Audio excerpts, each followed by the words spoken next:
Hello? Jesus. Hello? I should probably change this to, like,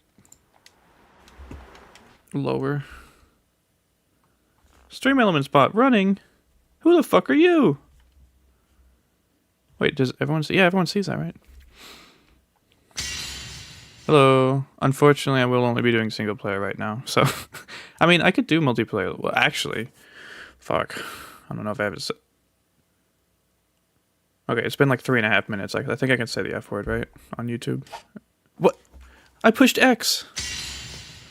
I'm fucking washed! So...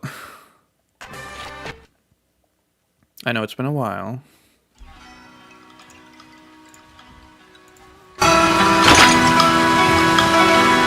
Oh my god.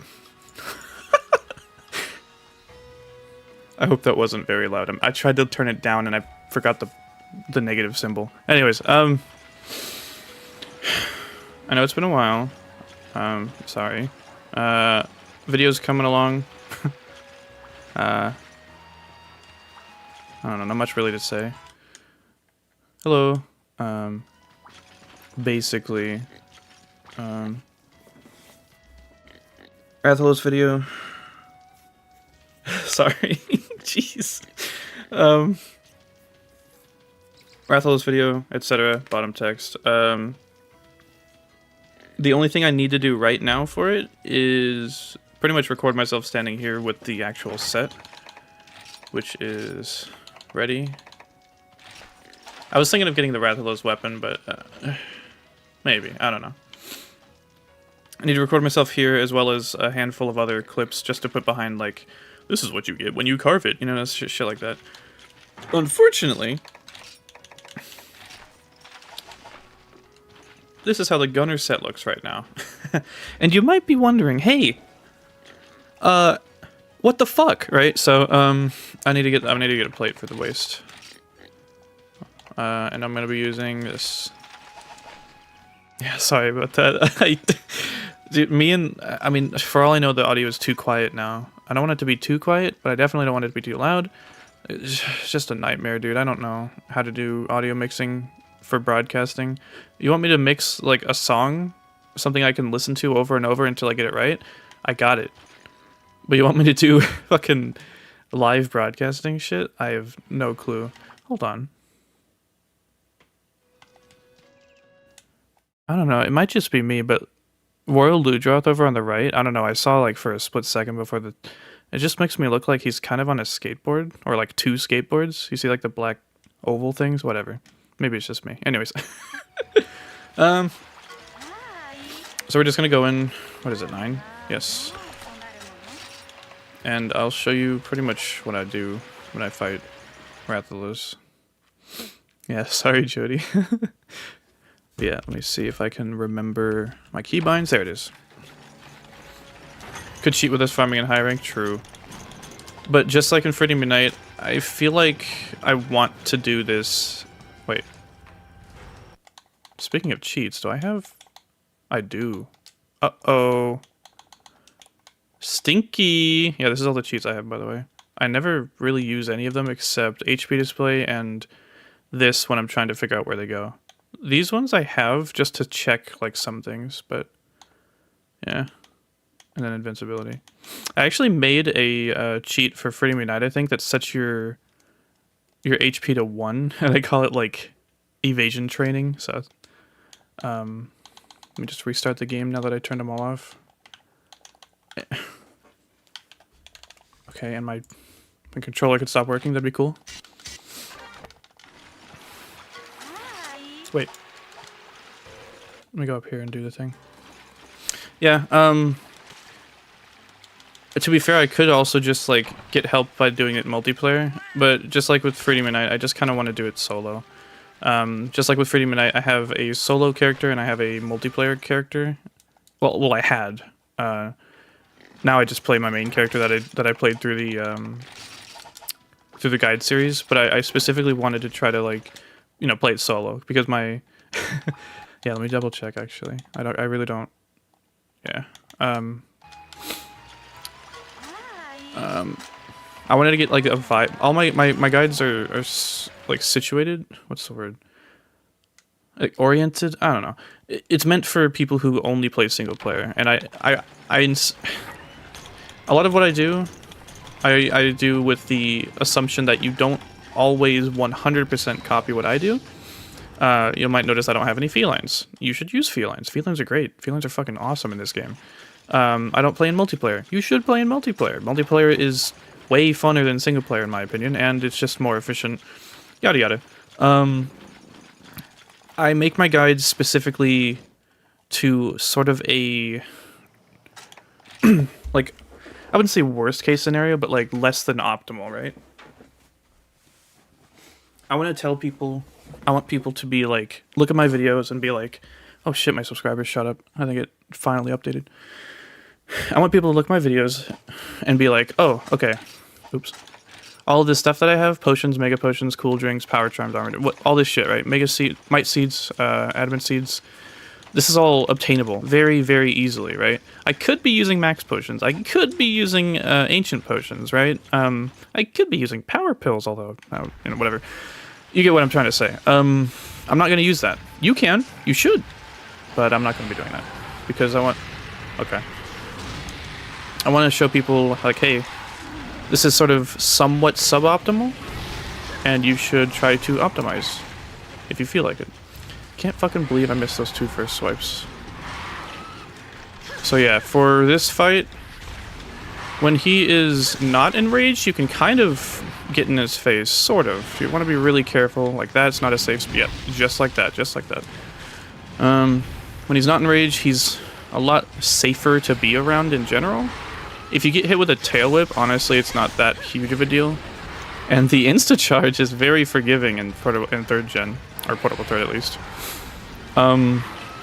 In For Demon Knight, that would have absolutely hit me. But in Portable 3rd, there's like a sort of dead zone. Okay. Like a dead zone when he first starts doing it. So if you're like right under him, it'll miss. The timing for this is like right when he starts coming down. Even that was very close. Like right when you see him turn, you want to throw it basically. Otherwise you'll miss. When he does this, you want to be careful. He can do, well, like this. He can do this attack when he's blinded, even outside of his enraged state, which is strange. You'd figure he wouldn't be able to, but oh well. Now that he's enraged, he can do the turning back hop fireball, which is what I'm calling it, so you gotta be really fucking careful. Really careful. He can't turn all the way, so if you're like behind him, you should be okay. But whatever you do, you've got to be careful. Also, he doesn't have to do the turning fireball. He can turn first and then do the fireball. So just because he's turning, don't assume that you're safe. Like that, just like that. Thank you for being so cooperative. That's a bad attack. You don't want to be hit by that. That's the pin attack. So yeah, things are going well. When he's in the air, if you want, you can flash him. Kind of up to you. A lot of what I do in my guide is not really relying on flash bombs, and I was assuming you'd have to, right? Because it's fucking Rathalos will be in the sky forever, unless you flash him out. But actually, not really. He does go up a lot, right? Sure. Are you fucking for real? This attack is not very common, in my experience. But basically, yeah, he does go in the air a lot, sure. So that basically you kind of need to attack him as he lands, right? That's the idea for this fight. I am fucking up horribly. It's fine. Also, I'm not doing it right now, but I should be if I'm going to be farming for a plate. I need to cut his tail off and capture him. I can do the tail cut, but I cannot capture because I didn't bring a trap or tranks. He's not enraged anymore. Very important to keep track of the state of the monster. That's a pin attack. You really don't want to get hit by that. I could have probably not dove there, but I wanted to because I just, out of abundance of caution, basically. He should land after this one. I wanted to try to space better. I couldn't turn back in time because turning is not, like, instant. When you attack, you really want to use low commitment attacks with this guy. Because of his back hop fireball, it's very tricky. If you can't hit his head, can't hit his tail, just attack his legs. Hit it enough times, he'll topple over, giving you a Pretty good opening to his wings, but also other parts too. That attack sucks. It'll poison you and I believe stun you. Land. This attack is annoying. It's hard to catch up to him. Ugh, see, that would have hit me in Freedom Unite, 100%. But it's a bit more forgiving here. I want to topple him over so I can get a better hit at his tail. I really want to try to cut that off. Oh! And he's going to fly up. He might have been leaving the area, but now he's going to be up. Lands after this. But you don't want to be in front of him because of that. Ugh. Good thing we're in area 4 with the Wowder. He misses that because he's a fucking clown. He might leave the area because it's been a while and he wanted to earlier. I could heal right now, but I'm going to rely on my red health. That's an attack, I think? No, he's leaving. Yep. And now I'm going to read chat because I can actually do it now. Yeah, I'm farming plates in solo right now. Portable third first monster in a game. Still remember Hunt 2 Zinogre. Carded 30 times. Yeah. I feel that.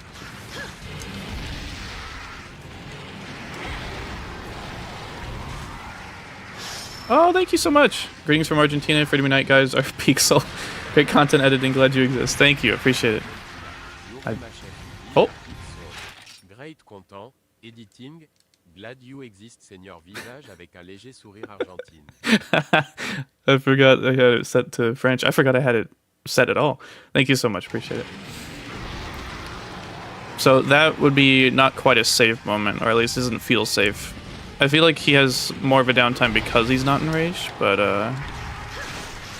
yeah, right here I don't want to. Okay, I was lucky. There's a lot of things that you pick up on the more you play. I've hunted this guy so far on this save 28 times. 14 of those were captures. I'm pretty sure that's how, yeah, pretty sure that's how. Get fucked. Could kill the Roggy.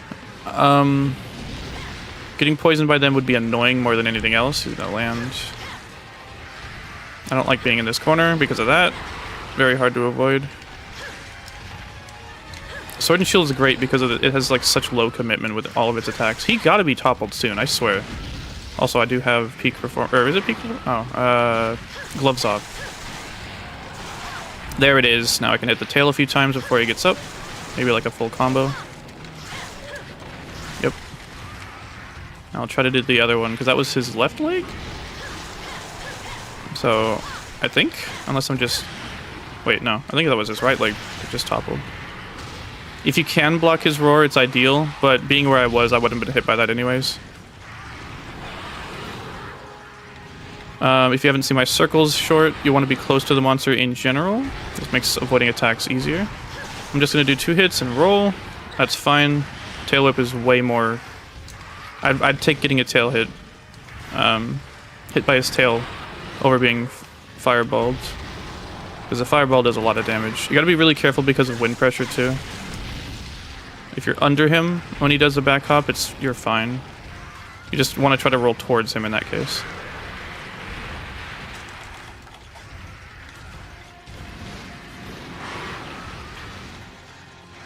Yeah, but he has like very low downtime when he's enraged. So when he was not enraged earlier, I didn't feel safe approaching because I kind of had that muscle memory. I couldn't roll for some reason. That was an example of bad timing, what you don't really want to do. I think his tail is close, I think. If he's getting staggered from it. Maybe not. Maybe you have to stagger it twice. He's exhausted, which is perfect for me. That sucks. We take those.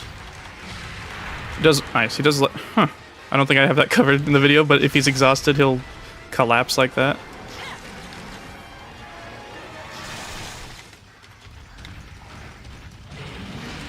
He should land. Ooh! He wants to pin me because he gets... That's how he gets off. That's how he gets some stamina back. And he is low stamina right now. That's how the exhaust system works. I believe if a monster pins you, they will restore all stamina after like 1 bite or something like that. There's that. This should be the tail off, right? Or it's really close. There it is. And check out this plate, though. Check out this plate. Alright. No, stop hitting him! Stop hitting him! Stop! Okay, keep hitting him. Keep fuck him up.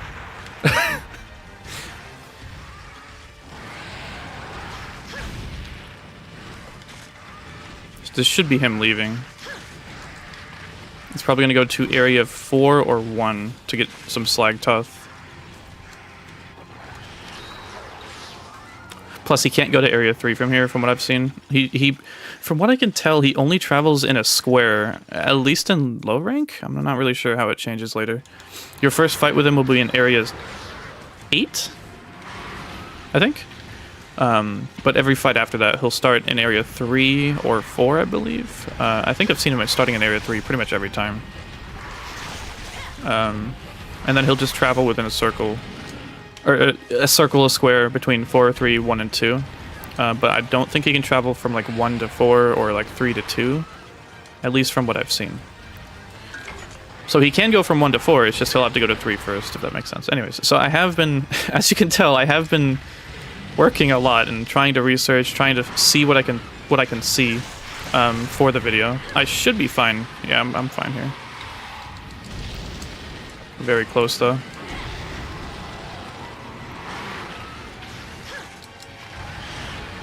I was anticipating him turning towards me. This is not him leaving. This is an attack. It's been too soon for him to be doing that. I don't want him to be in a corner. I want to try to move him out more. Also, when he's hovering like this is a great time to hit his tail like that. He's landing. Wind pressure. I should recover. He's limping. He's going to go to area 6. Or 3. Oh, what am I doing? I can't really catch him. This would be perfect if I had a trap and tranks. The glow on the Zinogre armor. It's a Zinogre. It's not random. I explain it in the Zinogre video that I made. It's the skill latent power. It's complicated. After taking enough damage or being in a hunt around an active monster for long enough, your character's arm will start glowing. You'll gain a pretty sizable amount of affinity. I believe it's 30% affinity at level 1 and 50 at level 2, so really good, honestly. And also you gain the Constitution skill, which is lower stamina usage when you're like rolling and blocking attacks and shit, but not when you're sprinting. And then same thing with Constitution. It's Constitution plus 1 for latent power 1, and the Constitution plus 2 for latent power 2. You can get latent power plus 2 if you really want. It's kind of a gimmick ability. It's not bad by any means, but I think he might go to area 6 from here. Can he? Will he? Yes. Probably. Yeah. Yeah, Rathalos plate is... It's not, like, super rare, but it's... I'm pretty sure I got my plate after, like, 28 hunts. 14 captures. And then I kind of just stopped and started working on the video more. And I need to get a second one now, so that's what we're doing now.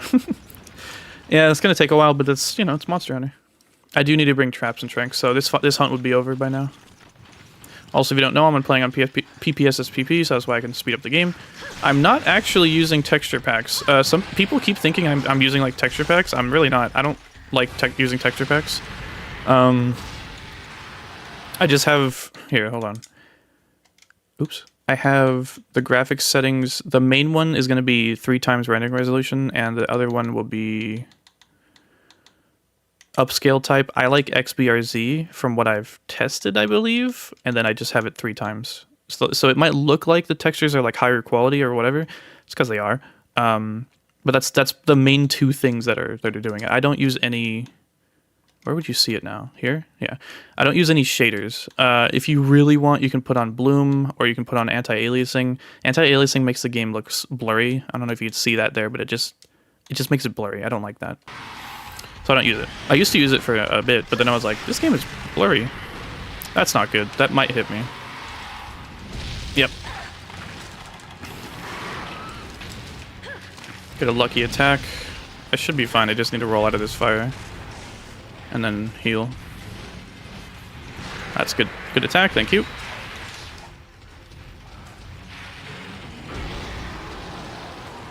He's enraged, so I'll heal again. I know, seriously, dude. Like, every game latent power is in, they just don't explain it at all. They literally don't. It's so weird. I checked in Rise, I checked in World. It's just like, why? What is the deal? So yeah, when Rathalos is enraged, you want to be very careful. Like, even that... that attack right there will hit you, and even if it doesn't do a ton of damage, it might take out like half your health or a quarter of your health. It'll add up because he does it so much. You just want to avoid that shit as much as you can. Now that he's not enraged, it's a little less common, and he won't. Okay, see that right there? You know what? That might be a thing where it's like if he's low health, but I've seen that before where he's not enraged right now, but he does do the turning back hop. Maybe it's like when he's low health. Basically, when he's not enraged, you're probably fine. Also, when he does this, he might just land. Or he doesn't attack. And then he lands. Yeah. It's weird. Weird behavior. Let's get some traps and tranks. Oh my.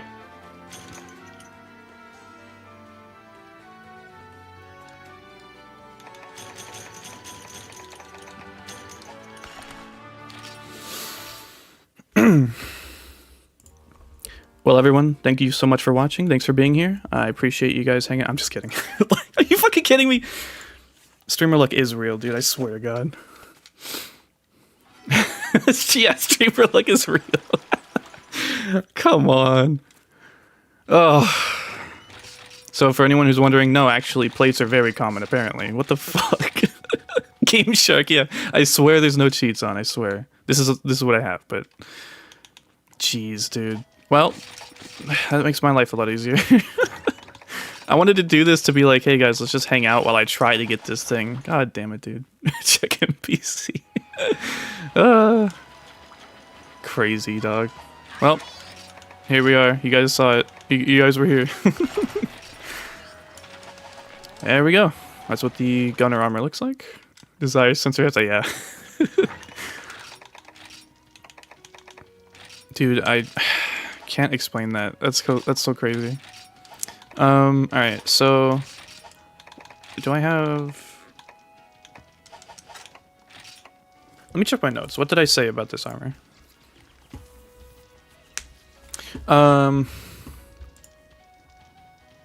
Latent power, from what I can tell, and also from what I tested, seems to be correct. Let me check. I'm checking my notes. I have so many notes, dude, I swear. Hell at the Moon. Gloves off. After 1 minute and 30 seconds, so 90 seconds, while near an active monster.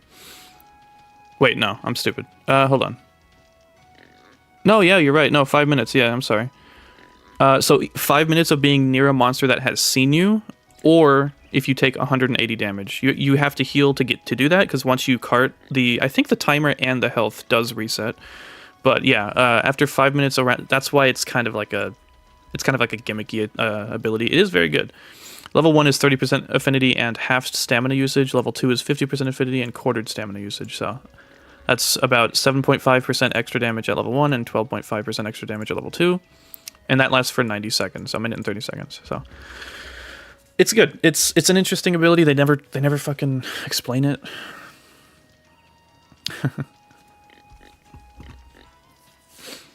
Third gen, there's less Piscine monsters here. Yeah. What's for dinner? I had lasagna actually before I started streaming. Yeah, there's no Plesioth. Lavasioth was second gen actually. Cephadrome wasn't added. Third gen, I mean, all the generations have their own like vibes. But yeah, Plesioth was absent in third gen. Actually, no, in Portal 3rd, because he was in third gen or 3U, right? You could fight him while swimming, which is terrifying. Doesn't his eyes glow red? Or don't... Or do they? I think Royal Lujot's eyes glow red underwater, right? From what I can remember. And, like, Gogol, maybe? Guildhall Key Quest Hunt, yeah. I'll only be doing Guildhall stuff on this character, at least, and for this series, after I'm done with the village quests. Yeah, Hypoxia's got fixed.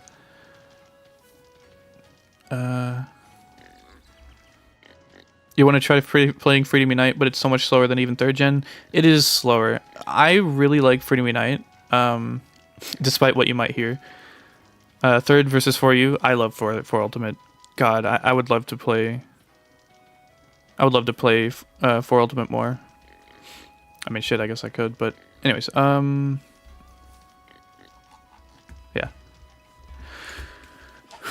So... What did I say about this armor set? I didn't even check. I was looking at latent power. So, In Need of a Hero is the Rathalos armor, or quest. It has 7 decoration slots. This is what I'm going to say in the video. You get Weakness Exploit and Fire Attack +1. Let me actually equip the armor that I have notes for.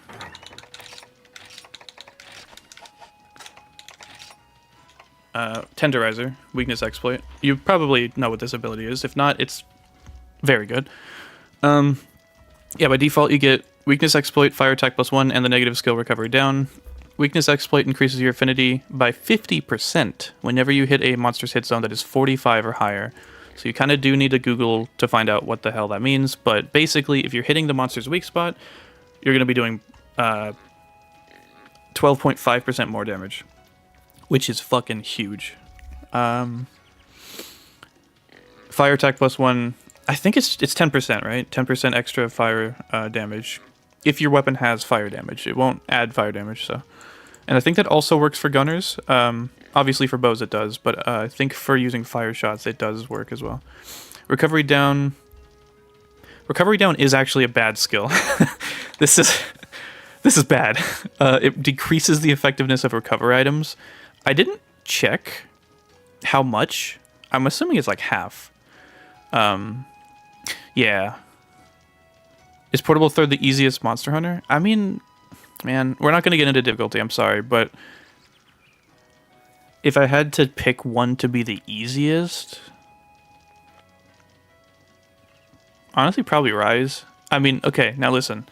I'm talking about, like, the start of the game, right? The start of the game, because all Monster Hunter games are fucking hard at the end of it. That's just how this game works. Like, if you really want to say, like, which is the easiest end game, then I just don't care, honestly.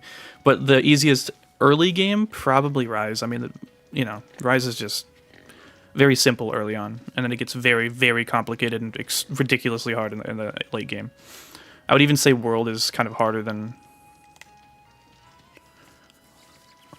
It's been such a long time, but maybe World is, like, harder than Generations in the early game? I don't know, it's been such a long time. Yeah, Monster Hunter 1. Dude, I don't know when or how. I think it'd be really cool to play through Monster Hunter 1, you know? I'll probably do it on stream. I mean, I will definitely do it on stream. It'll be like a little journey sort of thing. And maybe I'll do, like, because I know, like, we have the Revived Online, which is so special, dude. I didn't even know they have, like, an event thing, like, event cycle, right? So, like, events will change and, like, there'll be different sales going on different days of the week. That's so fucking cool, man. Yeah, talismans. I'm also not going to be using talismans for my guide series. Again, same reasoning. I want people to look at my videos and be like, oh, I can just use this armor.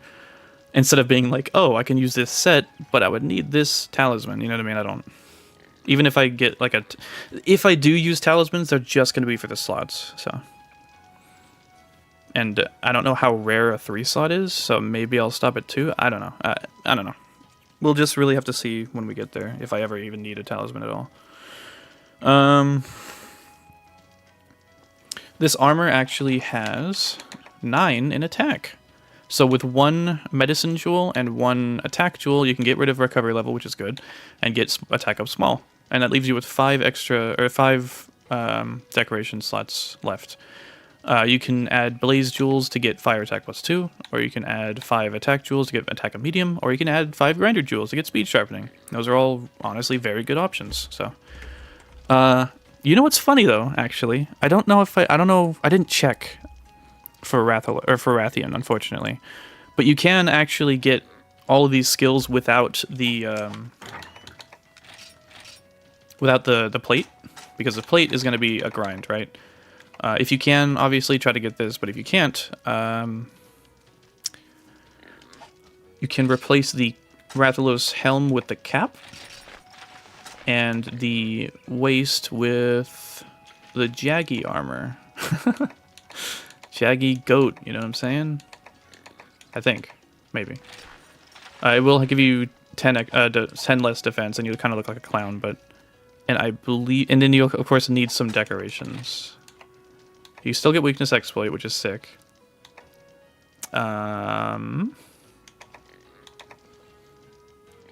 If you use 1 attack 2 and 3 attack 1s, you can get weakness exploit, fire attack 1, and attack a medium. Pretty good. If you really want fire attack, you can use 3 blaze jewels instead with 1 attack jewel. And that'll give you attack of small, fire attack +2, and weakness exploit. And if you use 1 attack jewel and 5 grinder jewels, you can get weakness exploit, fire attack +1, attack up small, and speed sharpening. And that's... I love speed sharpening. Speed sharpening is just great. That's all going to be covered in my video, but you guys get an early taste of the information because, you know, because you're here. The video will be out when it's out, unfortunately. And now that now that we got that, I guess we can just kind of do whatever, I guess. Can hunt Rathalos a few more times because I did say I would, so.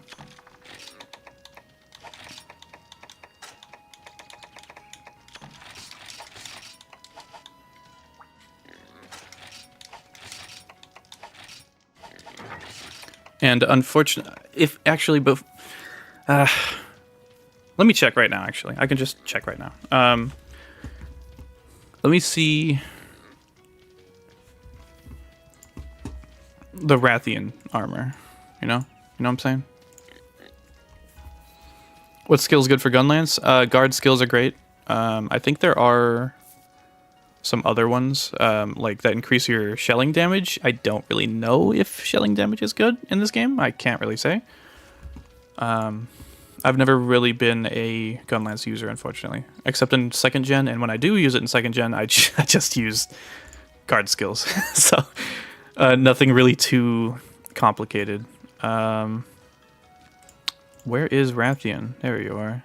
It's the 3-star urgent quest into 4-star, so I consider it a 4-star quest. So with Rathian,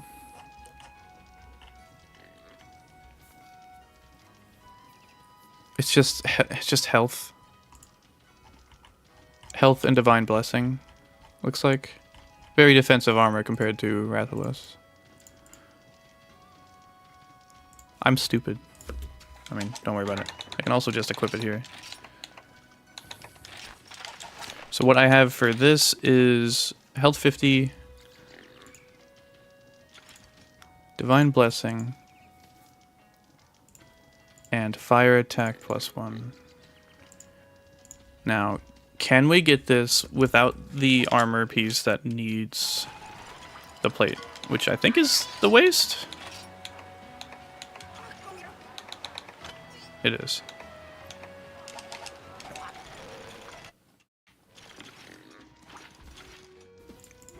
For anyone who's wondering what I'm doing right now, also that was my computer, sorry. I am looking in Athena's ass. And if you don't know what the fuck that means, it's Athena's armor set search. So you can, if you use the Rathian cap, of course, the Rathian cap, most of the time, so if you don't know, what you can see right here, Rathian helm and Rathian cap. Helm is the Blade Master exclusive armor. Cap is the Gunner exclusive armor. You can see that the Blade Master has higher defense, but the cap actually has higher elemental. Also, you can see that the skills are different. Most of the time, the skills will be better on a cap, or at least different. So there is sometimes a reason to use the cap over the helm. Also, if you don't know, the head slot you can equip no matter, like even if you're Gunner or Blade Master, which is an interesting design. I'm not really sure why they did that, but it is cool. It's very cool. So sometimes you want to use the cap, take the defense hit, and get better skills. Other times you want to do the helmet because you can't get anything that you can't get with the helmet anyways. So anyways, we use the cap, Rathian mail, of course, Rathian van braces, and the nibble snarf faults, which is this one, and then Rathian greaves, and then this. Damn. Hold on. Yo, that looks sick though. Holy shit. That looks fucking cool. I mean, the hat looks kind of silly, I guess. I like the way it looks, but it looks kind of like it's textured differently, you know what I mean? Anyways. Yeah, so if you don't want to get the Rathian plate, which I don't blame you, you can get this, and then you'll have to... Let me save. Let me see if I even have the decorations that you would need. You need a Vitality Jewel, a Protection Jewel, and 2 Blaze Jewels. Just to get the skills that I did before. Oh jeez, this really is bullshit blazing. Man, whatever, you get it. I'll probably do it for the video. I'll probably say, hey, also, speaking of mixed sets, if you don't want to do the Rathian one, this is like an addendum. I'll just have a small section saying that if you want, you can also do the same thing for Rathian armor, because that would be useful to know. Because in the Rathian section, I was literally just like, I don't recommend you get this because of the plate. So, yeah. Tripped out of their mind. Jojo ass looking cap, yeah. So, let's go back. And then let's tell her that we're not going, because I'm forgetting the traps again.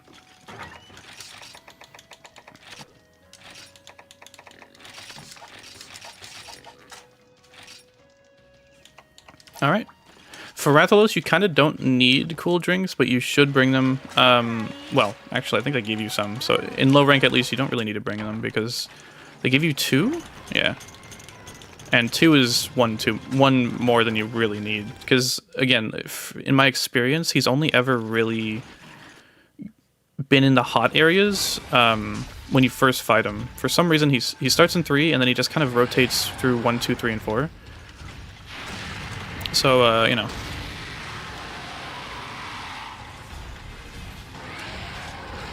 Oh, right.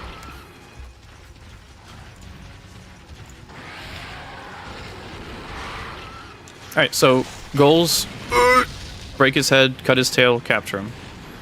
He's in the air, pretty good time to attack the tail until he lands, because when he's landed, his tail goes up. Otherwise, hitting his head is pretty simple, because his head's lower to the ground. Ugh. Ah, damn. Threw that ass at me.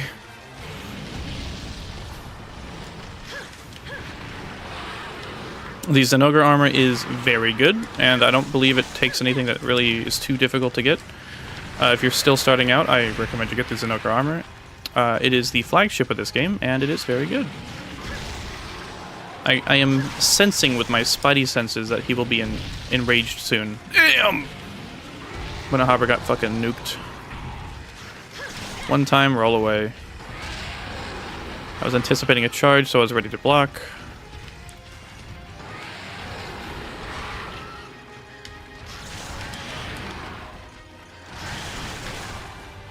Back hop? Nope. Yeah, I figured that would hit me.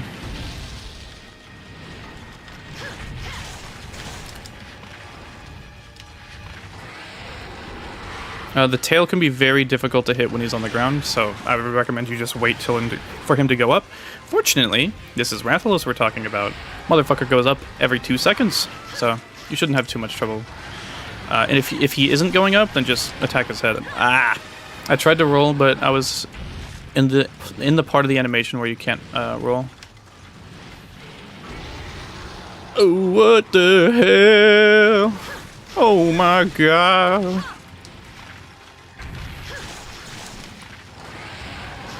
That's leaving, right? Surely. It's annoying, but yeah.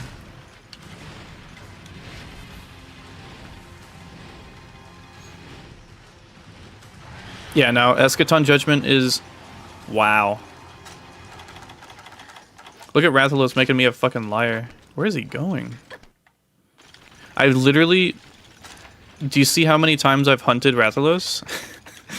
This is the first time I've seen him go up here, so... Look, man. So he can go up here. It's just very unlikely, or at least maybe I've just been very lucky or unlucky. I don't know. Yeah, Eschaton Judgment is a world thing. They added that in 5th gen.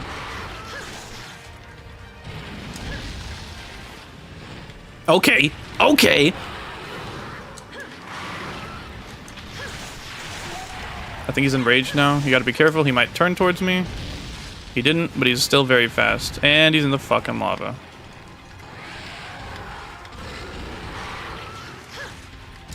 Yep, there it is. See, he can't turn all the way.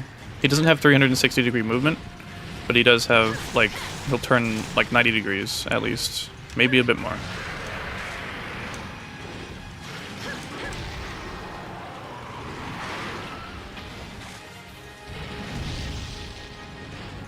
Try to get close so I can have a smaller circle to run around him. Still trying to get his tail, of course. There's the pin attack. I don't want to get hit by that. There's that roll to avoid that. Don't step in the fire. Stay out of the fire. Super high level tactic, yeah? That was stupid. No one gets that. It's Mr. Phoenix Valorant himself. He's not enraged, so he won't be doing... Why did I do that? I guess I just want to show off. Whatever. He's not enraged, so he won't be doing the turning attack unless he's low health, and he's not low health because I've been trying to hit his fucking tail this whole time, and I haven't really been doing much damage, but that's okay because I wanted to break his tail. I don't want him to die. I want him to suffer. I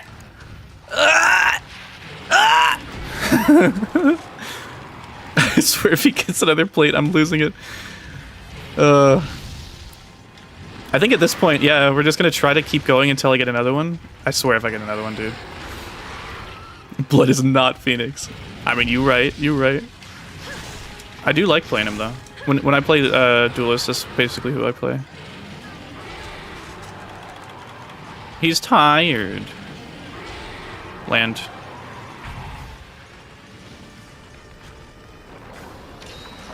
Mmm, yummy rations. Mmm. Wouldn't you like to eat something, Rathalos? Haha.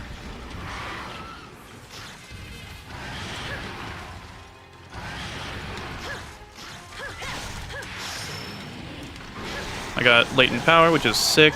I'm doing tons of damage now. Well, potentially with the crit chance. He went up. Big mistake. He almost pinned me. That's okay. I'm missing his tail. That's awesome. He's going to go to area 4 or 1 because he's hungry.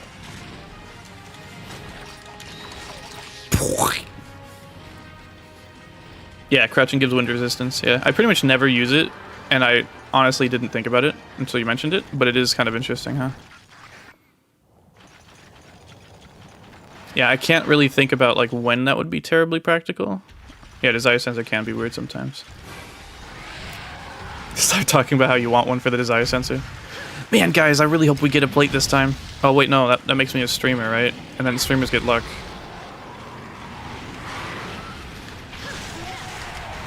That's, I think, a tail stagger, so he should be close-ish. Or, I mean, I've been hitting him a long time, so... this again? Dude, I swear. This attack is so hard to get footage of. Or was. I actually really had trouble getting footage of him pinning me. That was too... that would have been really funny if he got... yeah, see, so you have to do it, like, right when he turns. If you do it too early, that happens. And then you just miss it. It'd be really funny if he got, like, flashed over there. But, oh well.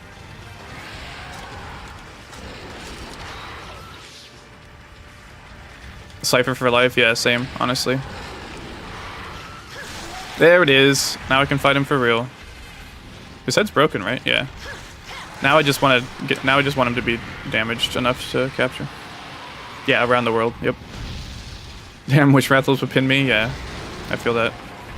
Actually, no. Rathalos is a scumbag. I hate this motherfucker. No, I don't hate him. He's the Pikachu. I can't hate him. I'm contractually obligated. See, I attacked him from his side, and I knew he was going to do the turn, so I just rolled in a way that would prevent me from getting hit, and he's going to do it again. See, right there. You pick up these things. You have to anticipate. You cannot react. You have to anticipate. He's probably going to do it now. See? It's really that easy. Motherfucker is so predictable. Is he just gonna land? I love AoE attacks. Don't. I saw him looking at me with them beady little eyes. Hey guys, I think I'm in adrenaline range. Unfortunately. I might be dead. Nope, he's not enraged. Lucky. Break the wings too? I could try. Now that I don't need to break anything else, I'll try to go for the wings if I can.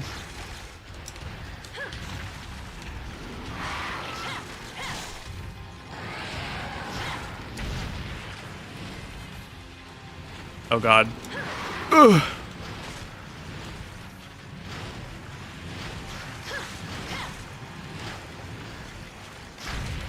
Oh, come on.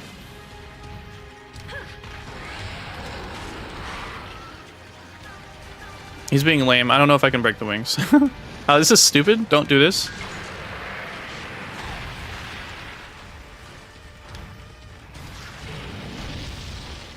That probably would have hit me if it was closer. He's running.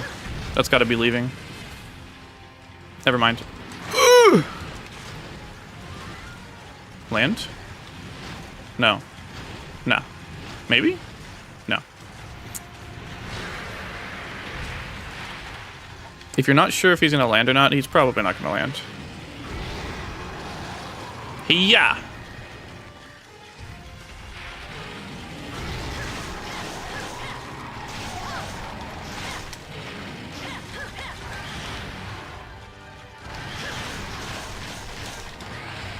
Man, what the fuck you... This motherfucker disrespectful. I'm sorry, I'm not gonna stand for that. I'm making you into a rug. I didn't paintball him. If I had to guess, probably area 2. Yep.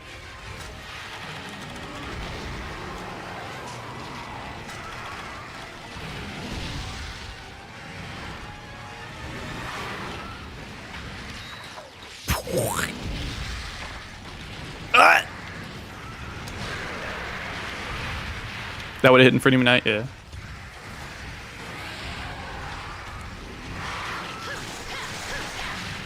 Uh-oh. Stinky.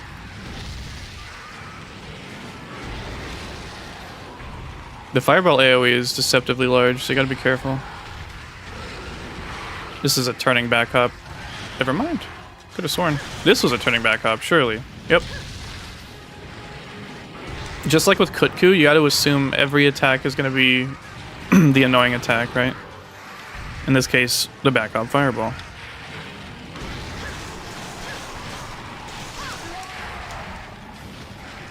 He's gonna do it again. Or that.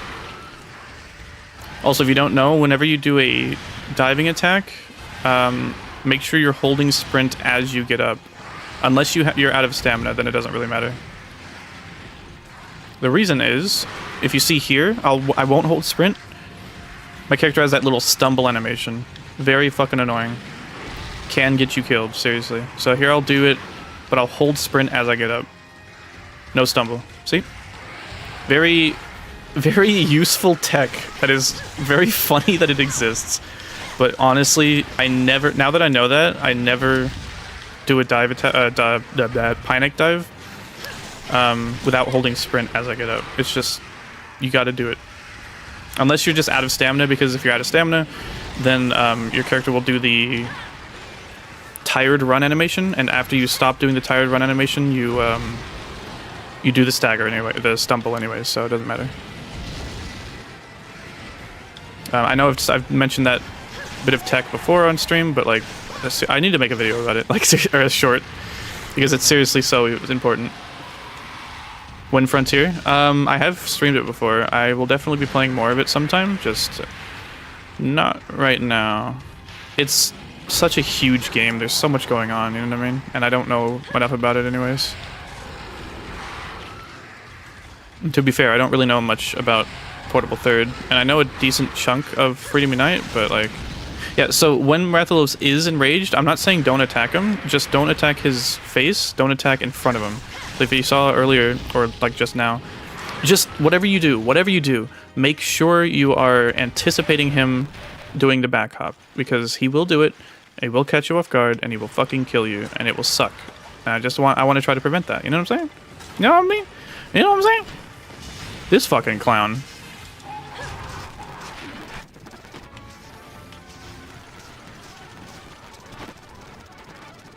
Yo, peep this plate though. Marrow. I'm getting a lot of Monster Bone pluses though. Yeah, blights other than fire can still be rolled away. Yes. I actually tested that. There's a couple of things actually that don't seem terribly obvious. When you're put to sleep, you can spin out of it, but the difference of when you do spin or you don't spin is actually super small. It's like maybe a second difference or something. I mean, if you really, really want to try to recover, you can still spin, but like, it almost seems like it doesn't do anything, but it actually does. Why did Rathalos land in the trap? Is he stupid? Yeah. Yep. When I was fighting Royal Ludroth, I think I had a section on it saying, you know, Water Blight can be rolled out. The problem with Water Blight is that it makes you use more stamina for every roll. So it will be faster, but in some cases you might just wait, or at least you can roll to make it, because it basically decreases the time that it's going to be active for. So imagine it takes like 10 seconds to wear off. Every time you roll, it removes 2 seconds, for example, right? Just as an example. It's still useful. It'll take around like 3-4 rolls to get off. But that's pretty much how that works. You don't have to like roll a certain amount of times to get rid of it. It just removes a little bit of the duration. That's why sometimes, like if you get set on fire in this game, you roll 3 times, you'll still be on fire for a second. But if you roll again or just wait, then it'll you know.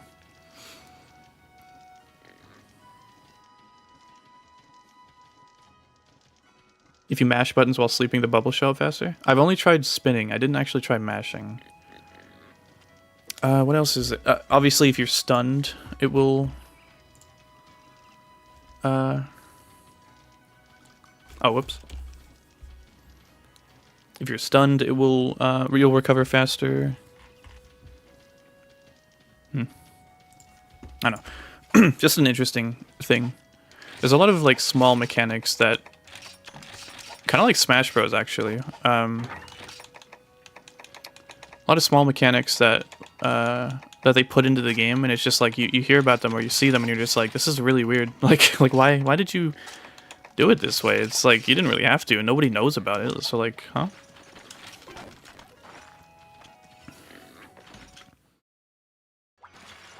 I've never tried mashing buttons. I have tried spinning the stick when you put to sleep, and it does make you recover faster. Slightly. I keep forgetting to take a bath in the game, in Minecraft. And drink alcohol.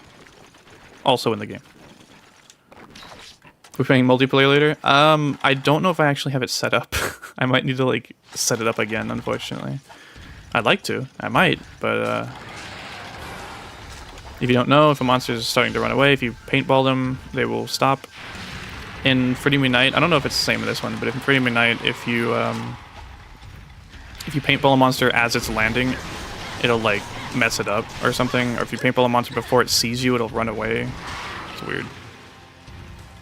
Not always, I'm not really sure. But, like, Kutku, I'm pretty sure.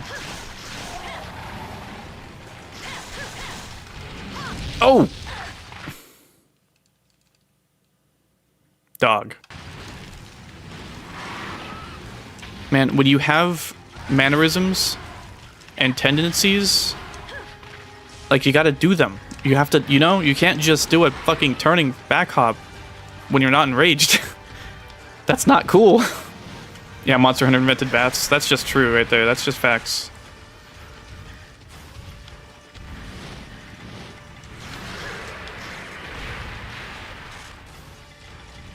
Bro has gamer smell. Yeah.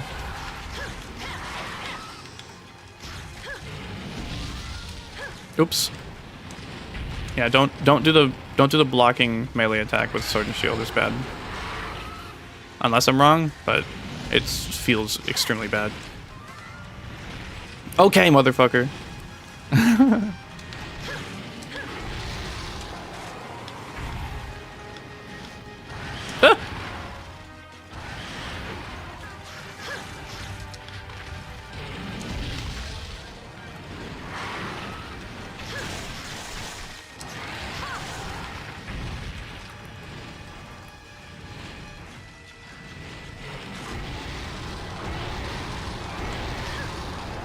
Surely this works. Oh, this game sucks. Why does anyone play this fucking... Come on, man. You're literally facing the direction I threw it. Go fuck yourself. What, was his head, like, tilted up because he was, like, you know, winding up for the fireball? That's bullshit. Fucking ray-traced ass motherfucker. Okay, he's leaving.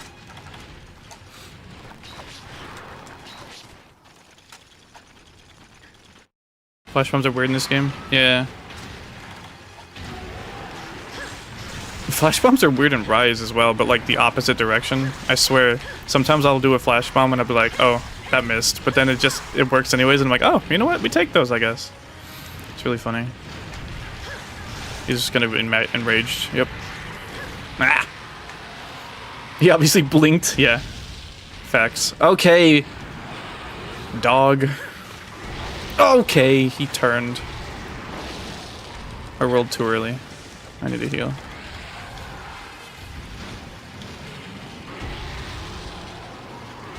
Land? Yep. I think I'm far enough away, even if he charges, I couldn't avoid it. I should probably rebuff. Oh, really? That's what you're choosing to do? He's not gonna land, right? Thanks for being annoying, like always.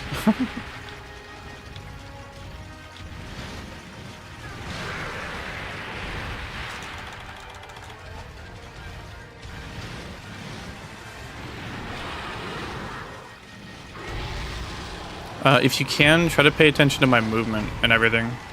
There's some things that I can't really mention or talk about too much, especially because it happens so quickly. But hopefully you can sort of see what I'm doing and you can be like, yep, yep. Or you can be like, oh, okay. You know what I mean? Or you can be like, this idiot. I mean, either way works. Okay, yeah. So you're going to tell me that hits? That connects, but the other one didn't, where he was literally facing the flash bomb? Sure. And people say like, oh no, you just gotta be better when you throw a flash bomb. Why am I not hitting his tail? Whatever. You know what I mean? Like, oh, it's just a skill issue. Nah. This game fucking sucks. This game doesn't work. It'd be a skill issue if it was consistent, but it ain't. That was crazy, dog. Give me a break. Yeah, they don't work properly, Capcom, why? Maybe the old game is the old and jank game is old and jank. Yeah, for real. You know what? To be completely honest, we do sign up for this, but it is just, I don't know. It is kind of funny to complain about it still. Oh shit. Okay. But yeah, goddamn, dude. It happens, you know. Just gotta roll with it. It's fine. The bad flash or the good flash that should have worked but didn't is overwritten by the bad flash that shouldn't have worked but it did. So, ooh, I might be hit here. Yeah, you gotta be further behind him.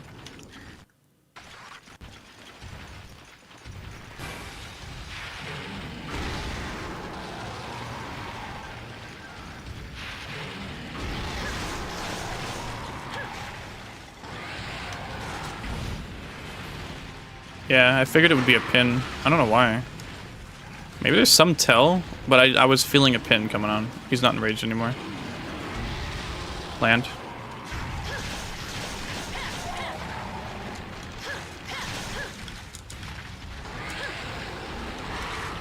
You get these vibes, you know what I mean? You get this anticipation, this feeling. When a monster is facing you, you should have alarm bells going off in your brain. Like, oh, I need to get the fuck out of here because this guy's gonna charge me. You know what I mean? That should be like a natural response. Hey, look at that. I swear, in those many hunts that I've done, the hunts that I've done for practice and farming, he has never come up here. Maybe because I'm talking more? I don't know, man. I don't know what's going on. Maybe because I'm going for his like part break specifically. I really don't know, but I swear, insta charge is only in Freedom and Freedom Unite. No, he does insta charges here. See, like that.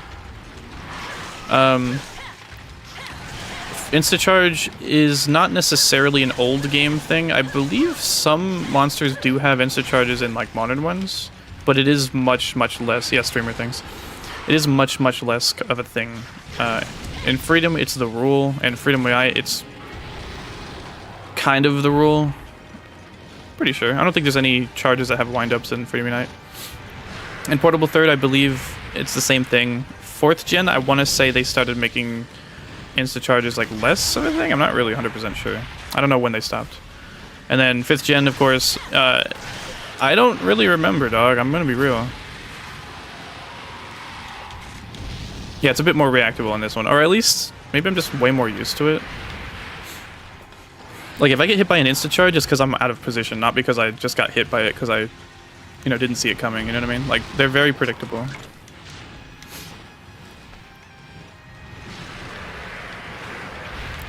If you go into the game feeling like you can react to everything, you're gonna have a really bad time. That's why I keep saying, trying to say, like, you got to anticipate things. You cannot react to things like this right here. He's probably gonna turn. Never mind. I think I got out of his way in time. But like you can see my thought process, right? I'm like, I'm hitting his leg. He's gonna turn towards me and shoot me. I need to get the fuck out of here. You know what I mean? You gotta play like that. You gotta think, what is this guy gonna do? And I know that's really hard when you're first starting out, because when you're first starting out, you're still trying to figure out what your buttons do, you know? You're still trying to figure out what combo to do, you know what I mean? You're kind of fixating on how you can play, and then... but you need to be sort of doing that, as well as what is the monster going to do, you know what I mean? That's the important part. Focusing on how to hit the monster is one thing, focusing on how to avoid being hit yourself, and influence the monster like I am here. I wanted to go for that shiny. I think I'm going to, because he's not facing me. Because I turned him around because he's following me, and I only know that because of fucking hours of experience. Oh! We take this. And yeah, see that? Sometimes he doesn't land when he does that.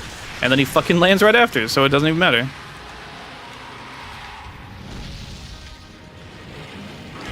But yeah, I can imagine someone new playing Portable 3rd being just like, dude, Rathalos fucking sucks. And like, Rathalos is bullshit, Rathalos is unfair.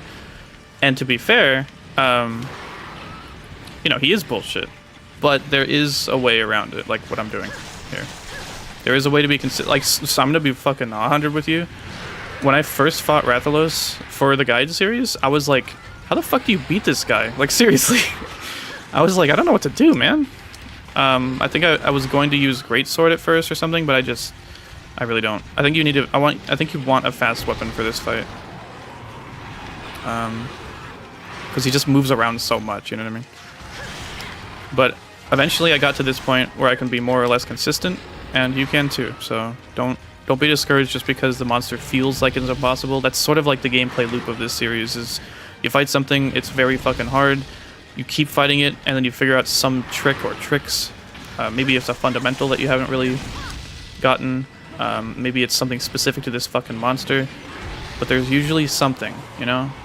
And also, don't take that don't take that from me as to say that, like, oh, the game is fine, you just suck, and you need to get better. Sometimes the game just fucking sucks. I'm gonna be 100% honest.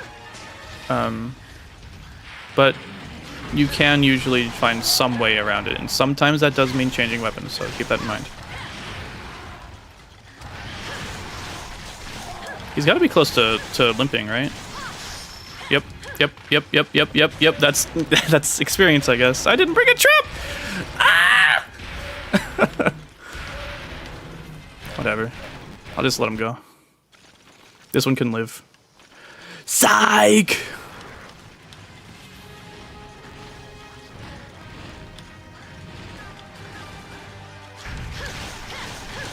Yeah.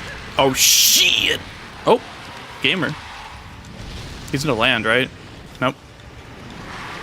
He's not running right now, which is good. He might run soon, though, because he is weak. Yeah, there it is. Ho-ho!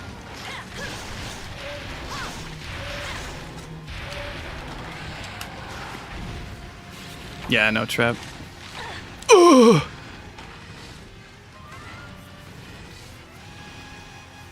Purely by feel and moveset smoothness, this game is light years ahead of Freedom Unite. I wouldn't say it's like light years, but yeah, I remember when I first played this game, because I started I technically started with Freedom 1, but I barely played it, and then I skipped ahead to Freedom 2. Or, yeah, Freedom 2, I think, maybe. Or maybe Freedom Unite, I don't know. Basically, I skipped ahead. So my first game was basically Freedom Unite.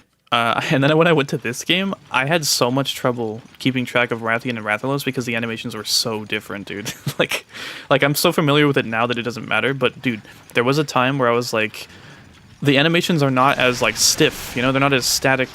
They're more dynamic feeling in this game. Like the tail swipes aren't like Rathian just rotating. She's actually like swiping her tail, you know what I mean? Like, so this game is much smoother for sure. But yeah, Vespoids, Benahabra.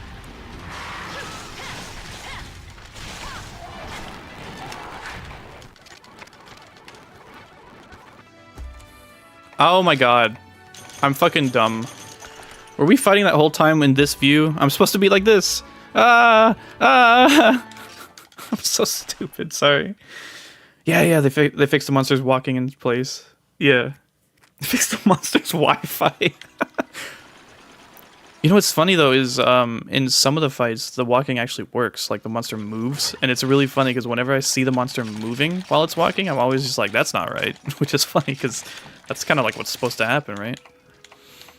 Let me not forget a trap, that'd be funny.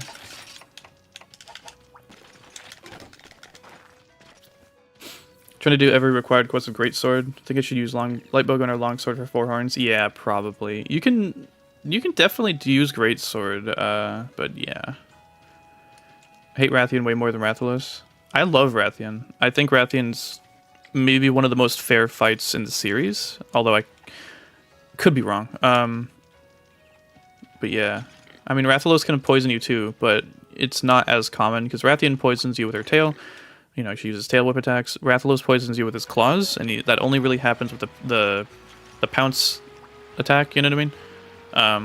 I don't think when he pins you, he poisons you, which is interesting, but when he does that, like, he flies up and then, like, lunges at you sort of move, it also stuns you, like, unless you have stun resistance, obviously, but it, like, guarantees stuns you, which is very dangerous. So you're poisoned, you just took a big hit, and you're stunned.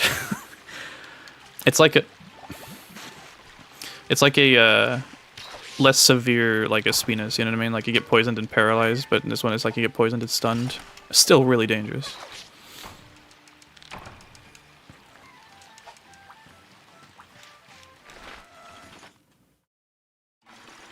G Rathian is unbearable.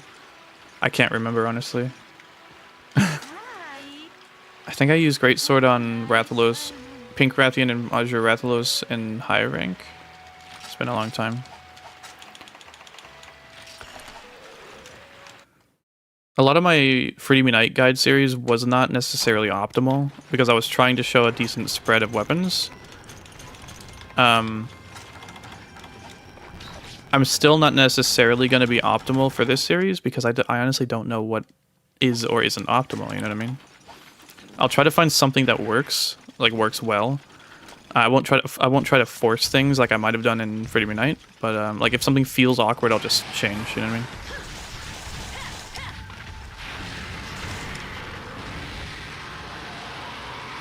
Bunked both of them with the hammer. I remember in maybe it was G rank. I remember in the old swamp I used like the pink bone greatsword. I think the pink like bone, not agito, but it looks like an agito, but it's pink or something like that. I don't know. Peach colored. Yeah, hammer's really good against Freedom Unite rafts. I mean, shit. I used hammer against silver and gold rafts.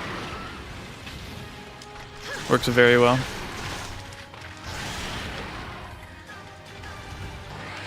Flash bombs also work very well. It was took 80 low rank rafts for a plate. Well, I don't want to piss you off or nothing, but I got a wrath plate the first hunt of this stream, which is unusual for I think everyone really. I hate metal wraths. That's honestly fair. Yeah, metal wraths in Freedom Unite were crazy, and I'm kind of only really lucky that I found out a strategy that worked pretty well. I didn't use that strategy to farm it or anything like that, so I don't really know how good it is. It's good enough to clear, but yeah. Honestly fair. Ah! Let me not forget to do this. Jesus. You know what's funny is I'm kind of reading chat through that like little thing, but whatever. Ah! Oh, gamer. That's that hip check avoidance check as well.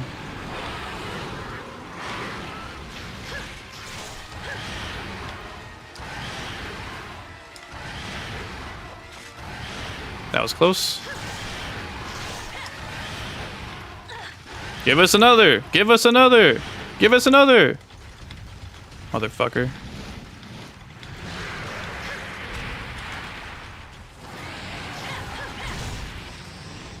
Leaving? Yeah, he's leaving. I'm just gonna sharpen. Ugh! God damn. Put that back. I ain't buying all that mess. Oh, try me, bitch.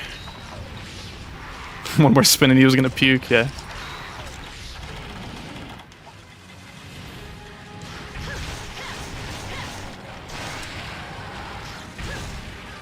He's not leaving. This is an attack.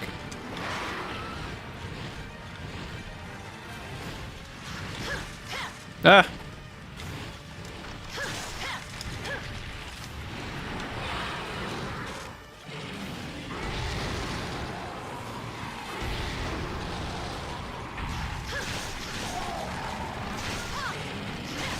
It's funny, when I was first figuring this fight out, whenever I'd be in front of his face, I'd be kind of scared to be there, right? Now it's like some knowledge was unlocked, and I just kind of know when I can be attacking his face, if that makes sense, you know what I mean? And I don't really know what. I think it's something... Would you stop saying? Stop! Fuck, dude, I'd rather him be flying. Well, I'd rather him be flying so I can hit his tail. Motherfucker, dude, come on. Give me a break.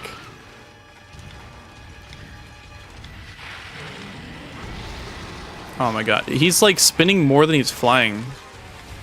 Do you think like when you start the quest, the monster gets like random weights assigned to its different attacks? So like it'll be more likely to do some things over another, but like it's RNG? Or is it really just random? Because this motherfucker is being annoying. Ooh, piece of shiny.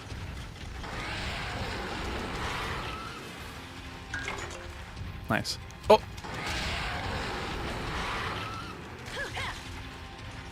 Yo, peep this tail cut, though. Ugh. If only. I don't think he's been staggered from his tail yet. Ah! Probably should have rolled to the side. Dr. Phil, what's up? I'm trying to get this guy. He's spinning so much, dude. The rows feel so heavy and loud. It's kind of funny. I feel like the audio quality is worse in the old games, but it gives them like a punchy feel. You know what I mean? Like you said. Oh, we're going back. Yeah, it is the SNS guy. Holy shit! I forgot I'm using SNS. Oh god.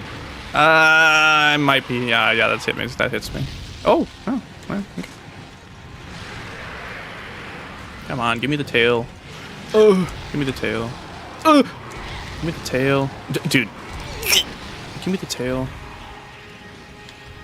I believe the AI prioritizes whatever would be the stupidest attack to use in whatever situation. You know what? I think you're right. Actually, I've looked in the code. It's exactly that. He's gonna turn. And then he's gonna turn again. Oh my god. Dude, I swear. I'm pretty sure this Rathalos is just like the spinny Rathalos. Maybe there's like a 10% chance whenever you fight a Rathalos. Dude. Come on. That's an attack. Make your life easier, spam flash bombs. Yeah. True. Well, I mean, maybe not. He'll just Spin attack more. Come on, this tail's got to be coming off soon, yeah? There's the stagger. It's got to be close. Maybe this? Oh my god. If I didn't miss the combo? That's a charge, yeah? No. Ugh. I think maybe 1 or 2 more hits. Place your bets now. Yeah, going for topples would be the best bet, to be fair. I'm playing kind of stupid, to be honest. Is he leaving? Yeah. Okay. Yeah, it's like Anjanath. You wanna hit the tail, the legs. Hit the legs, get a combo on the tail, do that enough times, and he'll give you that coveted tail. And surely the plate. Oh, there's wait, maybe it's this one then. Yep. Okay. I think his tail staggers twice, and there's the head break. Now I just need him to limp for me. That'd be cool. Watch, I'll recover before you can hit. Trust. Oh shit. I was actually expected to be hit. Okay. We're good. Yeah, they did nerf flash bump in this game, but you can still get him to like fall out of the sky, which can be useful. Even if it's like a Cantor, right? It doesn't last like any length at all, but it's still useful to use. Ah, I thought I could roll out of the way.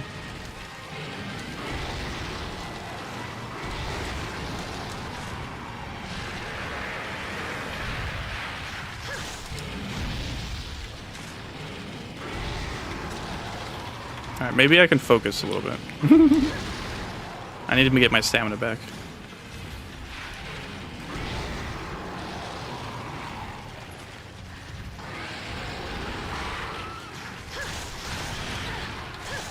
Hey! Yeah, I just got... I got the plate in the first hunt. It's ridiculous, man. I swear. Dude, before this though, I had to do 28 hunts, I think. I think that's how much. He's gotta be limping now, right? He's limping? Yeah, yep. Actually, you know what? No. You're not going anywhere. GG's. Imagine he did a tailspin and like knocked me out of that.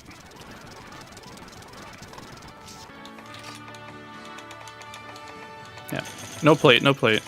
We can relax. You had to kill 81 Rathalos. Holy shit. Yeah. I was at, I think, 28 and 14 captures. To be fair, I wasn't being fully optimal, you know, breaking his head, cutting his tail, carving his tail, and then capturing.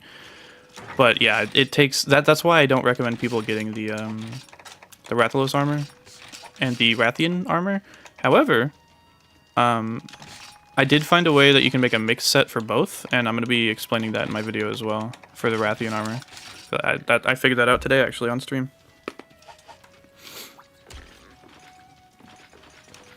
Yeah, Protobooth looks great. All of the games are fantastic, like legitimately. Every generation is great.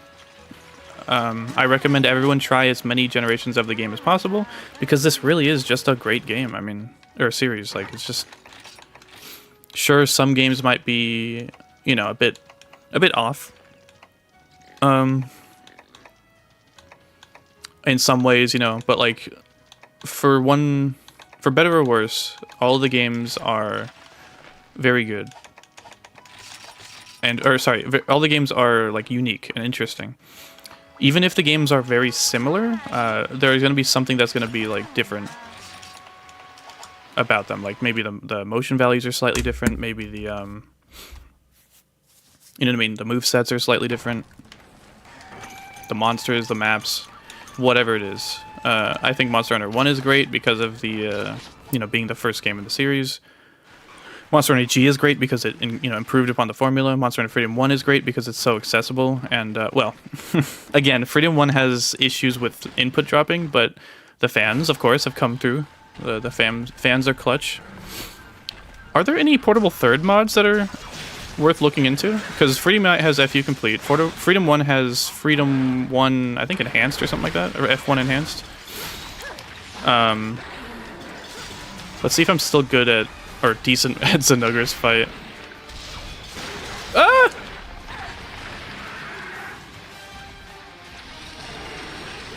Yeah, the bad thing about this is Jaggy. Wait, what? Oh. Oh, Portable Third has some small mods, nothing crazy. Okay. Honestly, I'm not sure what they could add to Portable Third to make it like specifically quality of life stuff, you know what I mean? Because I don't think there's like a limit on the event quests like there is in Freedom Unite. Stuff like that.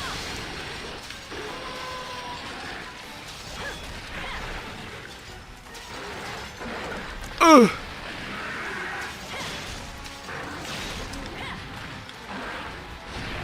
Whoa, buddy. Oh. Let me try to roll through some attacks for fun. This is the, never mind. Ugh. This is it, right? This is it, surely?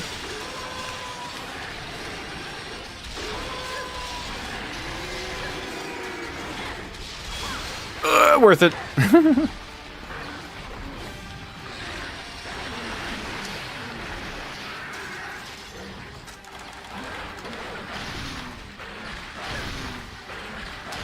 Ah, a little too early. Oh shit! I think I'm stunned. Oh god! Okay, I'm not stunned.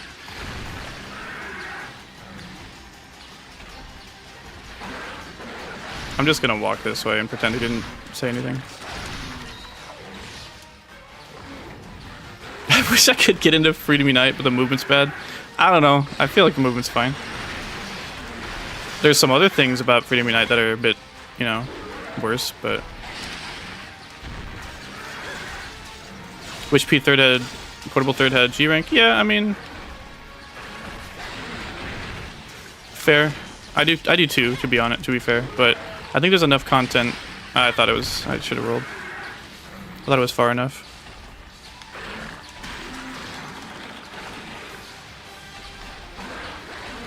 Oh, that could have been the... Yeah. I was gonna say, that could have been the combo. It was the combo.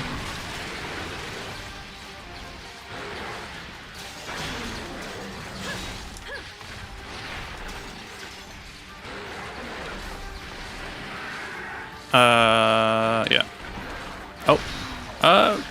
Actually? There we go. There's a roll. I'm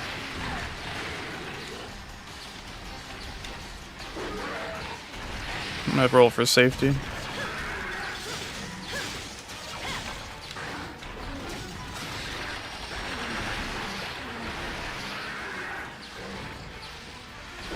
Haha, thank you!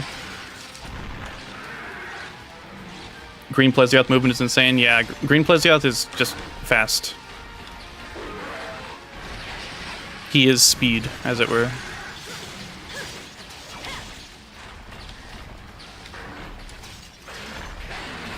Lamau. Ugh. We're good. Oh god. Ah!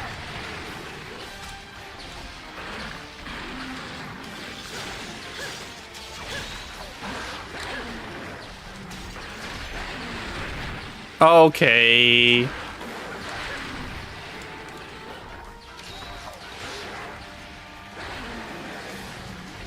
I might have been able to drink a second one. I didn't want to risk it. Sure. I don't know what he's aiming at, but okay.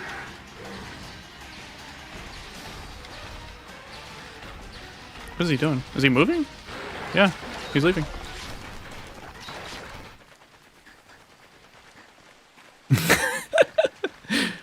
This isn't TikTok, you could say kill. Yeah. I don't know.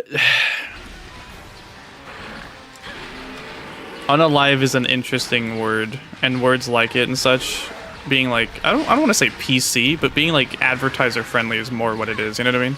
It's more of like a joke thing, I think, at this point. But well, for some people. But yeah, it is pretty funny.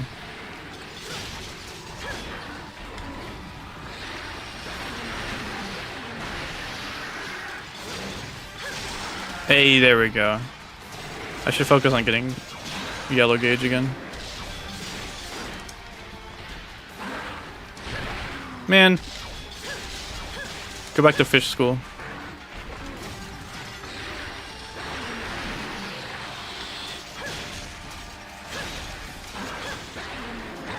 I despise it? Yeah, fair.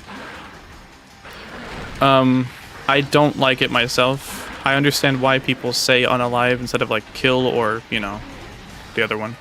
I don't like saying, you know, suicide, but mostly that's because it's an uncomfortable word. You know what I mean? It can bring up a lot of very, very negative feelings for a lot of people, and I would just rather prefer to avoid that. But saying unalive instead of kill is very silly.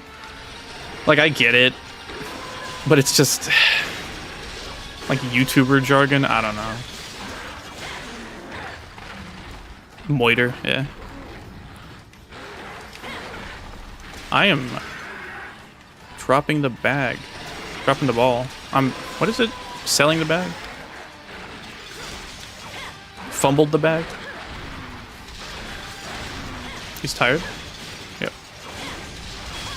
I got yellow. Might be able to get red.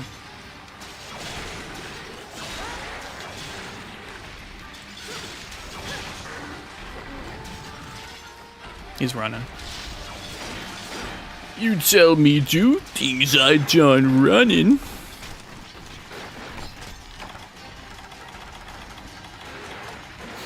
Fumble the bag. I don't know why I can't think right now. That's not really in my vernacular, so. Dropping that. Get on the ball! My references, my, what's it called? My culture? I can really age myself. What was it recently? Oh, there was some VTuber, like, short that I saw or something, where she said I put my robe and wizard hat on, and basically, like, that's a super old reference. I think it's from 2002. Actually, yeah, does anyone know I put my robe and wizard hat on? Like, what that is? What that means? It's an old thing, I guess, but it's just kind of funny. I never thought about it. That's a charge up. My breaking his horn didn't stop him, so you know that's a charge up. That's a tail slam because he did the thing. With a heady gang, we got no filter. Yeah, look, man, we do have a filter, but that's only on things that like are too far. You know what I mean? I do think there is a too far, but I don't like. I'm not a fan of PC culture. Like, if you go to the subreddit PC Master Race, it's just a bunch of losers. No, I'm just kidding. But that was mean. For like no reason. But you know, yeah, I don't like. I don't know. It's a very tricky thing. You can see like my rule page on my Discord. Even sometimes I'll look at it and I'll be like, this is a lot of shit. You know, like. But I do think there are some things, you know, some lines that should be drawn for sure. It's just, you know, I just don't. The main thing for me is like I don't want people to come in expecting to be catered to. If that makes sense, but I also don't want them. I want them to. Oh, that's supercharged. I don't want them to feel like they're threatened. If that makes sense, right? Like I don't want them to be like, you know, I don't want to say anything because these people are assholes, right? I don't want to engage in the conversation because I'm just gonna get bullied. You know what I mean? I don't want that, but I also don't want them to be like, hey, you know, I'm this, that, and whatever, and you better respect that because it's like, first of all, fuck you. Like, you know what I mean? Like we'll treat you like a person, but. At a certain point, it's very difficult to talk about, so I don't talk about it. So, but you get what I mean. Like, just don't be a dick. Like that's the golden rule. Unless someone deserves it, and even then, like, try to be nice about being a dick. If you know what I mean. I work in customer service, so I'm pretty good at that. I learned a phrase recently called "lead paint stare." It's really funny, and it makes a lot of fucking sense. Someone comes up, is like, hey, you don't have any cinnamon muffins out here. And then they just fucking stare at you, and it's like, yeah, okay. It's like, what do you want me to do about that, dog? Like, I can explain to you, like, that I can't make them right now because we make those in the morning, but, like, that's not what you want to hear, right? The lead paint stare. It's funny.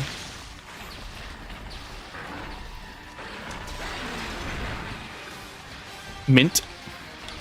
Triple slam thing can be dodged by walking left. Kind of. Not when he's enraged. I've tried it. When he's just... it depends. The first slam that he does, you can run past him and under him, and that puts you in a very good spot. Unless you go to the other side of him, like to his back left. So say he's slamming down with his right paw, right? If you try to go past him to his left, you can end up to his right back leg, right? That's a great spot. But if you go past his tail to his back left leg, then he'll just spin that way and he can hit you. But it's you can pretty much just go in a circle to avoid him. Yeah, it's funner to do like the left right left thing. Sure, that's that sound effect. If you ever hear him doing that, he's gonna do that attack. Just pay attention to that, and he can do it again. Sure, why not? Do another. Give us another. I need to. Yeah, you can just kind of keep going in one direction. I want to get away from him, so that was a bad position. It's easier to avoid when you're. I'm gonna just sharpen. Easier to avoid when you are unsheathed, of course, or sheathed. Most things are. We're good. Most things are easier to avoid when your weapon is away. Go figure. Yeah,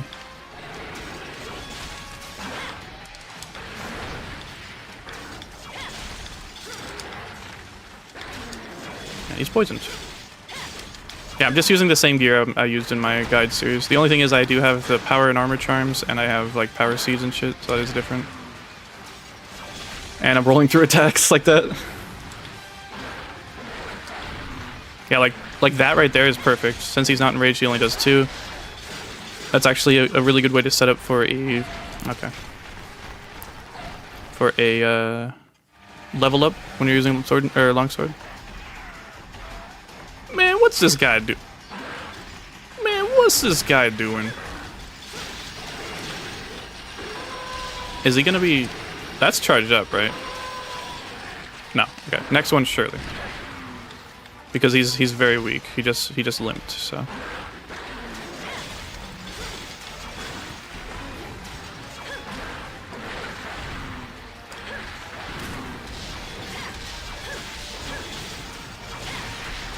Ah. Why are you making noises like your soul's getting sucked and you barely take any damage? Because it hurts me psychologically. Not physically. Just psychologically.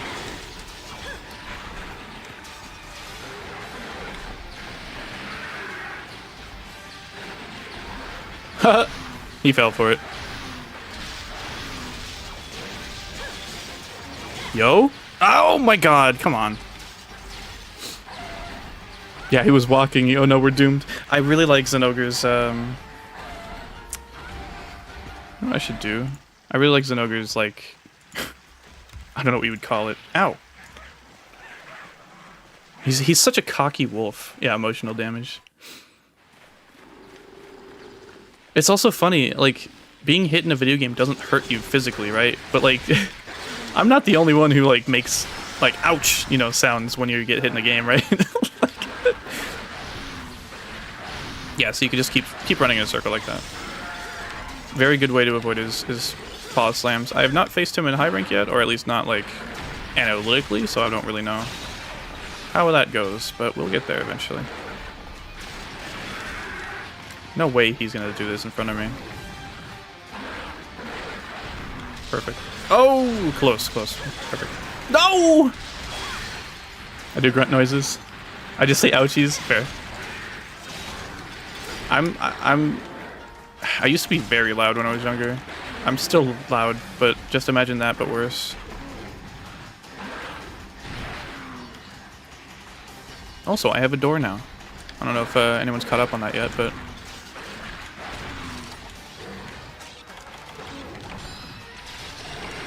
That's a charge, right? Because he's so weak. I'm too scared to approach, so I'm just going to assume. Okay, no.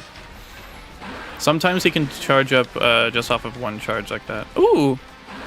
No, Zinogre, don't! They're so cute! I'll do it. Oh, shit. I wasn't even attacking him. I'm gonna be real. I was going for the gold Aptonoth. Damn, girl, you got that fine stomach.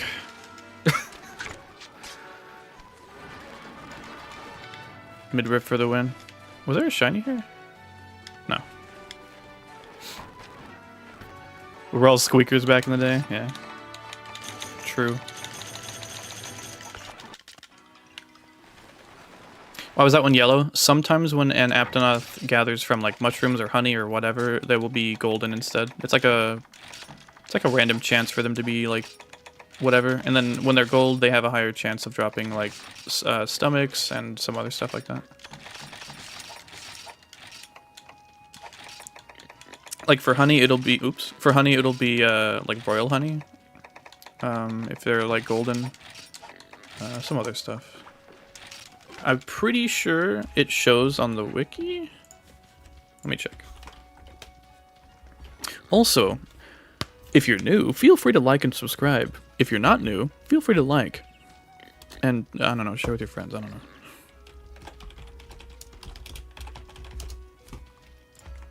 I'm saying Aptonoth, right? Right? Why am I... No, it's Apsero. No, not Apsero. Fuck, what is it called? Altaroth. Did I say Altaroth? Whatever. They're all the same. Why are their names so similar? Carves, Portable Third. Yeah, Shiny Drop Yellow Sack is... what?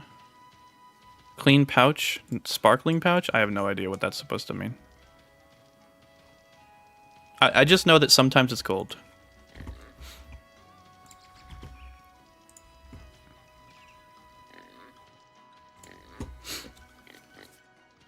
The gleam coming from your midriff is positively blinding. Yo. Yo!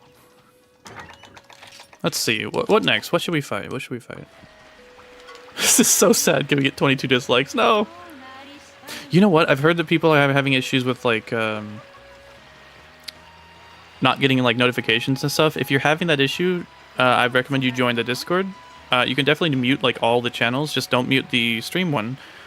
Stream announcements. And I like to ping when I go live, so hopefully you won't miss that. I used to also like tweet whenever I did it, but I don't really do that so much anymore. I don't know why. I just don't. Yeah, YouTube notifs are broken. I don't know why, man. Let's see. Haven't been. Oh yeah. Roll it on. You know what? We could just like go through the quests, like the ones I haven't done yet. Why not? Let's get our jams on, because this is like... Great Jaggy theme is great. And also Jaggy. Where does he spawn? Like 6? I don't think he spawns in 5, right?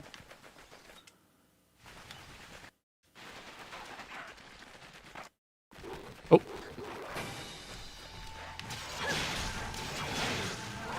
The less time you spend on Twitter, the better. Yeah, that's probably why, honestly. There's a handful of Monster Hunter, like, Twitter users, like... I won't say any names. I don't like them. I don't like their vibes. I don't like what they fucking choose to complain about, what they choose to talk about, all this other shit. Like, it's just dumb. Also, apparently, people are complaining about Monster Hunter Wilds as, like, the kid being annoying or something like that. Dude, whether or not he's annoying, let's just wait for the game to come out. Honestly. Like, let's not complain about the game until we have it in our hands. That's all I'm saying. Like, I've heard that the performance issues are going to be bad. Or might be bad. I'm not going to make any criticisms, any conclusions, anything like that until I've played the fucking thing. You know what I mean? Until I know for sure. I want to see for myself. You know what I mean? Let's try to be more like that. Okay? I like how we dead named Twitter. Yeah. Who's going to call it X? Like, literally. Dude, I have literally never heard someone unironically say, like, oh yeah, I go on, I'm on X right now. Because it just doesn't make any sense. It's Twitter. Even they call it Twitter sometimes. It's really funny. And it's funny how Twitter, like, still works, you know? Monster Hunter 20 folks or something else, yeah. Too much scaly stuff?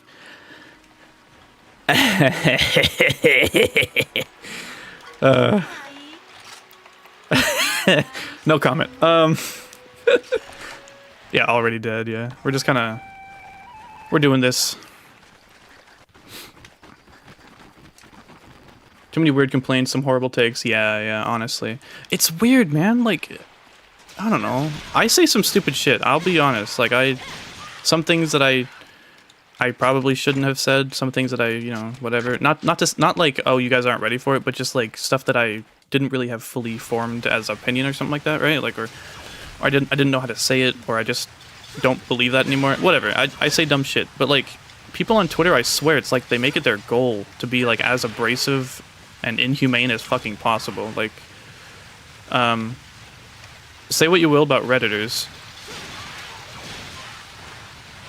But anyways, there's like a rule in Reddit where it's like, remember the human. Nobody fucking pays attention to that rule. But I really like that rule. Remember the human. Remember, there is a person behind the screen that you're talking to. Now, don't take this as like, oh, you gotta be respectful to everyone, whatever. You should be, though. Like, you should have a baseline of respect for everyone. That's just kind of how you should live life. Until they give you a reason otherwise, and even then, your automatic response when someone's a prick should not be to dogpile them with, like, your 60k fucking followers, right? Like, when someone has a bad take or something, don't, like, retweet it and call them, like, a retard or something, and have, like, your fucking other people be like, oh, oh, W, or, like, ratio, or this other bullshit. Like, you guys are such fucking losers. Like, you're so lame. Get a life, you know what I mean? But whatever. It's just so weird. It's like toxicity is so common there. Like, I'm not doing that. It's like, you know what I mean? Like, what? Yeah, we're not gonna defend Reddit now. Dude, I used to use Reddit a lot. I'll be real. I used a third-party app called Bacon Breeder. Now, this is important because Reddit, and all of their shining wisdom and glory, has decided to, like a long time ago, to not cut support, but basically they were going to charge third-party users for using their, like, API or whatever. Basically, long story short, they wanted to get a slice of the pie, as it were. Ooh. And, basically, the third-party apps could not afford the prices that Reddit was wanting to charge them for using their API. So they all had to shut down. All of them. And the only reason Reddit did that was to monopolize their own fucking Reddit mobile app. I have not used Reddit in probably 3 years now. I have not been on Reddit for, like, I mean, I go on, like, my, online, like, when I'm searching for stuff, because it is still pretty useful. I'll type in a question and then I'll add Reddit to it, right? Like, we all do that. But, like, I've never browsed Reddit. I haven't browsed Reddit in such a long fucking time, dude. Nowadays, it's actually TikTok, which is hilarious, because TikTok is also... It's just a new Vine, you know what I mean? That's just how I see it. You take the good with the bad, and, oh boy, is there bad. TikTok is it's a cesspool, dude. Oh my god. When I first made my TikTok account, I was considering just, like, deleting it and shit, because, like, dude, that shit's gross. Like, like, legitimately gross. Like, not just like, oh, this is icky. Like, no, the things that they just show you when you make an account is insane. Like, like surgeries of people and stuff like that. Like, they'll just show that, and it's just like, what the fuck? Like, but basically, you use it long enough, and I think I have to get them from Alteroth, don't I? Yeah, I do. Between the tiger and the snakes, yeah. I still use Reddit for entertainment/cooking. Make a mean buttery bacon potato soup. Ooh. Deleted TikTok and Instagram. Omega tired by over-sexualized OnlyFans advertisement everywhere. Fair, yeah. To be fair about TikTok, I've used it long enough now that I have basically, like, curated my feed, basically. I get some really good things on there. It's one of those, necessary evils, you know what I mean? I've even tried uploading things on TikTok as well. I think they've done decently well, but, it's definitely not a focus at all. I basically, like, take, like, stream content or, something and, like, edit it down to a bite-sized whatever. Like, if I have clips or something, I'll put them up in there. And sometimes I'll get, like, around 1,000 views or something like that, and it's like, hey, that's cool. The amount of, like, views you can get is pretty cool. So I do like that, just because more people are seeing it. I don't really care about the exposure, honestly. I just want more people to see it and enjoy it. But yeah, man, it's you can kind of tell how rough TikTok is, because like whenever I talk about it, I'm always like kind of hesitant to talk about it at all. You know what I mean?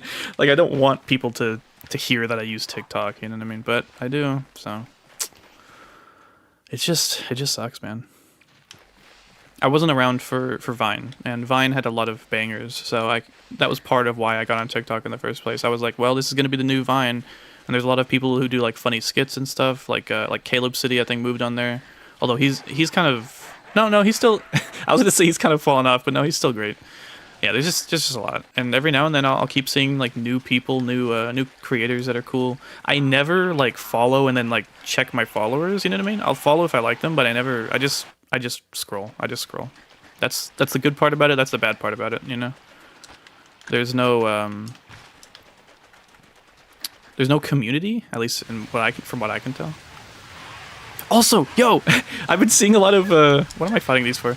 I've been seeing a lot of HoloLive GTA clips. I didn't even know it was a thing until I saw it on TikTok, so there you go. Oh, we're done. Let's get out of here. And man, it's just so fun, dude. Like, I can imagine they had such a fun time. I love that, you know? I hope it makes me think, like, they're gonna think back about when they did HoloLive GTA, and, like, hopefully they think fondly of it, because it feels so special. Like, all these silly little moments and stuff. It's great, man. Man, I'm so happy today. Yeah, I'm doing well. Only social media I'm using right now is Pokemon server on Discord. Yeah, I mean, hey. Social media... TikTok made me realize that 95% of musicians are corny as fuck. Yeah, dude. It's hard to say, man. But yeah, I feel what you mean, for sure. It's like they're good at music, and that's about it. Yeah, I don't know.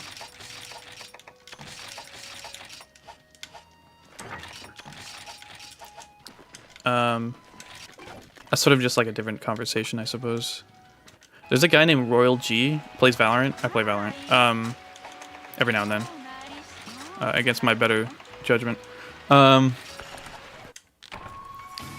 he is so cheesy. He's not really funny at all. But I like watching him because he's good at the game, and I don't know. He's more or less enjoyable to watch, but I would never think that, like, oh man, this guy's really funny, right? Like Seth Scene Talk, motherfucker is hilarious. I love that guy. Also, I think he's just a really cool dude. I think he's a doctor. I had no idea.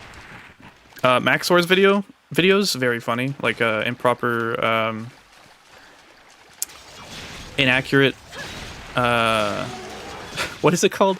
An inaccurate. Whatever. You know what I'm talking about. Maxor's videos. Very cool, very silly fucking epileptic seizure editing style. You know? Someone say Valorant. Hey Joe, what's up? I have to unsub you. Look, I'm 99RR silver 2. I'm not even that serious. I'm terrified to play ranked because I don't want to lose my I was always bad at FPS games. Dude, honestly, same, yeah. But the biggest reason I've been playing Valorant more is because I found Wahujin, who's a YouTube coach, and I've learned a lot. Not just about Valorant, but just about FPS games in general. It's really interesting. Like, I've learned so much. And I felt something that I haven't really felt in a while, and that's me improving. I don't really feel that a whole lot, like, ever. It was a really interesting idea. But, like, I used to play Counter-Strike a lot when I was a kid, Counter-Strike Source. I would be, like, 10 years old, like, fucking calling people hackers because they were better than me. It was really, really funny. But, I was never really good at the game, you know? I would always just, like, spray and pray, basically. I'd be kind of decent at, spray control, really, because that's all I ever did, you know? I really don't even remember. It was a time in my life where I wasn't afraid to, like, just join a random server and play, because that's the only way you could play, right? Nowadays, if you give me a server browser, I don't know what to do. Give me matchmaking, bro. I don't want to join. Don't give me a server browser. That stresses me out. You know what I mean? But back in the day, I was like, fuck it. I'm gonna play this shooter game. even if I'm bad, and then that's just what I did. And I don't know what happened, man. Like, how did we get here? You know? Why do I care so much now? You know what I mean? Stuff like that. Anyway. Did I get Headhunter from Counter-Strike? Yeah, yeah. If you if you haven't heard the story about my name, I have a feeling because I'm so Monster Hunter related that people might think Headhunter is actually like a sort of egotistical jab at me being you know, being the head hunter, right? It's really not. Like, it has nothing to do with Monster Hunter actually. Headhunter is, I was playing Counter-Strike at a LAN center, and I named myself, you might get this reference, and I quote, Boom Headshot FPS Doug. That's what I named myself. Eventually I saw other people with, like, you know, better fucking names than me, and so I went into console, typed a name, and I don't remember how, but I just typed in Headhunter, and that was it, and then I was just Headhunter for a bit. And then later on I would play Unreal Tournament and find out that Headhunter was actually just a thing. And then, of course, I found out later on that Headhunter is a fucking game. And then I found out later on that Headhunter is a band, and they're actually not that bad. There's a metal band. So, not exactly the most original or creative mind, to be honest. But yeah. We still don't know what happened to the past 455 Headhunters, yeah. And the number is just, I had like a code when I was younger, like to type in to get like lunch, basically, or, yeah, like in elementary school, and I just got it from that, basically. So there you go. And then Catbrain, Catbrain is actually separate. Catbrain was much more, like, later, much more recent, maybe like, I don't know, 8 years ago or some shit. Pandarsenic and Catbrain are both just, I was just like, I need more names, you know, that I can use, because Headhunter is not very, like, original, and it's very commonly, like, used in games, so I'll make a character and I'll be like Headhunter, and it'll be fucking taken, because, yeah, no shit. So I was like, I need more names, and so I'm just thinking, like, well, how do you make a name? And so I just slapped together a bunch of words, basically, right? So that's how I got Pandars. It's only Pandars because Pandarsenic did not fit. It's just Panda and Arsenic. Cyanidal I got because, actually, funnily enough, I don't know if you know Soviet Womble, but there's a guy named Cyanide, I think, on there, and I was like, oh, hey, cyan is a color, and I could do cyanide, cyanidal, huh? So that kind of worked. I kind of like that name. Catbrain is just cat brains, cat brain, just two words slammed together. I also have Sassy Tuna is another one I have sometimes, but the main ones for Monster Hunter I chose were Catbrain, Pandars, which was going to be my main character, and then Cyanidal, which is, if you're wondering what I'm using these names for, this is just my main character. This would be my second character. This is what I was doing for when I was doing a playthrough stream series, and then this one is just kind of, she's just there. The idea is that she, like, you see how Catbrains is all smiley and cool and happy and stuff, and this guy, I really like the, holy shit. Man, you can tell I really just went to G rank and did nothing else, huh? Anyways, I like this face for this guy. Just, like, slightly, like, so smug, you know, smirking, and I like that hair, too. So I just, you know, Pandars, like, they kind of have, like, their own personalities, I guess, that I have ideas for them. And then, Cyanidal is supposed to be, like, the more serious character, I guess, you know what I mean? I guess kind of like Luchika, kind of, but not quite. But yeah, that's just, like, the idea. Like, she's more happy and normal, and she's more serious, and then he's just a silly, smug little guy. Silly little dude. That's about it. That's all. That's all she wrote. So you guys show up for the stream, you get heady lore. That's what you get. You get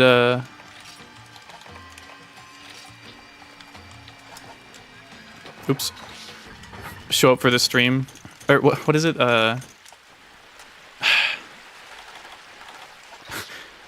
Monster Hunter stream, look inside, heady lore. Something like that. You know, what is it? Wireless device, look inside, see wires.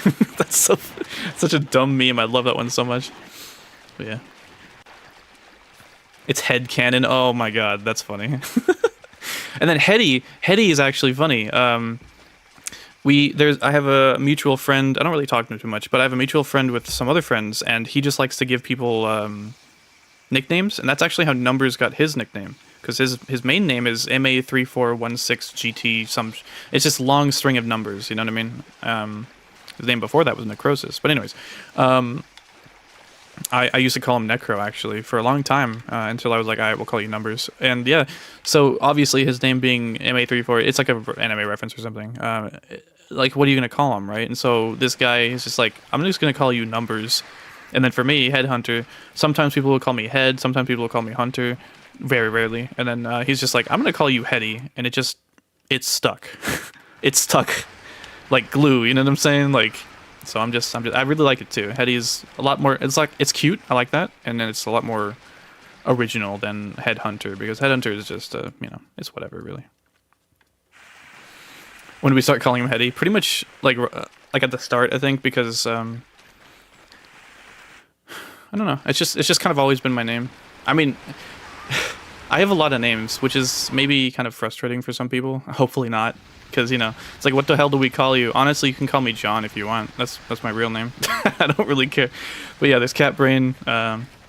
So someone in the Hunsterverse Discord called me Cartbrain once, and I fucking love that. It's so funny. Like, I feel kind of bad that they were trying to be so insulting, but I legitimately think it's a great name. So I think I'm still called Cartbrain in Discord. Why am I... Oh, yeah, I'm set to offline. Why am I offline all the time, dude? Crazy. Anyways, yeah, it's Cartbrain. And it's just so funny, dude. Also, whoops. Yeah, Cartbrain is hilarious, dude. I could not have asked for a better fucking, like, nickname for my main character, but, yeah. I don't know. Heady, Headhunter, John, Cartbrain, Caddy. Caddy? Caddy? Yeah, Caddy would work. I don't care. As long as I know... Yeah, John Monster Hunter. Yeah, as long as I know, like, you're referring to me, then I don't really mind too much. Oh! Yeah, honestly, if you don't know what the hell to call me, just Heady is fine. I know it's maybe a little confusing. It's just, who I am is Heady, my character's name is Catbrain, if that makes sense. Or you can call me Mr. Brain, Mr. Brains, Mr. Cat. Mr. Cat would be fine, that's kind of cute. John Brain, yeah.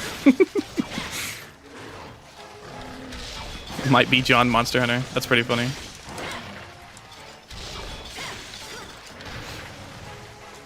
It's only a true nickname if you didn't pick it out yourself. That's fair, actually. Damn. That's really true.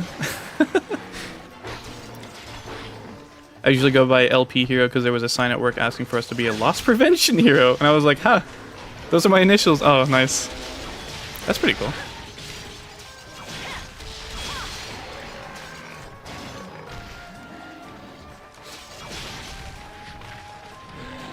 Numbers Hunter. Oh yeah, we do have someone named Numbers Hunter. No, Numbers is he goes by Numbernator in my Discord. That's like his stream name. I'm not sure if he streams too much anymore. Joined a stream once and saw people calling you Heady, so he just went with the flow. Yeah, I don't know if y'all know 4chan.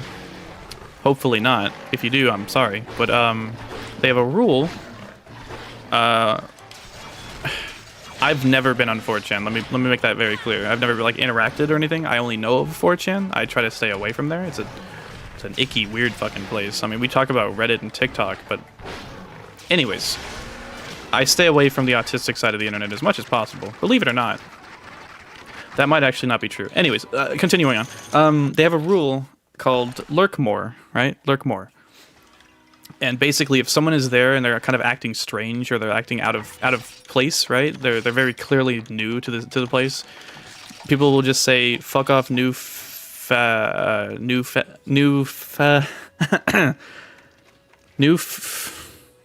word," and then they'll say "lurk more" because basically they're telling you, hey, don't interact until you learned how the vibe is, basically, right? Like, you need to spend more time watching how we act before you start acting with us, right? They're not saying necessarily to fuck off and don't come back. They're just saying, hey, we have a specific way we act here.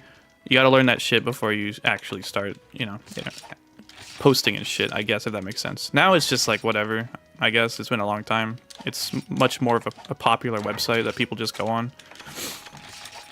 Probably more toxic than Twitter. If that's possible. But yeah. Have been on all the chants? Ooh. Stay away from the bigger numbers? Ooh. Yeah. I don't want to think about that.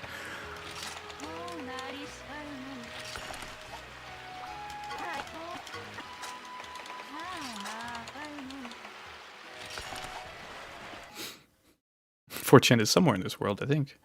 Yeah. Never been to 4chan. Don't go there. I'm gonna be real with you. You will find nothing good there. The only time I talk about 4chan is in like reference to it, you know what I mean? I never go like, oh, I saw this post on 4chan because I yeah. I mean, I'm not your fucking dad, right? Like, if you really want to go on there, go ahead. But like, it's just there's just nothing really good there. You're gonna go on there, and you're gonna like click on a random board. Don't go to random. Don't go to B, please. Don't go there. And you're just gonna find a bunch of weird people, like legitimately. Not necessarily in a bad thing, not bad way. Also, some things, not everything that comes out of 4chan is bad. Like they made what is it called, Katawa Shujo or whatever, and that's apparently a very good visual novel game. So I've never played it because it doesn't really appeal to me too much. But yeah, I mean, look, man, it's just a website with a community, and like some of them are actually cool people, I'm sure. But yeah, I just stay away because I don't want to get involved. So, oh yeah, someone asked me what my favorite metal band was. I listen to a lot of music. I do know Sabaton. Recently, I don't really listen to metal too much. I can just open up Spotify. Do you think if I play like a second of the song that's selected, I'll get copyright struck? Let's see if anyone recognizes this sound snippet. Oh, was that too quiet? I don't want it to be too loud. Very, very, whatever. But yeah, let's see. The very specific, like very subtle. I don't know if anyone's gonna get that. I'll say it later. Maybe if I play the start of the song, that'll be very obvious. Anyways, I mostly listen to like, I guess you would call it emo. Well, not really actually. I don't know what you would call it. Lately, I've been listening to a lot of like, I think you'd maybe call it bedroom pop. I'm really not sure. It's poppy, but like not double the noise. Yeah. Like Phone Boy is really good. That's not metal at all. Whatever. Let me go to my metal stuff, I guess.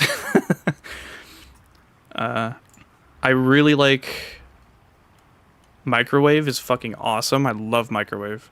The Chariot is pretty good. Let's see. Deftones is good, of course. I like Deftones. Exotic Animal Petting Zoo is pretty good. So more popular ones, Veil of Maya. I like Pierce the Veil, of course. King for a Day. Knocked Loose. Recently, I've been listening to Knocked Loose. That shit is crazy hard. Every Time I Die is pretty good. Let's see. I like MCR. I don't listen to a lot of MCR, My Chemical Romance, but let me look more metal. Dillinger Escape Plan's really good. For like death metal, I like Bloodbath, Decapitated. Meshuggah's pretty good. That's gent. Karelia is really good. I think it's more of a lesser known like prog metal band, but they're actually really good. Let's see. Job for a Cowboy. I like Tarnished Gluttony. I haven't listened to much anything else though. Necrophagist is pretty good. Only Ash Remains is a classic. August Burns Red's good. What's that one band?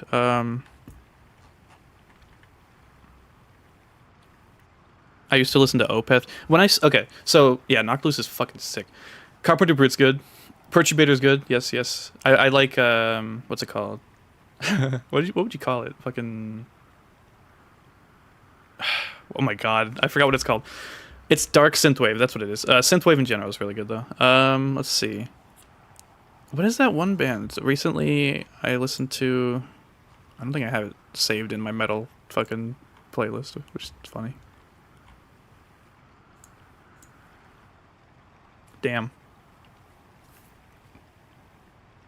Mom Jeans is really good. That's an emo band. Remo Drive is good too. Origami Angel's good.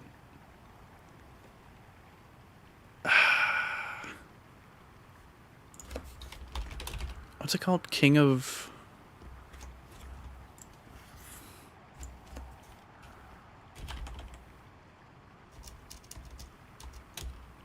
Man, I cannot remember.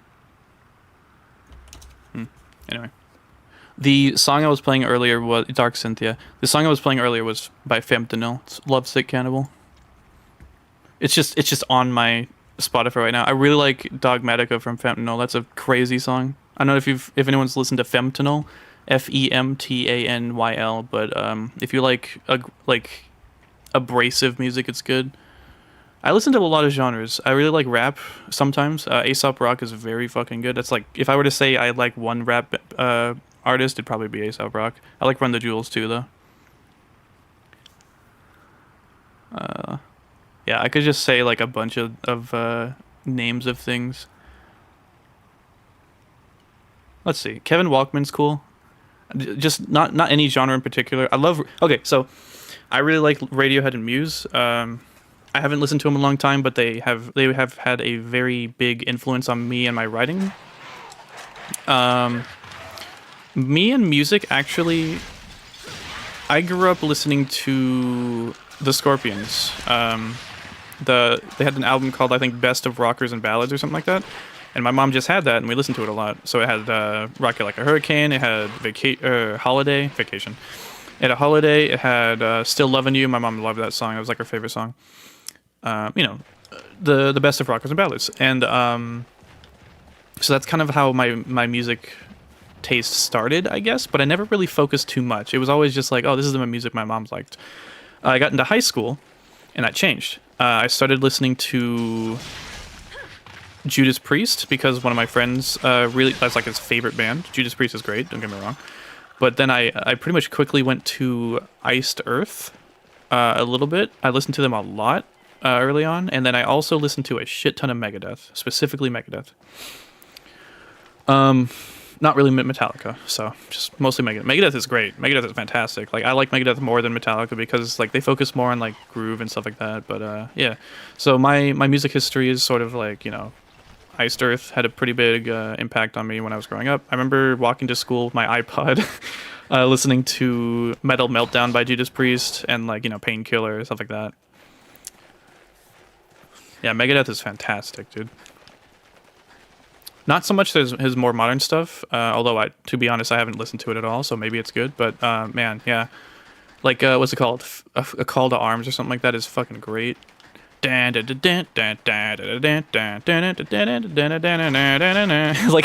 come on, it's so good. Anyways, yeah. So I have roots in metal for sure, but I've definitely since grown from that. When I got more into writing music, I used to play Guitar Hero a lot. That's kind of how I got more and more into music. So I learned, I found Lamb of God and All That Remains from, I think, Guitar Hero 2. Very good bands. Let's see.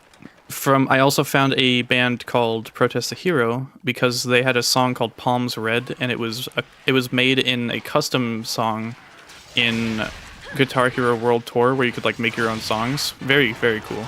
And it's really funny because I thought like, oh wow, this is a really cool like custom song that someone made.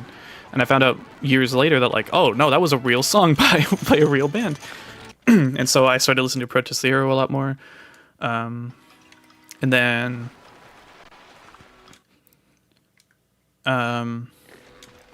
after that, it was also Dillinger Escape Plan a little bit around the same time as Protest the Hero.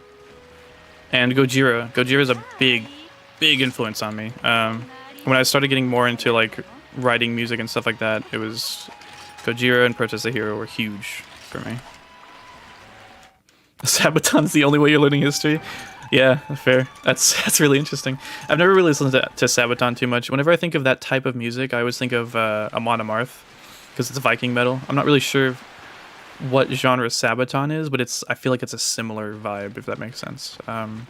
But yeah, nowadays my rotation would be like Microwave. Microwave is so good, dude. That's more like, I think they call it like progressive hardcore, which is funny. I can see it, but it's definitely like hardcore. It's such a good band, holy shit. They have an album, what the hell? I heard of Bullfango, but like, I don't see one.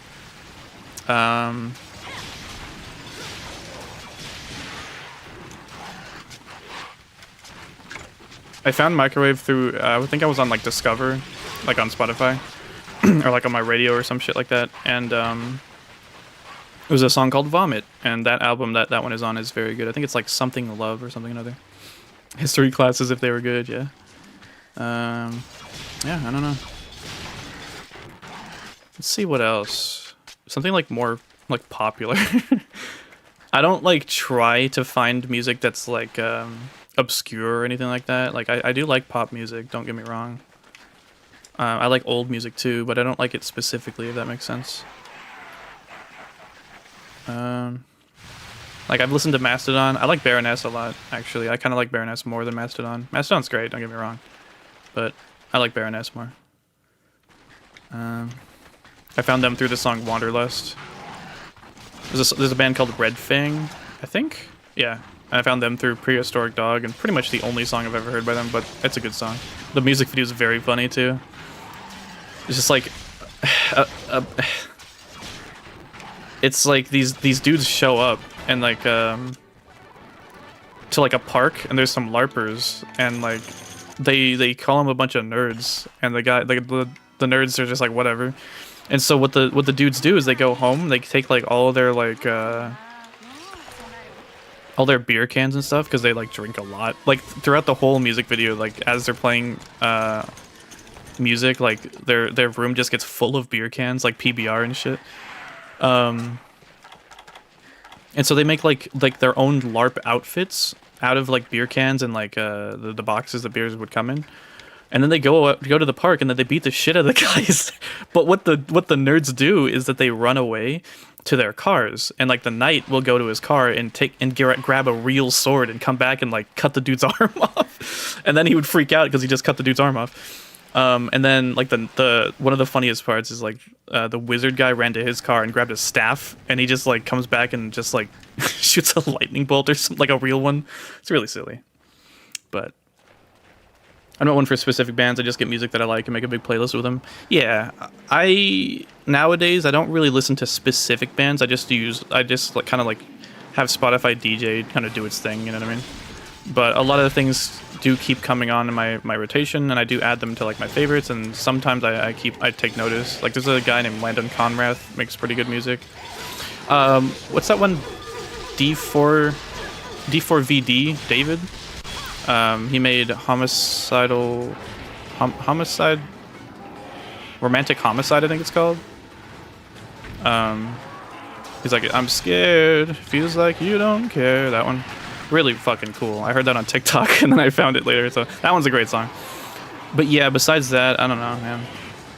There are only some bands where I can listen to them, and like every song seems to be very good. Gojira is one of those bands for me. Like, a lot of times I'll listen to a band and I'll only really like one or two songs from an album or something, you know? But then there's some bands that are different. Microwave's another one.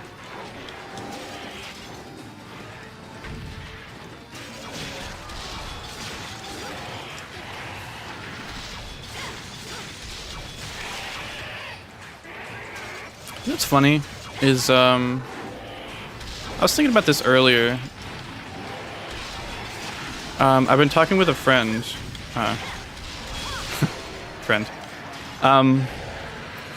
And we were talking about food. And I've noticed that like kind of we all only talk about food basically. But I was thinking like that's kind of not really bad. And if you think about it, food is a wonderful thing. It brings people together. You know, it crosses cultural boundaries, right? Like if you can't speak my language, but you bring me some food, and I'm like, oh wow, this is, you know what I mean? Like as a good gesture or whatever, or vice versa. Like you don't need to say anything, you know? like hey buddy, here's some food. We're both humans, and we're trying to spread joy to each other through something beautiful that anyone can experience. Well, okay, not anyone, but you know what I mean. Like if your taste buds don't work or something like that, or you know, obviously. But it's just I love that so much. It's like a universal language. Everyone has to eat, right? So talking about that is just such a, because I remember a while ago, I remember like I was just on stream where we were talking about food. Remember the whole chip beef on toast thing? So, what's your favorite video game soundtrack? I don't like picking favorites, but Undertale is definitely on there. I know it might be kind of a boring answer, but seriously, dude, Toby is so fucked up. It's not fair. He's so good at music.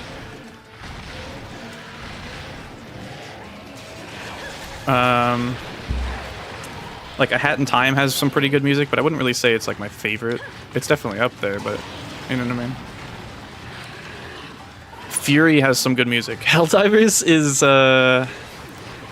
it's got an earworm song, that's for sure.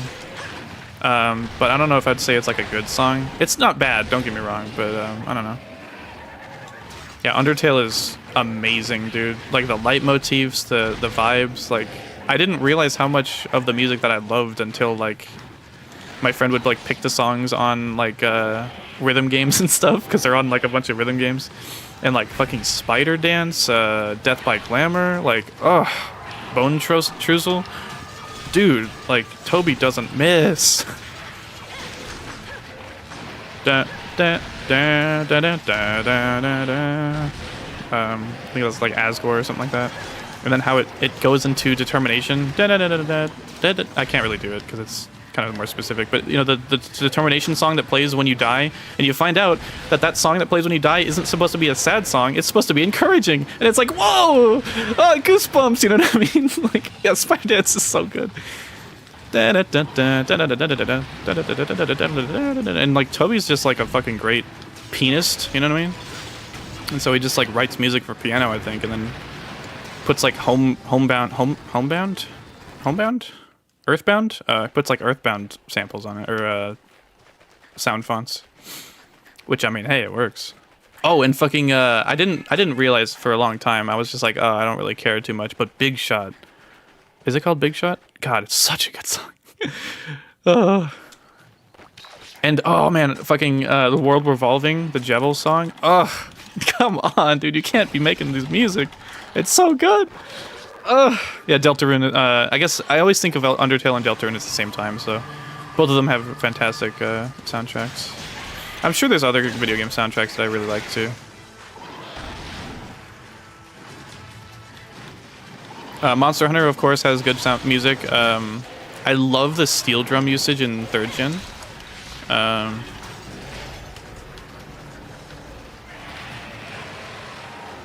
It's really funny. I don't need to see or hear the monster come into the area. I just see Kuropeku do that stupid runaway dance, and I know that the big monster's here. I didn't know where he came from though until I saw him pop up. I was looking at the entrances, if you saw that. He's so smug. He's like, hey, I called a friend. It worked. Haha, you're fucked, you know. Kuropeku is such a cool design. Yo, let's get Kuropeku in Wilds. Speaking of Wilds, oh, we got the Kutku boy. We got the boy. We got the Kangalala. Yay. But we got the Kutku. Zinogre's theme is great. Yeah. Guilty Gear's soundtrack is very good. Whenever I hang out with my friends, sometimes I'll play it in his car, but God, the lyrics are so stupid. I don't think the guy knows English, so you know, to be fair, like he's doing his best. And it's like Selena. I don't think she knew Spanish, but she was still singing in it. So it's probably like a situation like that, right? But yeah. This is bullshit blazing, you know. Still my heart or whatever, and then the smell of the game. What the fuck are you talking about? Like, oh, Devil May, what the hell is this? Devil May Cry also has amazing music, of course. DMC5, of course, but DMC4, I think Nilo Angelo music is what it is so good. And then DMC3, of course, has great music. I remember hearing the Cerberus theme song in DMC3, and I'm just like, ooh, this shit heavy, you know? The vocals are a bit off, but hey. Take the good with the bad. Let's see, what else is there? Yeah, Kutku is back. Oh, sorry if that's a spoiler, but... Yeah, and I'm so bad at fighting games. I'd like to be a bit better. I got the Capcom, like the recent Capcom or Marvel vs. Capcom ones. It's really cool, and I like playing Serbbot. Another thing that would probably not be good for me is that I would play silly gimmick characters, right? I would play Serbbot in MVC2. I would play NecoArc in whatever the fuck that one is, Phantasma, whatever something. Like, you know what I mean? And those aren't exactly high tier characters. And I think they're like really high effort or something like that too. Like if you just played a different character. Oh, and what is Tau Kaka from? Is that her name? Or did I just say did I say something funny? Yeah, Tau Kaka from BlazBlue. I play the cute silly characters. I'm sorry. I love Tau Kaka. And NecoArc, of course. I mean, come on. What am I doing here? We're not plus. We're not plus. Lyrics are perfectly cheesy and over the top. Yeah, I struggle with fighting games. Mainly a platform player. Yeah. I kind of preferred Smash Bros, but even then, I'm just like I could play Melee, but I'm not gonna be good, and I'm probably gonna feel like shit by the end of it because I don't know what I'm doing. You know what I mean? So. Used to play those games. Old hands won't let me anymore. MVC1 was my favorite. Mega Man and Captain Commando was my team. Nice. But in yeah. I was actually going through the games because I got a key from Capcom, and I did not know. Right, I was not aware. If it wouldn't take too long, I would show it. But oh, hello. I was not aware. Right. So I was going through the games. What is it? What is it?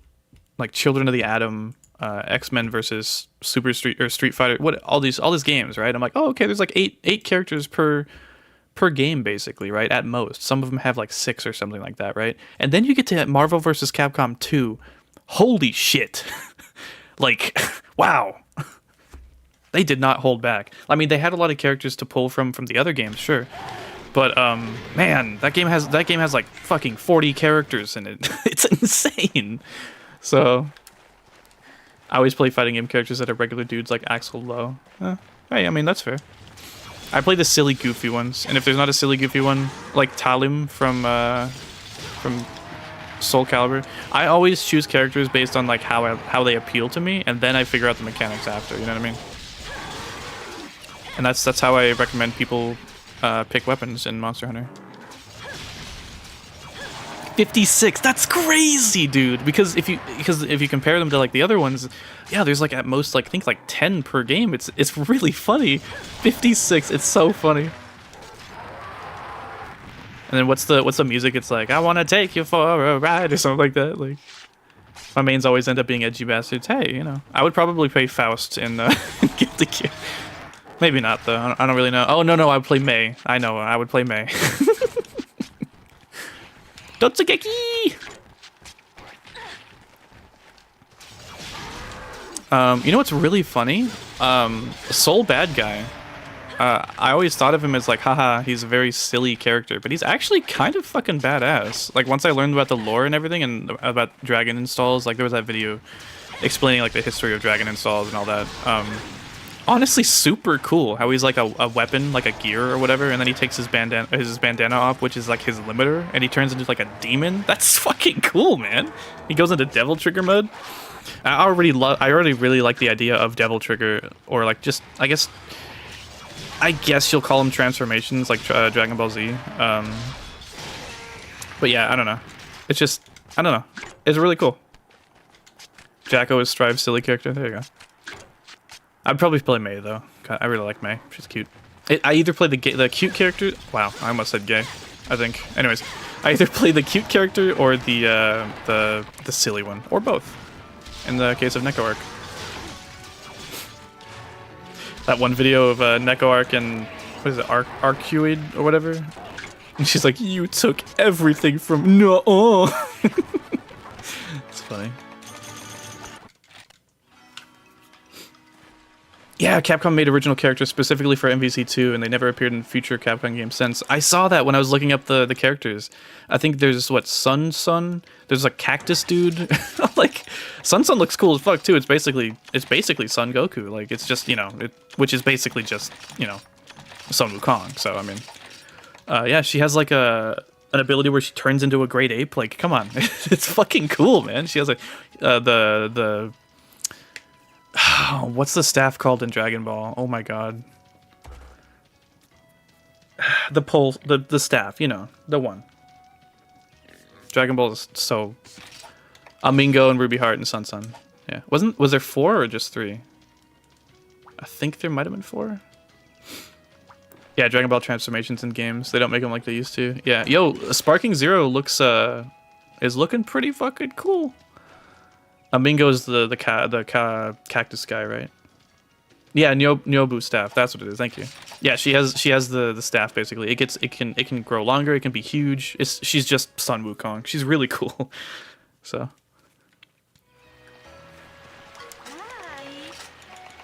Now, whether or not I could play her is another thing entirely. Also, I've heard that Marvel vs. Capcom games are very like insanely balanced, or at least what is it, MVC3 I think, with like Virgil or some shit like that. Like like you know what I mean? Like if everyone's broken, then no one's broken or something like that, right? Like, or at least that's the idea. So could be 4. I'm not sure. Amigo's a cactus. I actually took notes. Let me double check. Enjoy the ambience of me being like killed by an Alteroth probably. I take notes on far too many things, dude. It's my autistic. It's the way my autism. Oh no, it's just 3. It's Amingo, Ruby Heart, and Sun. My autism manifests in that I take notes and I make lists. So, my friend was playing Oblivion and I was watching him stream it. It was really fun actually. I was like, hey, I want to make a list of all the areas in Oblivion. You want me to answer why I did that? Well, you're not gonna get it from me because I don't fucking know, man. Like yeah, MVC's insanely unbalanced. The best kind of balancing, yeah. Like, dude, I don't know what it is though. I've always kind of liked the idea, or I've always liked like taking notes and writing things down. There's a game called Uplink, and for some reason, I just like the idea of like, hacking into a server or something and like writing down what I needed to grab or something like that. You know what I mean? It just, I don't know. This is a lot of fucking Delex. And so when I was starting to make like, spreadsheets for Freedom Unite and all that, I don't know, there's just, the part of why I did all that was just because I was fun. It became like a very useful, hopefully, resource, at least for me. But man, I don't know, man. Just, it was like an excuse for me to use, or to learn and to use a spreadsheet sort of thing. Now, am I actually autistic? I don't know. I mean, you guys can decide that for yourself. I don't mind.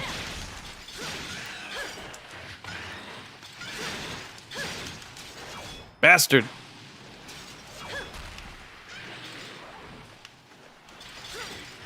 Am I autistic like Corey from Oni Plays? Nah. Well, shit. Well.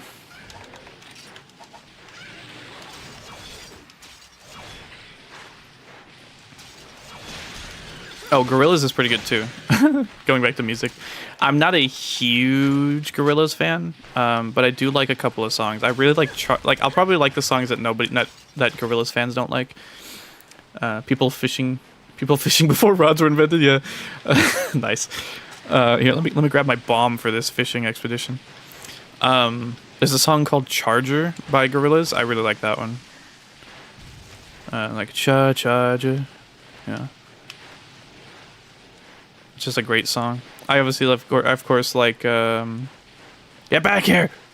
Of course, I like Feel Good Inc. and stuff like that. The classics. Charger's very good. Dirty Harry, I think, is good. I don't know. Oh, peep this one. Oh, I'm a gamer!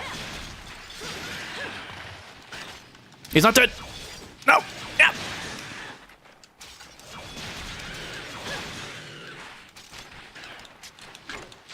Come on. No! No! I can't get it! No! Gimme! Yeah! We're out of here. Actually, well, I was just gonna let them kill me, but it'd probably take way too long. Even with speeding it up like 20 times speed. Yeah, all my life! Yeah, that used to be like a meme with me and my friend. It's really funny. You like Monster Hunter, so that automatically makes you autistic. True. Big fan of their first album and Demon Days. Yeah, Demon Days is great, yeah. Can I use Giganox armor for Zinogre? Yeah. I kind of recommend it. That's what I used in my video because you have a lot of thunder resistance, 21, and you have stun 21. And you have stun resistance if you decorate it. I recommend using these decorations. 1 stun jewel, 2 disabler jewels if you want to use Bleeding Cross, and then 1 thunder resistance jewel, and that will set you up. Basically, you just need the stun one here, and then optionally the thunder resistance. You might as well. You really should. The disabler ones are very optional. And if you're not using a status weapon, then you don't need them at all, anyways. So, don't anyone. Someone's gonna come in and be like, "So I guess you got the plate, huh? If you're just kind of fucking around now." And I'm gonna have to tell them, yeah, I got it the first hunt. What's your favorite monster? What is your favorite weapon in Monster Hunter, and why? If I had to pick a favorite, probably longsword, and mainly because it's consistently my favorite. Because I love Greatsword in 5th gen onwards. And I mean, hell, I like Greatsword before it, but man, Greatsword 5th gen on, it just hits different, man. Tackling into shit, you know what I mean? Oh no, a big attack, just meet my fucking shoulder, you know what I'm saying? Like, it feels so powerful, you know? Not to mention how broken it is in World and Sunbreak, where you can just instantly get to the TCS. It's kind of crazy. Besides that, I love Charge Blade. I prefer it in 4 and Gen. I'm not a huge fan of... Oh, hello. I'm not a huge fan of the,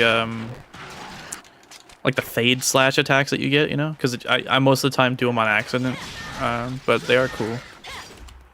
Yeah, imagine using armor fighting a monster. You know what? I haven't said this yet, but just like in Freedom Unite, the best armor is actually the Yukumo armor. Believe it or not. So... You can technically beat the game with just the Yukumo armor, you know? So, I mean... Yeah, no problem, Gabriel. I recommend you check out my Zinogre video if you have any trouble. Hopefully that will help you learn its attacks better and also sort of give you an idea of what strategy you might want to use. So, otherwise, good luck, and maybe check it out after you're done with the hunt. See what you might have missed. Or see what's up, you know? See what's. And there's definitely some things that I didn't cover, so who knows. How to play this game in emulated online multiplayer on Android. You're gonna want to use Hunsterverse. Let me...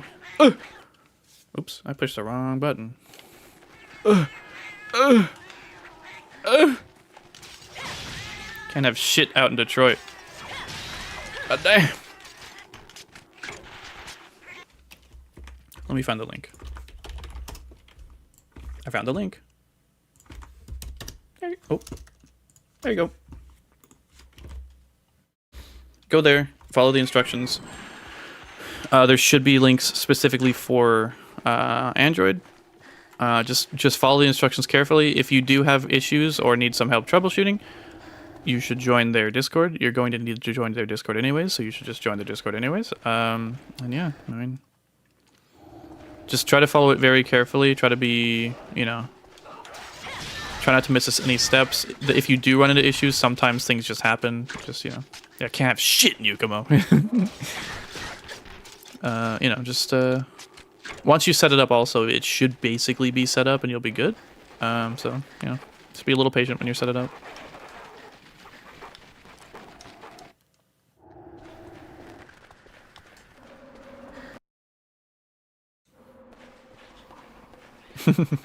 Maybe next time I like stream a multiplayer. God damn! Shit! Like maybe next time I stream specifically to like play multiplayer in this game, I'll make it like obvious in the title or something. I don't know. Currently playing Dose right now. About to put my fist through the screen because all those minions won't leave me. Dude, oh my god. When I did a stream. Oh hey.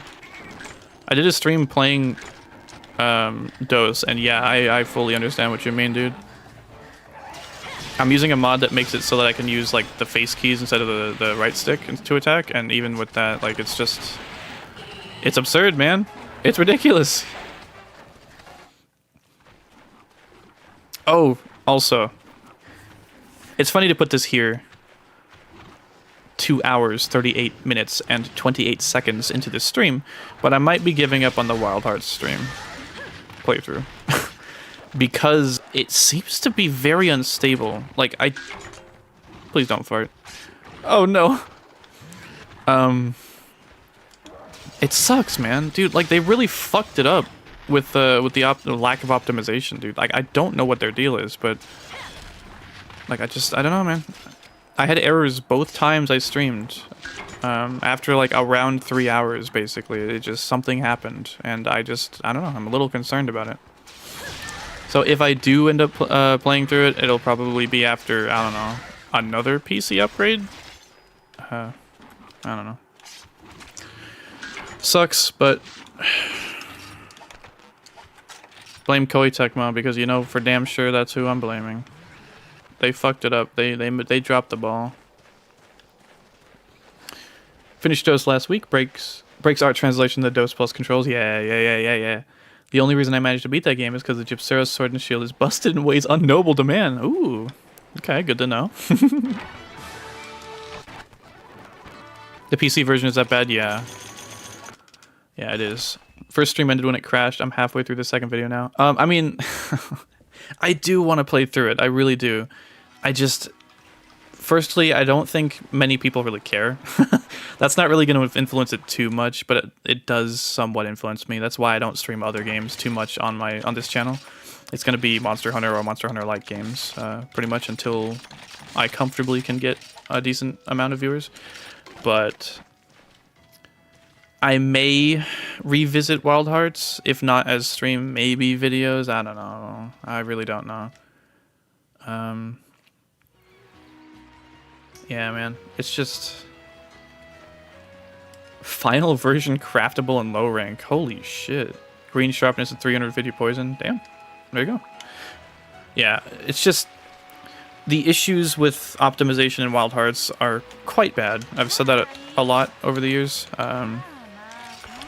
Or years? I don't know how long it's been out. But,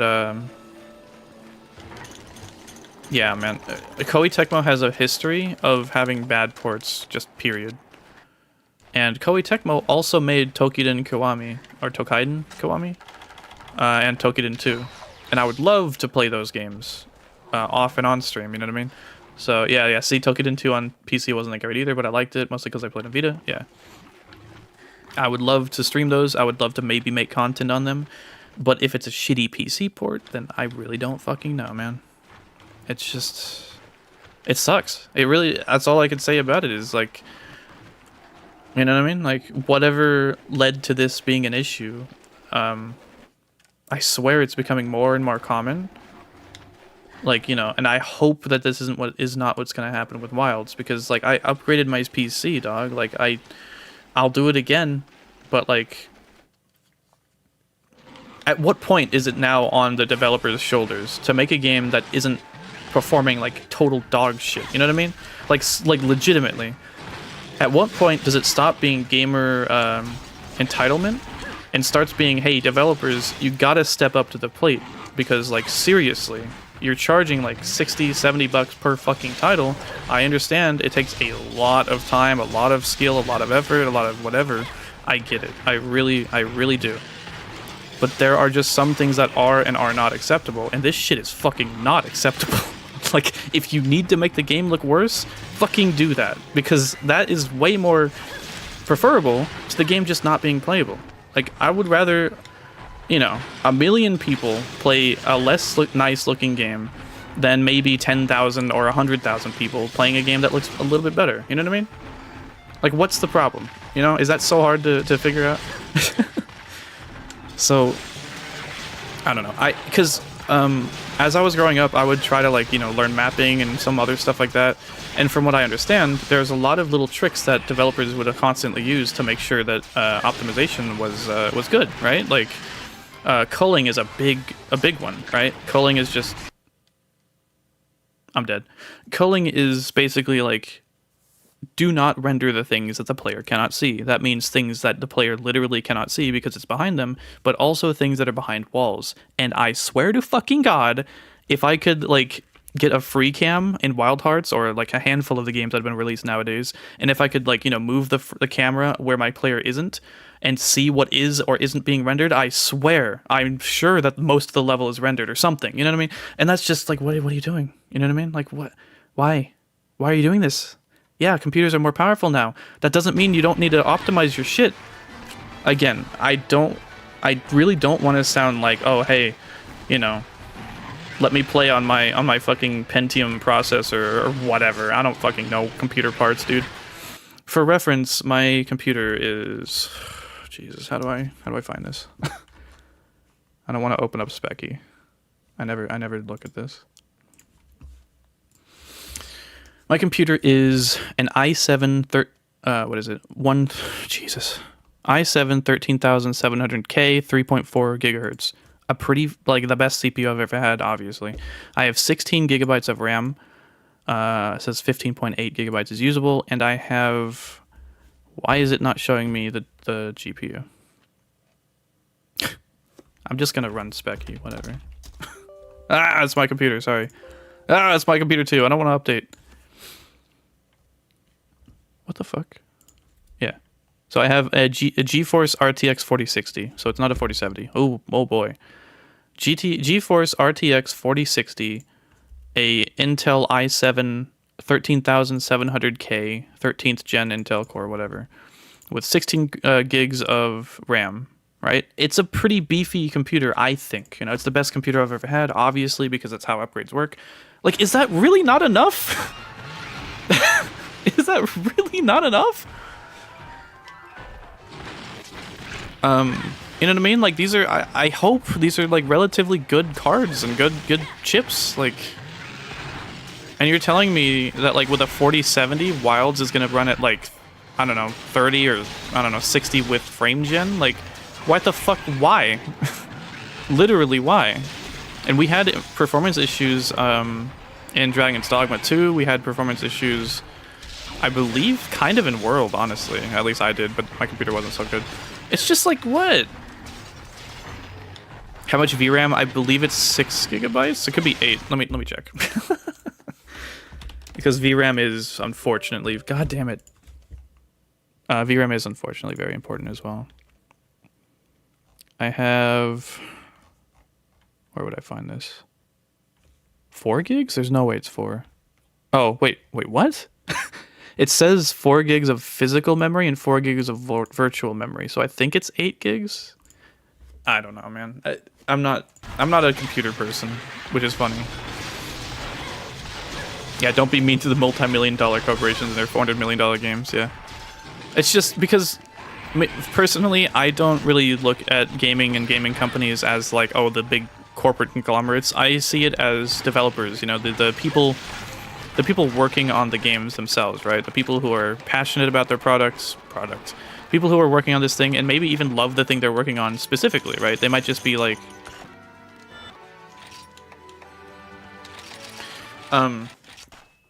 you know, I would assume that the Monster Hunter developers, all the people that work on the sound, the graphics, the audio, the you know, storyboarding, all of that stuff, I would assume that they're relatively extremely passionate about the product. Maybe more so than, like, you know, Call of Duty. But even then, I feel like, you know, 8, yeah, they don't make 46 with 4. Okay, yeah.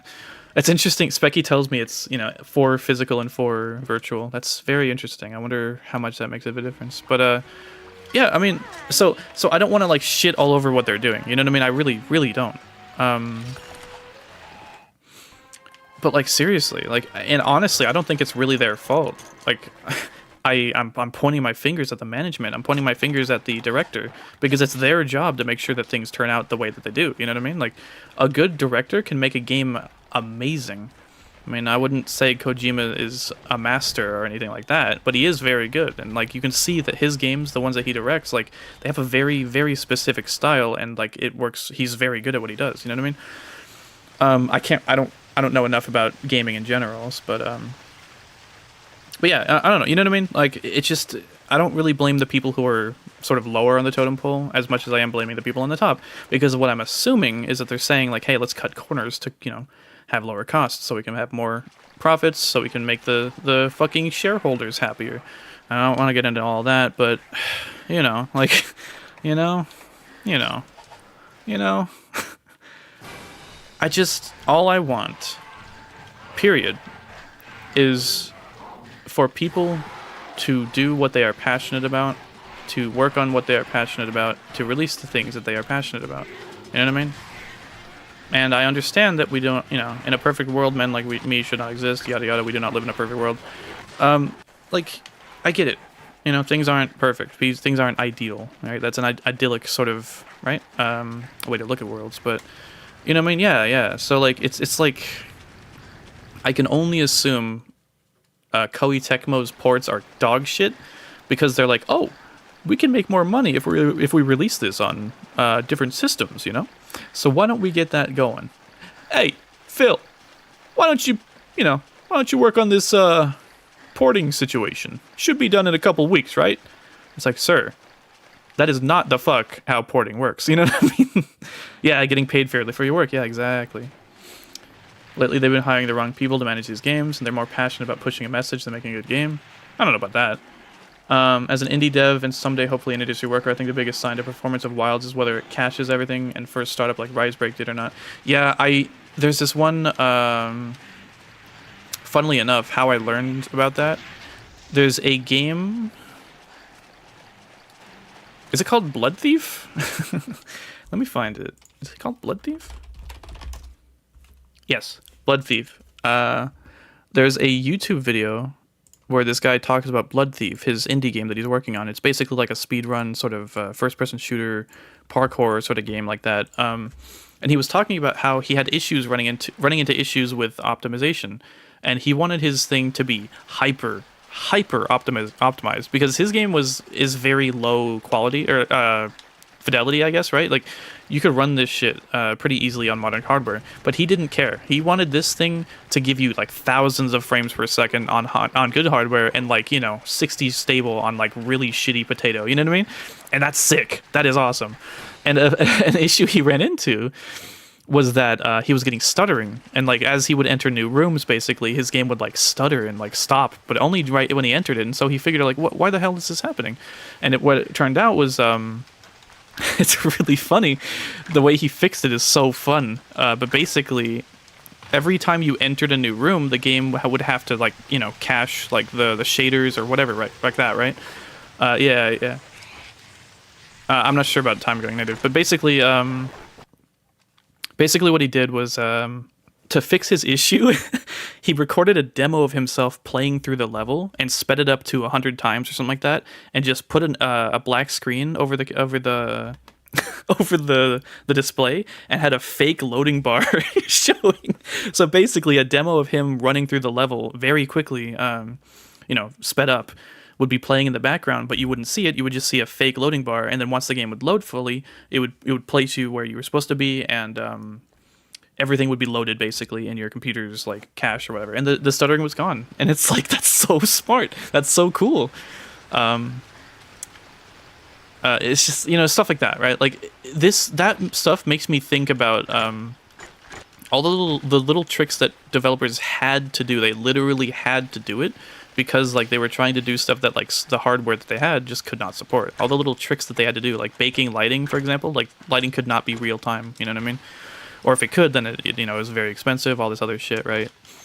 And like, I just feel like we're moving away from that. Everything has to be real time and dynamic, and everything has to, you know what I mean? And it's just like, that shit is fucking expensive. And I'm not just talking about frame rates. I'm talking about having your customers have to buy, graphics cards and chips and, Not to mention compressing textures, for example, having to fit it on a CD.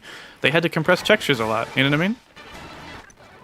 Now I feel like they just don't compress anything. Like, again, at a certain point, should we not expect developers to, like, care? You know what I mean? Like, we were doing this stuff already, right? Weren't we? Like, we were making sure games are optimized for, you know, consoles or PCs or whatever. But now I feel like we're just throwing it at the powerful systems that we have and hoping for the best, and that's not what we should be doing, in my opinion. If you want to deep dive into GPU optimizations, any video by Aceroll is exceptional. Okay, I might check it out. Can't wait to see my Fire Chicken and Pink Gorilla come back in Wilds. Yeah, me too. I'm so excited for it. Yeah. How long did you farm in this game? I can check-ish.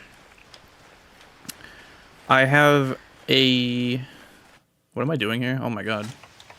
I'm literally accepting quests. Okay, Ludros. I'm accepting quests and just idly playing. Yeah, limitation breeds creativity. Yes. It really does. It legitimately does, yeah. It really should still be a core motto in the industry. I agree. I love that phrase, honestly. And it's funny, like, limitations shouldn't be necessarily seen as a bad thing. And sometimes you get the most creative work done by forcing limitations on yourself, you know what I mean? Like not using colors or only using colors, you know, like not doing line art, you know, just whatever. Like that's just artwork specifically, but you get it.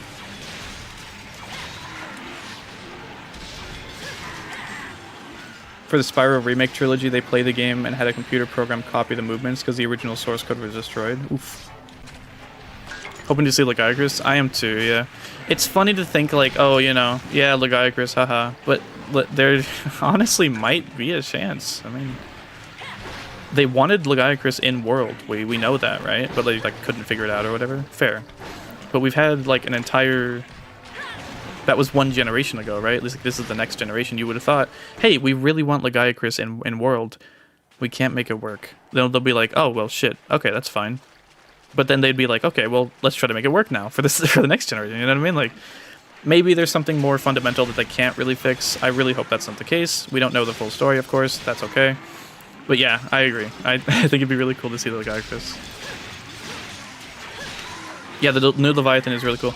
All the stuff I've seen, dude, I really don't like meat riding, if that's what it's called. But hey, I am excited for sure. Thinking Legiacris might appear in the expansion, maybe.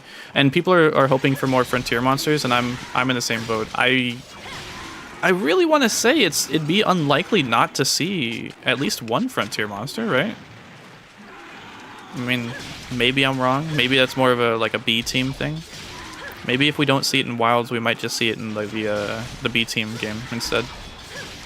We'll just have to see. That fucking spider monster that they added though, or that they showed off, looks so fucking cool, dude. The game looks amazing. Like, it looks really cool. And it's funny because like I'm not even thinking about like gameplay, because again, I can't really look at a game and be like, oh, this looks very fun, because I don't fucking know. I'm not playing it, you know what I mean? But the art design, the art direction looks amazing. Absolutely fantastic. I hope they don't add Plesiath. Hey, I'd be okay with it. The only problem, dude, and the thing that sucks is Kutku and Kungalala are low-tier monsters. Like, that's just kind of the fact of the matter, right? You only can really add so many low-tier monsters to a game, and that really fucking sucks, you know what I mean?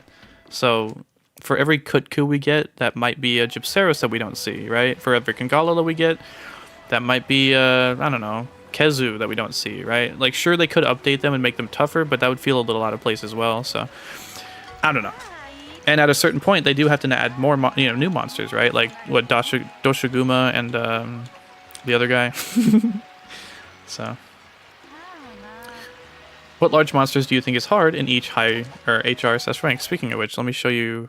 Sorry for the person if you're still here.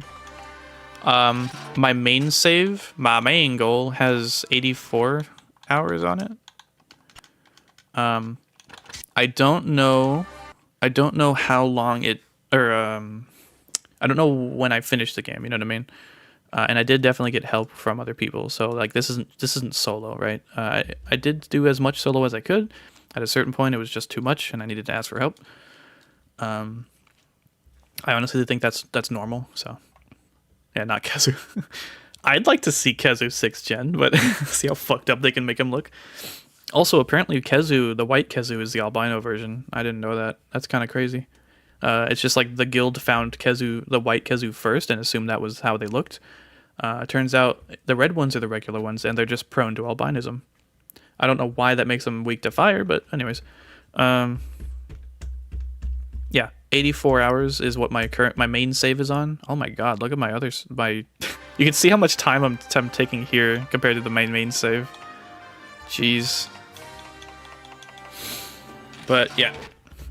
If you want, you can check out my playthrough streams. I'm not sure what the last one would be, but yeah, that's pretty much how much time.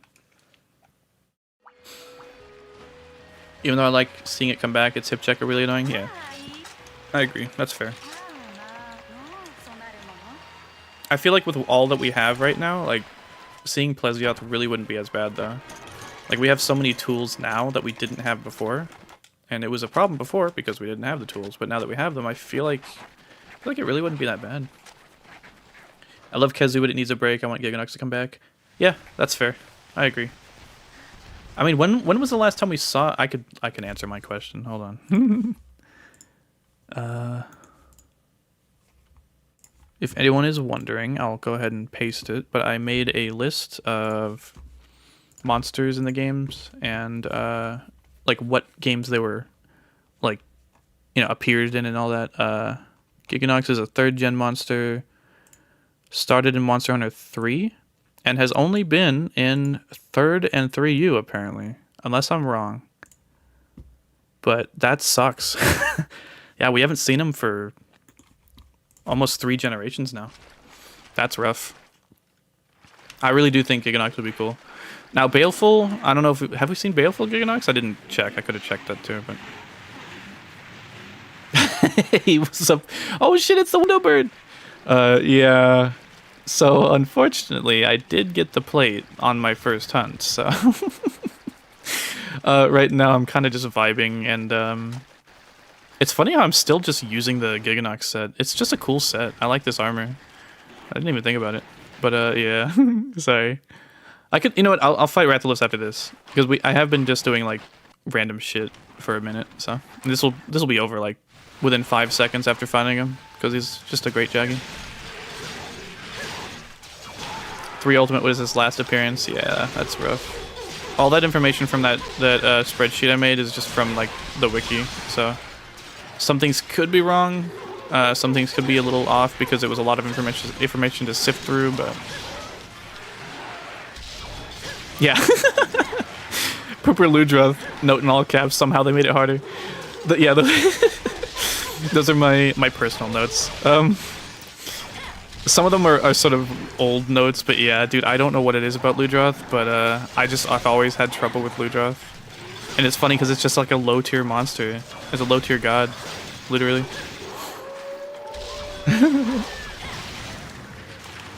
I think what it is like it's pretty large and it moves really fast. I don't know.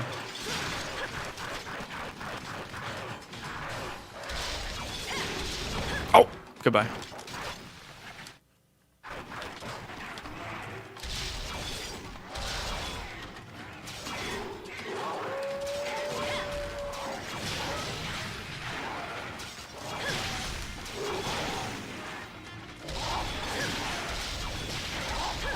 Shine! Oh, I thought that was gonna kill him.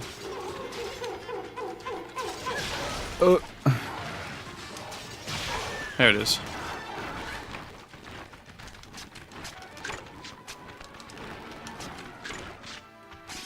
Oh, he's got allergies. He's shaking his nose so much. He's like, is he aggroed on me?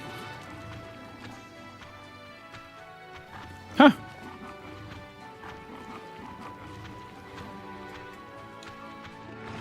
What? He's not aggroed. That's really interesting. Oh! There it is. He just got confused. Everyone has a nemesis. That's fair, yeah. Dude, Plesioth used to be my nemesis, I swear. Shit was brutal. Plesioth was one of the big influences on me. What is it? Inspirations for me to make my guide series in the first place. Because when I had trouble with Plesioth, I was like, hey, what the fuck? How do you do this? And I looked up videos, and what I found was just people rolling through the hip check, and it's like, I can't do that though, because he does so much damage to me. You know what I mean? And so I was like, you know what?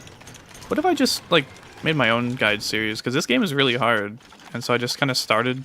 And then people started showing up and watching. And I was like, oh, huh, people are watching. That's cool. I'm sure that'll stop pretty soon because I was just not used to people watching my videos and stuff. But go figure, people didn't stop watching.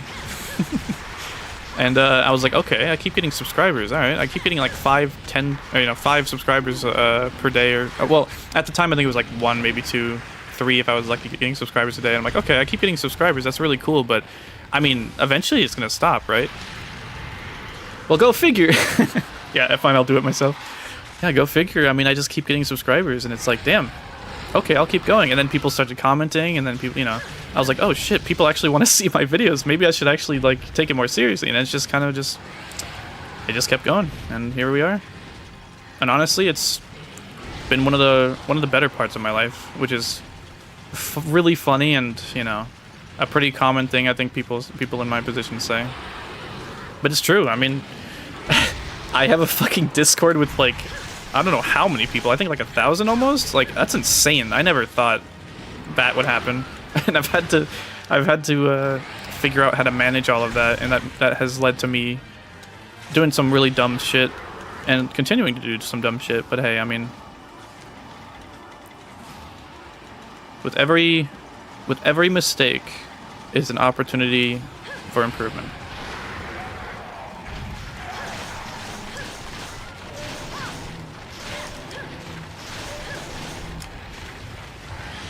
$800+, thank you.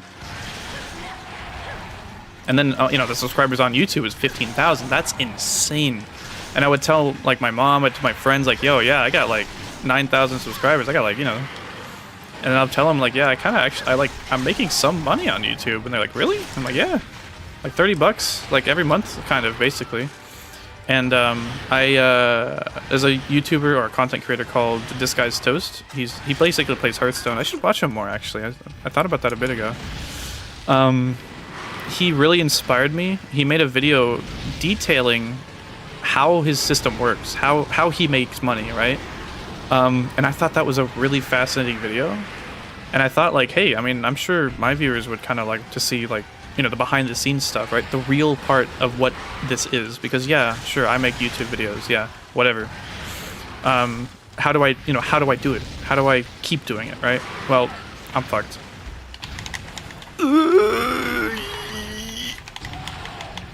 Well, I work at a bakery. And that helps me pay the bills. But I do make, on average, around like $30 a month.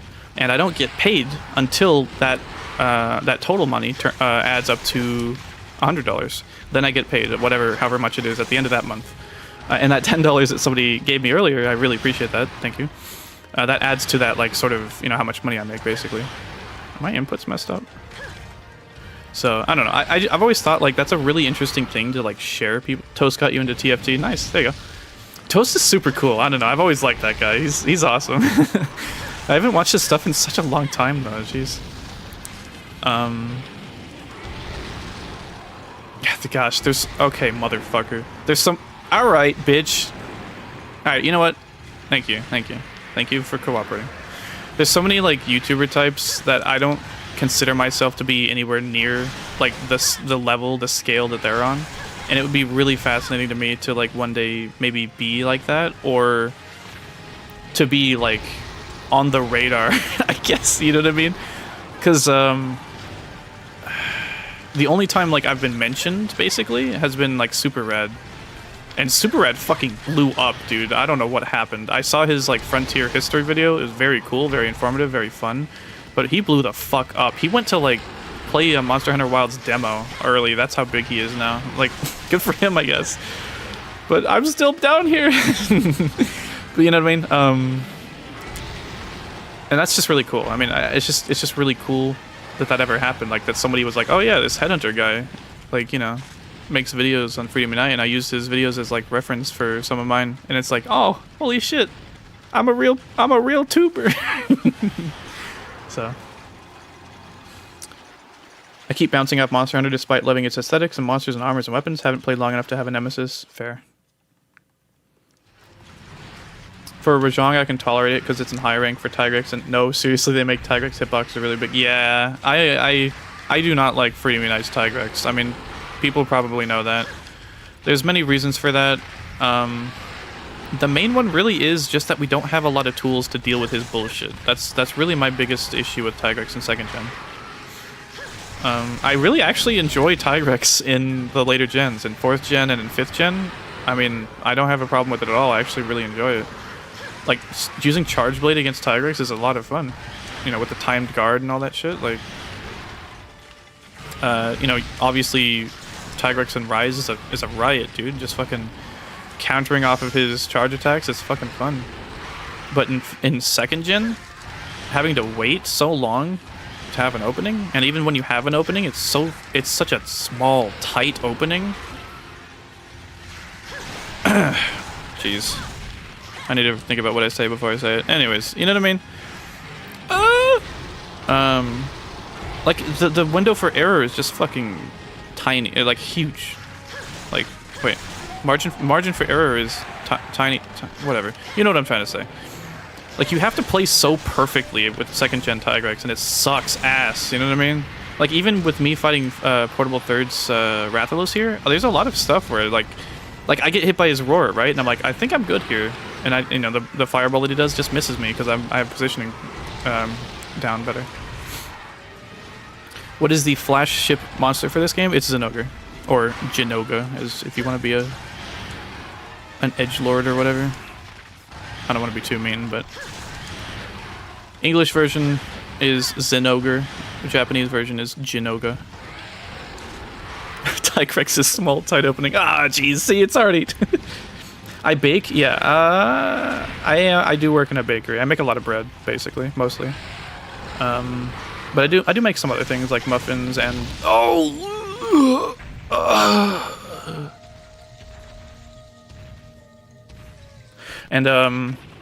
not donuts. I make muffins. I make turnovers and pastry bites. I make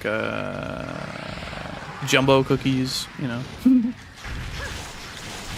And I get to be a fat ass and eat a bunch of sugar all day, which is really bad. I really need to not do that so much. But I love the people I work with, which is honestly so nice. Seriously, if you ever get a job, if you're working right now, whatever, right? Employment, what you do is important, of course. Like, if you like what you do, that's great. But you're probably not, and that's totally fine. But the people you're working with, you want to try to find people that are good. Like, that can be really hard, depending on where you work, depending on what you're doing. So, do I make croissants? No. They make those earlier in the morning.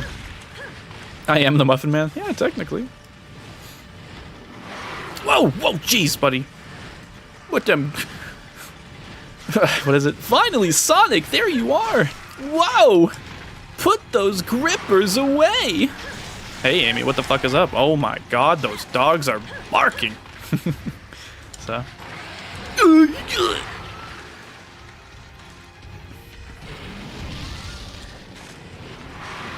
It sounds awesome, except for the constant carb loading. Yeah, I'm pretty bad with it. I like to eat bear claws. I like to eat donuts. It's really bad. We have things called spritz cookies. They're like little butter cookies, I guess. They're good. We make eclairs. Eclairs are really good, but like, ooh, they're so sugary. Cream puffs are very good too. I like them a lot. Oh. New nickname confirmed, Muffin Man. Brett. My friend does call me Bretty, actually. I think it'd be really funny if I do ever make like a VTuber or something like that to have an alternate design that was just like something, the character or whatever made out of bread. That'd be really funny. The raccoon thing is really funny too, actually. The raccoon thing is actually from YouTube. Like, I've never been like the raccoon guy. It's just for my profile picture, it's still like the cat with the glasses. But and even I cut his tail off.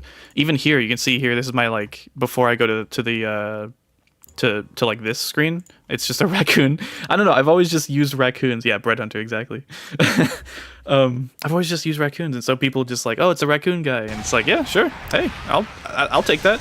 And I do really like raccoons. I think I like raccoons more because since I started my channel, but I've always liked raccoons. They're so cute. And the final boss in this game is Amatsumagutsuchi. Technically, yeah. But there is also a Latreon and a Cantor and Eukonlos. Which is, well, I don't know if it's after, actually. Maybe it's not. Raccoon with a piece of toast in his face. Yeah. Huh. Or like he's got it like in his mouth, or maybe like his head sticking through the bread. Something like that. Or just made out of bread. No, I don't want to be bread. And then, you know what? This is fine. I don't care anymore.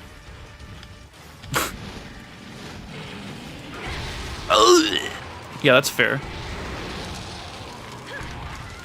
I'm gonna roll 3 times, and then it'll wear off. Yep. Whoa! Buddy! Yeah. Raccoons are awesome. I don't know anything about them, of course. Don't get me wrong. I've never owned a raccoon. My mom used to own a raccoon. She used to live in Florida. And her dad was a gator hunter. And he would bring home like animals sometimes. She had a pet deer once. She had a pet raccoon. And yeah. I've only ever had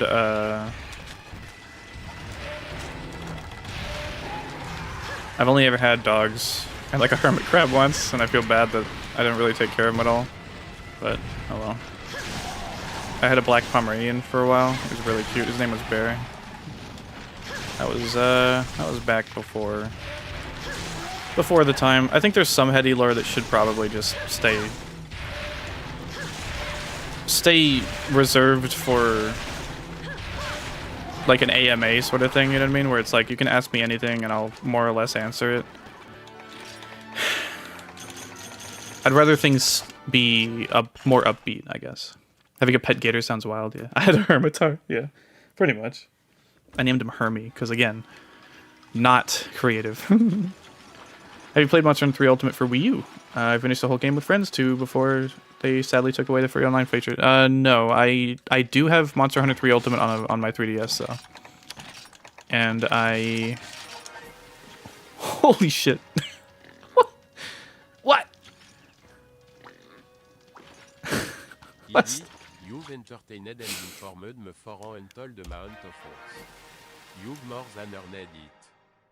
Damn. Thank you so much, Lister. Jeez. I really appreciate that. You've entertained and informed me for and told the amount of force. It's funny it did it twice. Also, it's still French. Damn, thank you so much. I really appreciate that. Wow. Wow. Oh, that's my train of thought. Yeah, I do have 3 Ultimate on my 3DS. Yeah, hey, you know, something I've always really strived for. It's actually really funny. It's I wanted to like inspire people, you know what I mean?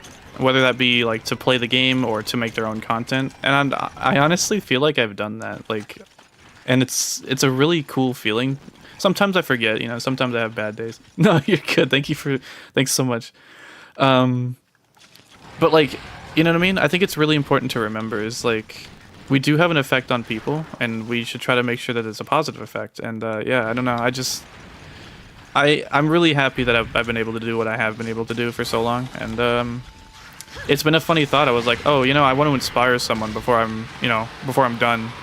And now that I've done that, I'm just going to keep going. And I'm just going to keep, you know, inspiring people, hopefully, and, you know, spreading good vibes and all that other shit. But yeah, thank you so much. I really appreciate that. New gen versus old, what's more better? It really depends on what you're looking for.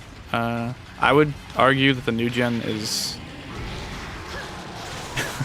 It really depends, dude, honestly. Like, seriously, I'm not like trying to be diplomatic or whatever, right? Like, I really do like Freedom Unite's longsword because of how simple it is. But I really do like, you know, Rise's longsword because of how complicated it is, how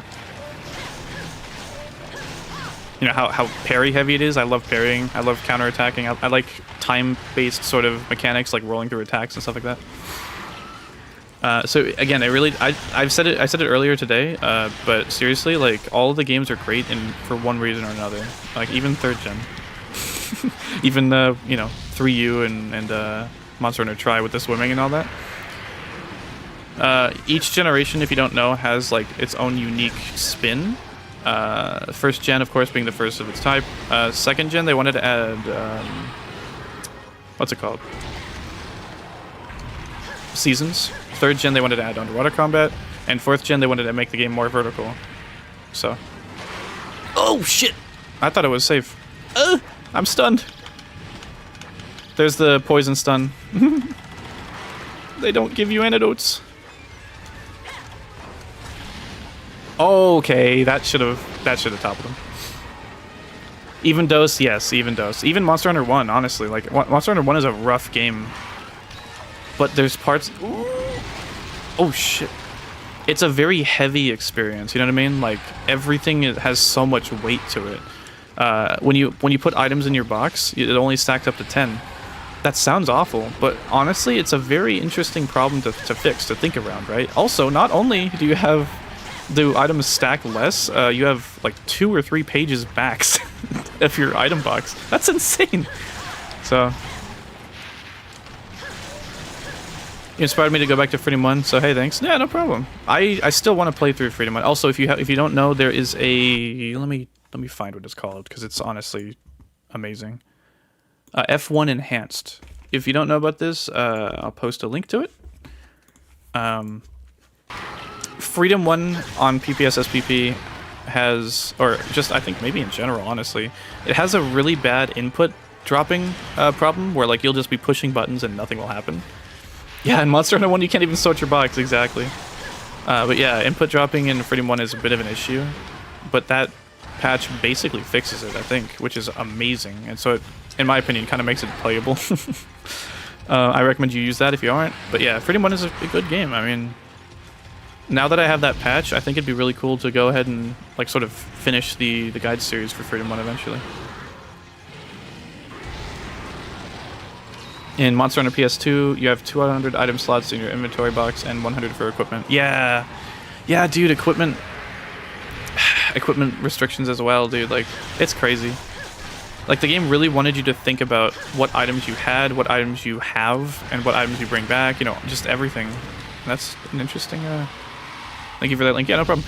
Dude, I don't remember who, but somebody, I don't know if it was a comment or a stream chat thing or something like that, but somebody told me about it, and I'm so thankful that they showed me that, because I had no idea. What's it called? What's it called? There's a YouTube channel called Just Background Noise. He does a lot of, like, Elder Scrolls stuff. He plays Morrowind a lot. And something he said was he learned so much about Morrowind from making these videos and having people tell him that he was wrong about stuff.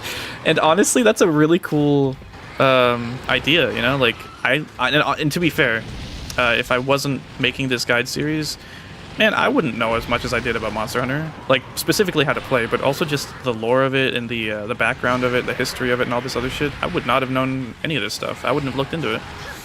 So I think that... Yeah, I'm kind of a gamer. Anyways, I think that's really cool, you know, so... everybody Monster Hunter PS2 America has dual... Yeah. It's interesting, right? It's because, like, the Monster Hunter they released in Japan was like an older version or something, and then when they released it in America, it had dual blades, which is really funny. And it's so cool. Like, damn. Rathalos is kind of getting clowned on. It's really cool, honestly. Like, I like the idea. Like nowadays, it's such a well-established thing, right? That you go to your item box and you have one of every single weapon, and that makes sense. I don't think that's really. Oh, yeah, thank you. I don't think that's really going to change ever, really, which is fine. But I think it's really cool. I think in Monster Hunter 1 or something like that, they only give you like, I don't know, like I don't know how many weapons there are. They don't give you every weapon though, right? Like you have to go out and make them. I think for the dual blades, you have to go through like the sword and shield tree to even get a dual blades, and that's just a really cool idea. Like, you know. I think it sort of makes sense now where it's just like, oh, you like a weapon type, so you just get to use that throughout the whole game. I totally get that, but it makes it like sort of special, if that makes sense, where it's like, oh yeah, there are dual blades. And you're like, really? Like, where at? And then you have to go and make a sword and shield, and you're like, oh wow, cool, okay, so now I have them and I could try them out.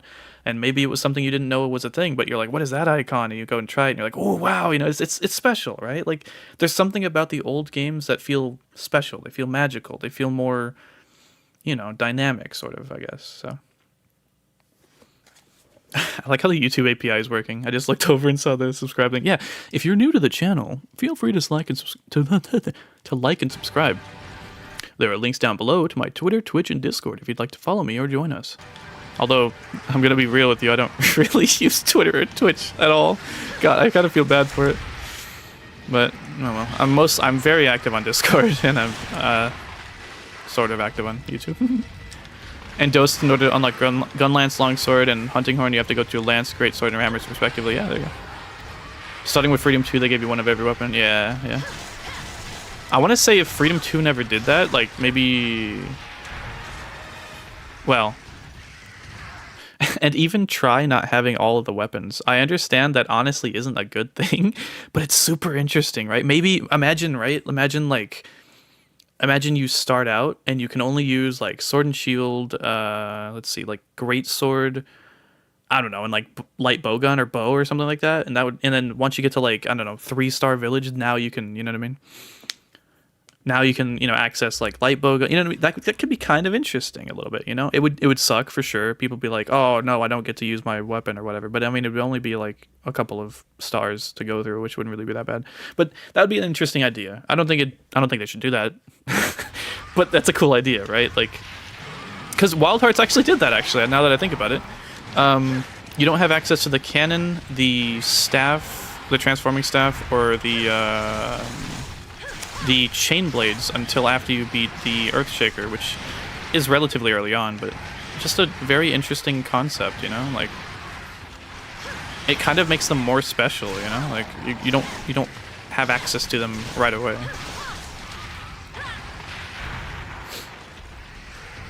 What's the hardest Elder Dragons ever? It depends on the game. I would say Kirin is up there, at least in the old gens, because of how, in my opinion, random it is. I don't really know if there's any rhyme or reason to its attacks, but...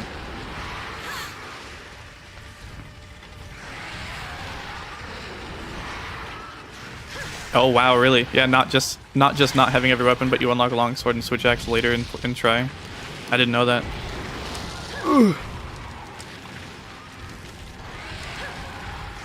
Ooh. I know they would never do it, but I'd be down for a crazy release where most of the weapons are new and many old weapons don't appear. That would be super cool. Honestly, that's a really cool idea. Like, imagine these hunters are like, you know, kind of out there and not really part of the guild so much. So they have like their own fighting styles, you know. So that'd be really cool. And we haven't had a new weapon in quite some time, which really sucks. I really don't think we're getting a new one in Wilds either, which, you know, I get why. Not just like, damn. Not just like designing a new weapon, but the main problem is like having to design new weapons for every monster. Not every monster, but a lot of monsters, right? So, and some monsters are flagships, like I think Gore Magala, Zinogre, and these flagships have one of every weapon type. That's a lot to ask for. So, have I played Generations Ultimate? Yeah. I have beaten Generations. I have barely played Generations Ultimate, unfortunately. Heady Discord's the one I'm the most active on. Oh, I appreciate that. I hope that I've made it a very welcoming and fun place to be in, and not like annoying. Friday Night is, in my opinion, is the best in the series because of all the variety of monsters and Elder Dragons in particular. I really don't like picking favorites, mostly because it's really hard for me to. I just like, I'll be like, oh, I really like this, but oh, I really like that too, but oh, you know what I mean? I'm too indecisive, so. If I had to say my favorite, I guess I would say 4 Ultimate because that was my quote-unquote first game after, I need to sharpen, after Friday Night. I remember I used my first paycheck of, I think no, not my first job, but I used, was it?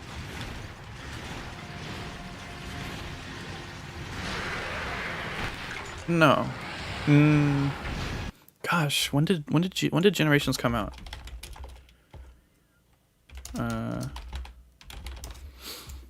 Monster Hunter Generations came out in 2015. Okay, I think maybe my first paycheck for my first job I used to buy my Legend of Zelda 3DS. I wanted to get a cool looking 3DS. I didn't just want like a single color one. And man, the gold Legend of Zelda one looks fucking cool. But unfortunately the right button got messed up because I dropped it because this prick that was my landlord wanted to get my attention and I turned around and dropped it. Anyways, yeah. I guess if I had to pick a favorite, it'd be 4 Ultimate. I spent my first paycheck, my first job on a 3DS and 4 Ultimate from GameStop. And then I got Generations on release and it was amazing. Just such a good game.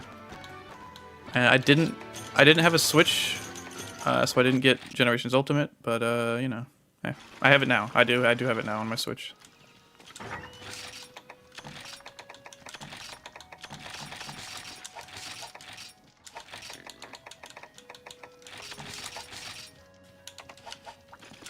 Speaking of work, now that we have a release date on Wilds, I told my boss, like, hey, can I have that day off? That day and the next day?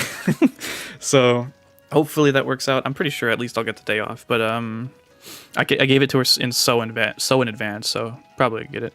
So I'll definitely be playing Wilds, hopefully like basically every day, just like I was doing with Rise.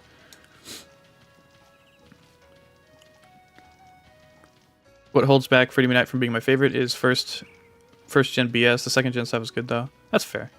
Like the Blinganga hitboxes are really accurate. Same with Rajang, like surprisingly. I think you can even crouch under its like big leap attack. I think you unlock Longsword and Try after beating Cedius because the Argosy captain gives you his and the blacksmith can use it to make new ones. Really? As it's the first one he's ever seen. That's really cool. When I was playing 3U, I was just using Hammer, but that was mostly because I wanted to try something new. And I definitely got to Lagiacrus in 3U. If we're getting a new weapon, they would have announced it. Probably, yeah. I can't imagine they would hold it as a secret, but that would be one hell of a secret.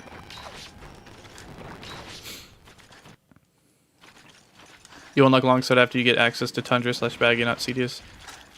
I'd figure they would want it to be kind of early, so... Isn't Cedius like the end of the single player? Like, isn't it like Cedius is causing like the earthquakes and we thought it was like Icarus or some shit, and Cedius is doing it because like his horn's growing into his eye or something? Something terrible like that.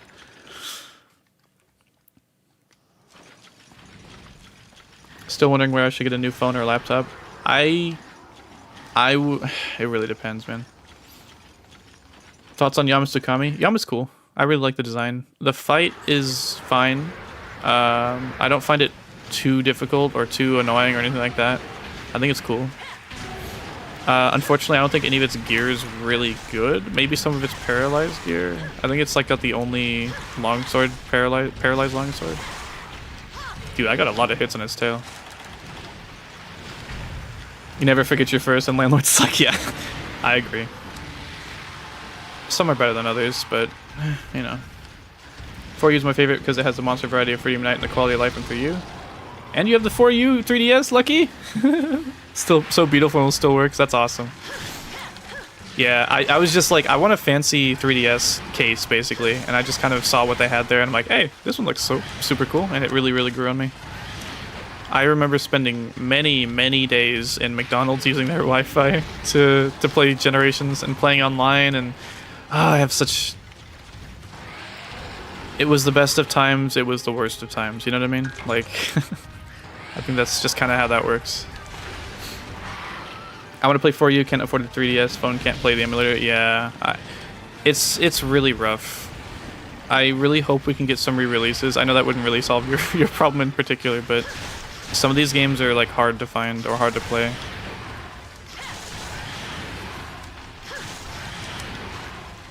I'm very lucky that I got a 3DS. Very lucky that I got 4 Ultimate, Generations, 3U.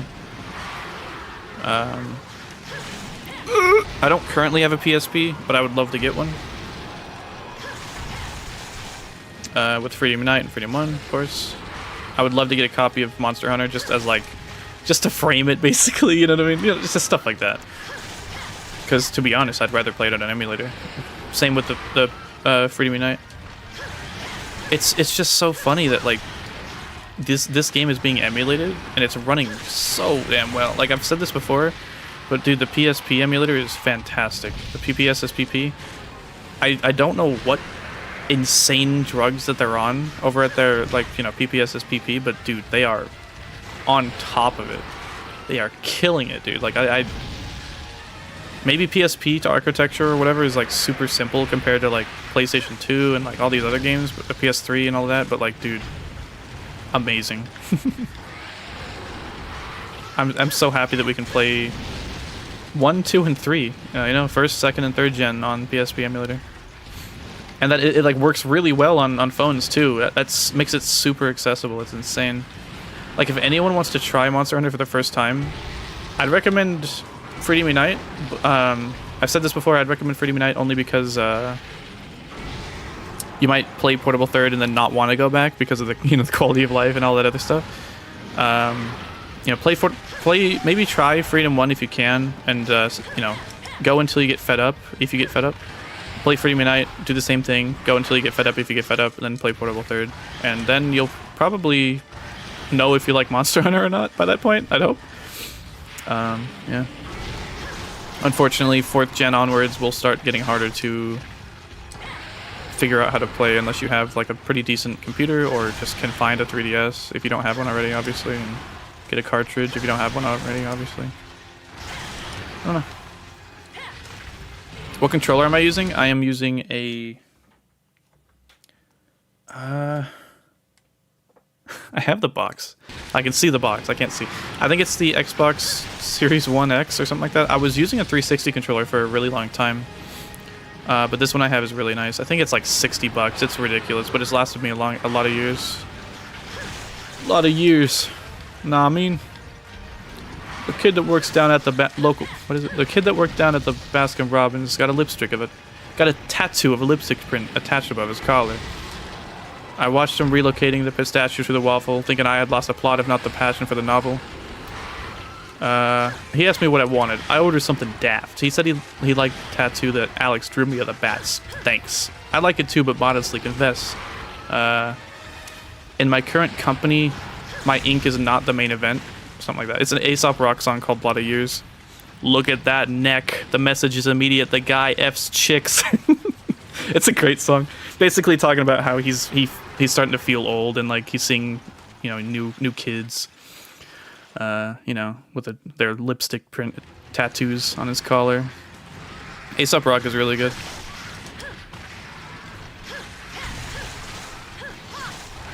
Anyways. I'm huffing copium. Loki want a roster as big as Generations Ultimate. Yo, dog. Honestly, same. I really don't think it's gonna happen because of how high quality Wilds is. It's kind of like my videos. The higher the quality, the longer it'll take and the less you'll get of it, unfortunately. So, you know what I mean? Damn. Like, for my videos, I could just, like, record myself fighting Rathalos. Like, I've already done that, you know what I mean? I could just upload that. But I really don't want to, you know? I want them to be good videos that people could look at for years you know, ahead, from years from now, right? Same with my Freedom Unite videos. People are still finding my Freedom Unite series and being like, wow, this is crazy, you know? And I love that so much. So, but yeah, like, can you imagine though? Wilds, they just have like, yeah, Kutku and Kongala, yeah, they're here. Kezu too, Plesioth too, Gypceros too, you know, like, Hypnocatrice too, you know? That'd be fucking so cool. Man, if only. Game community is still healthy as ever, even outside your region. Yeah, another thing that's really, really cool is when I was first playing Freedom Unite, I was like, man, this game's really old, but there seems to be a pretty decent chunk of people playing it, and now I realize there's a huge chunk of people still playing it, you know what I mean? Like, it's really cool. It shows that the passion for these games, you know, it transcends borders, it transcends time.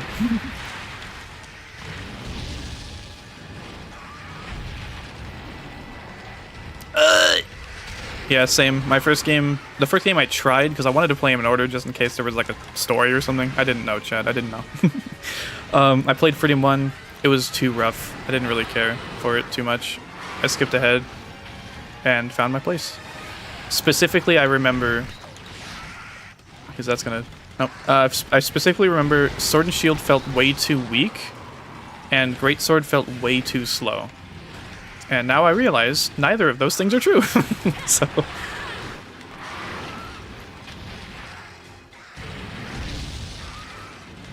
Freedom Unite really is like such a special game.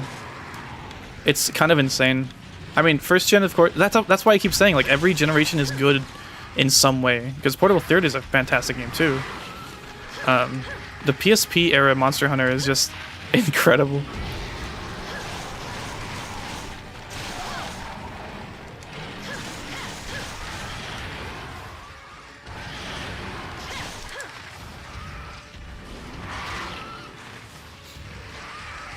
Hey, Monzi. Thought you missed it. Yeah. It is currently 2 a.m. And last time I checked the time, it was like 12:50, so... Or, you know, 1:57 a.m. right now. I ran into that.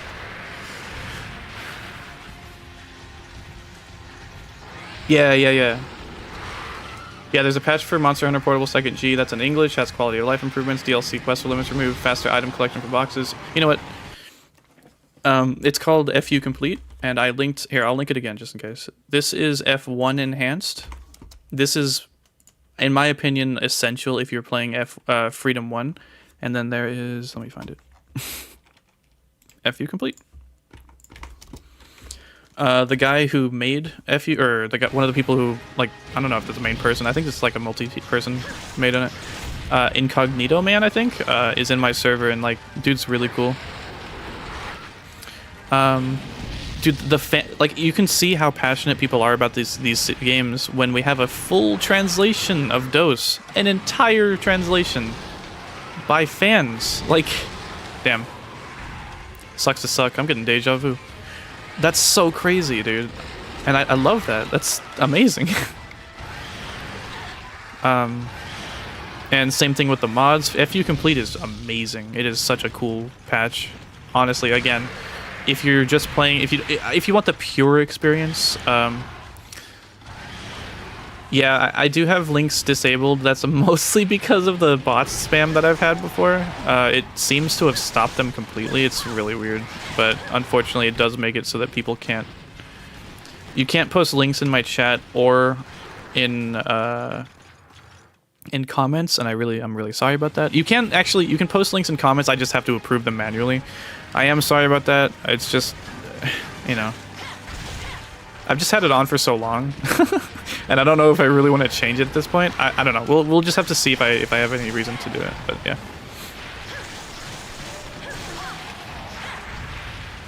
trying to get rare items. Yeah, I was trying. Yeah, I got the plate the first try. Oh jeez. Oh, damn it. My friends messaged me earlier, 4 hours ago, and I didn't respond. Yeah, jeez, streamer luck is real, honestly. You ever have trouble getting an item? Just boot up OBS and stream it to your channel. Even if no one's watching, I'm sure you'll probably get it like within the first one. Because it's just funny. It's funnier that way. Get the wing, get the wing! No! If only. Maybe I could still get the wing. Oh, both. I thought his other wing was broken.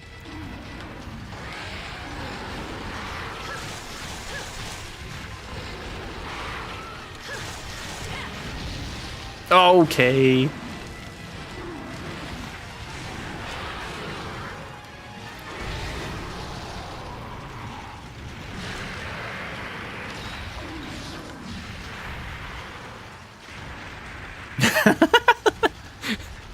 Oh.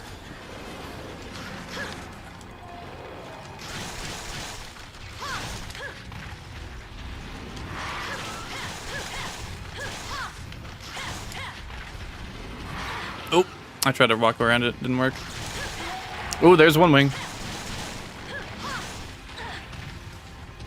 How's the progress of the Wrath vid? So, funnily enough, the main reason I was doing this, well, the main reason I was doing this was to give you guys something to chew on, and you know, I know people who watch me for Monster Hunter stuff have been kind of like there's nothing, so I feel bad for not having anything. My other reason for doing this was to get a Wrath plate, and I got it.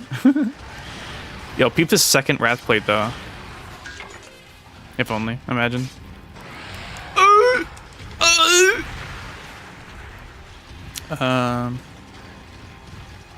But right now, I was just needing the Wrath plate to get the gunner armor, the waist piece. Now that I have that, I can finish up the video basically as the kind of the only thing holding me back, and I've been having trouble actually playing.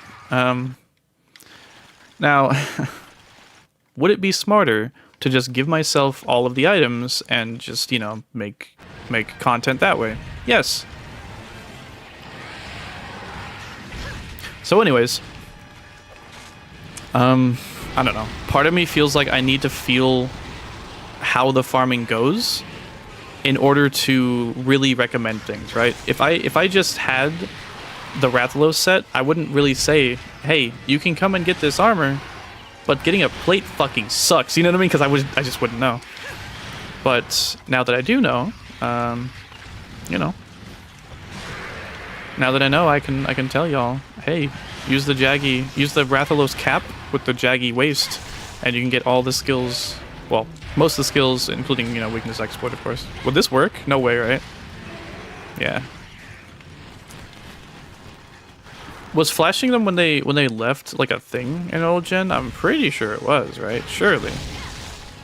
But I know in one of the games in particular, I remember trying to flash someone out of the sky, and like if they're leaving, it literally does not work. I don't know which one that was, if it was like 4th gen or Generations or something, but really fucking annoying.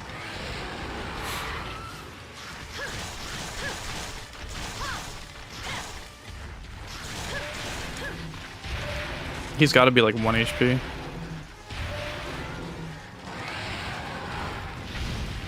I think it's this game. I don't know. Didn't work.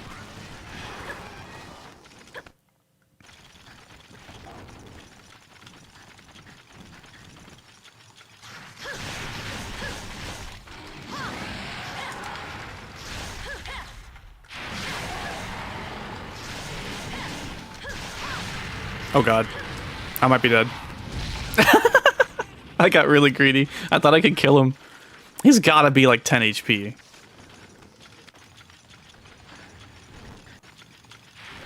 Oh, motherfucker. Mother trucker, dude.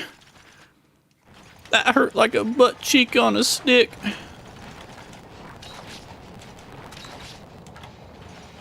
Yeah, kind of hard to break the wing with an electric gladius, true. Gonna start streaming when I would grind for an evil eye. Honestly, yeah, no problem. Honestly, if you were grinding Fatalis, I feel like people might show up just to see what's up. You know, just be like grinding Fatalis, and then people be like, oh, hey, I used to play this game, or oh, hey, people are playing. You know, I don't know. I don't know. Maybe not. I don't know. I don't know.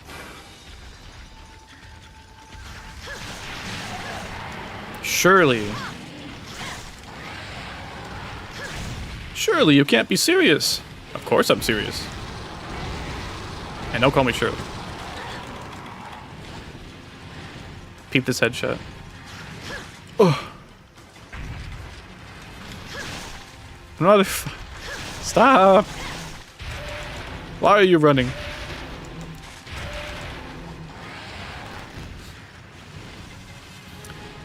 speaking of Freedom Unite, you're learning new stuff too. Remember when I pointed out you could see the second Rajang for the arena top map? Yeah, yep, there you go. I love that. It's really cool, honestly. Like I used to, I had an issue of adapting. So it's a long story. Oh, come on. The thing called rejection sensitive dysphoria. There it is. And it's a stupid little thing. I think a lot of people have issues with it. And I feel like I'm not so great, or not so bad anymore. Anyways. I saw someone play with only Wrath armor till high rank, so I guess it's pretty good. Also, the attack up M is really nice. Yeah, you can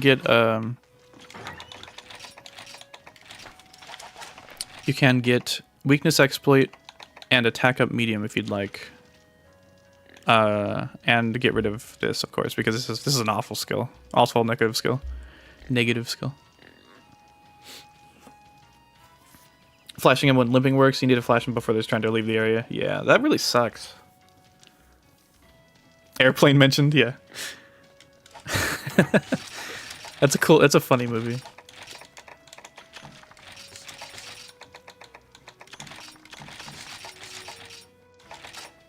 You know what's funny? I never really thought about it too much, but my friend saw me playing Rise because my friend got into Monster Hunter recently, which is awesome. Well, sort of recently.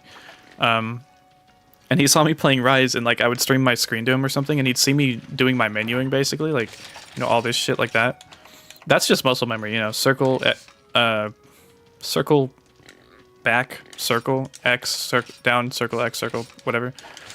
It's just, you know, it's just what you do when you're sorting stuff, right? But like, my friend's like, "Damn, how do you menu so fast?" And it's like, oh, I mean, you have to, you know, because in modern games they have the item sets, but in these games you have to like actually find your shit, right?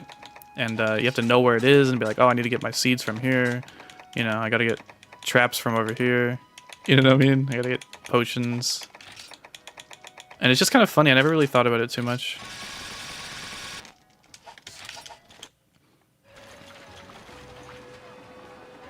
Wrath armor is called the uniform for a reason, especially the Silas. Yeah.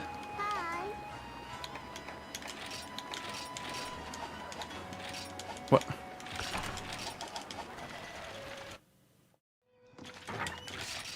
Yo, you know what's cool? You know what's awesome about farming stuff like this so much? Like, about learning fights like this, is that if you play like this, like what I'm doing, like you're trying to get plates or you're trying to whatever, like I go ahead and I say like, hey, I don't really recommend you try to get this armor because the plate grind can be really, really tough, right? It can take a long time.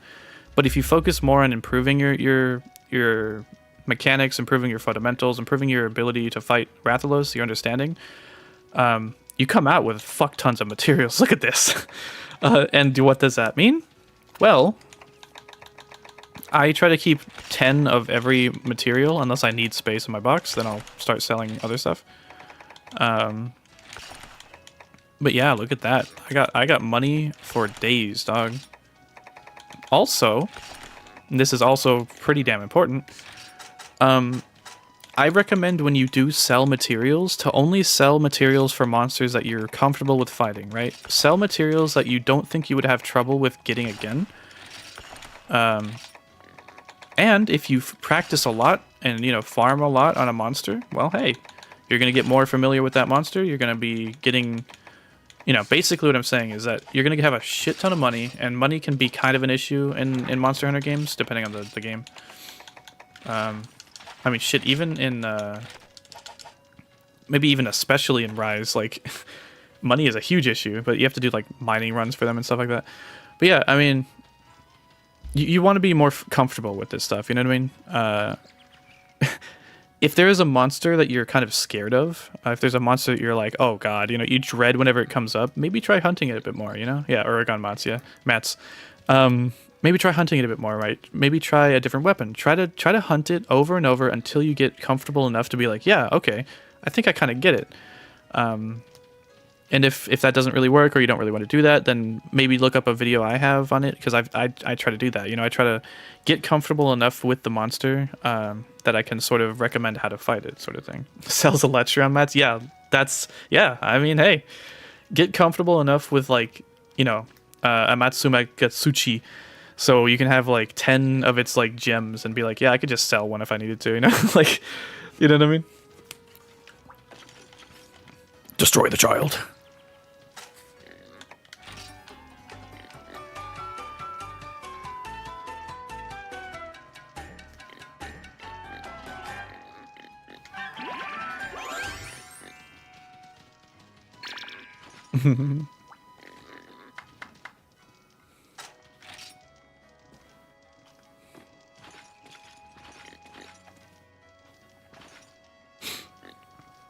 Other than any monster undertiles, Portable Third is at least one that have economy problem because of accidental feature that never patched up there. Yeah, was that the like getting the Brocade fish or whatever, or you know, like with the golden fish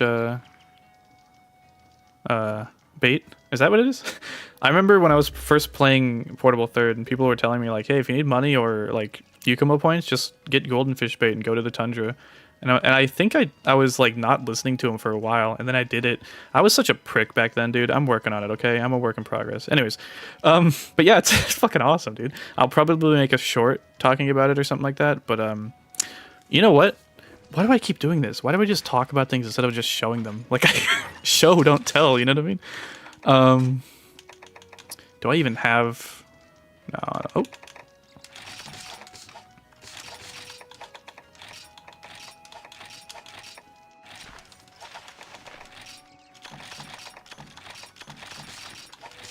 Now, we are going to the tundra.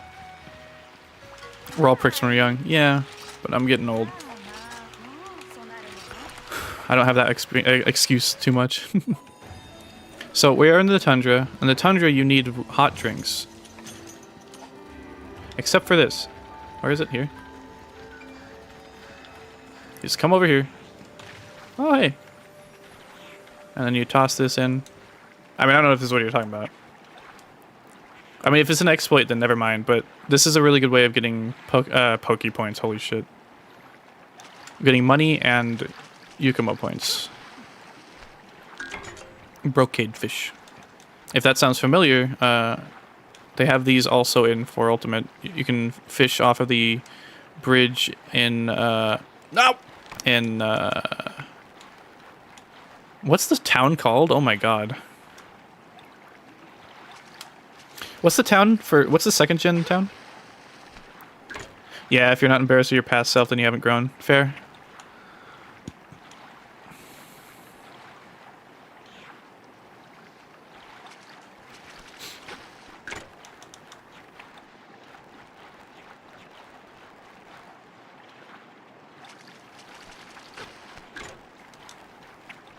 Yeah, I feel bad for...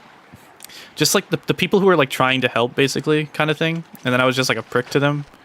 Hopefully they come back and they're just like, oh, cool, he's mellowed out. You know, you know what I mean? If not, then hey, I mean that's fine. They don't need to come back if they don't really want to. But you know, no, the yeah, look at that. Oh my god, 2,700 for what? I mean, I speed up the game, but like yeah, like 2 minutes and 20 seconds. Insane. 2 minutes and I got like a bunch of money. I already forgot how much it was. No, the like the town, not the village. The I'll just Google it.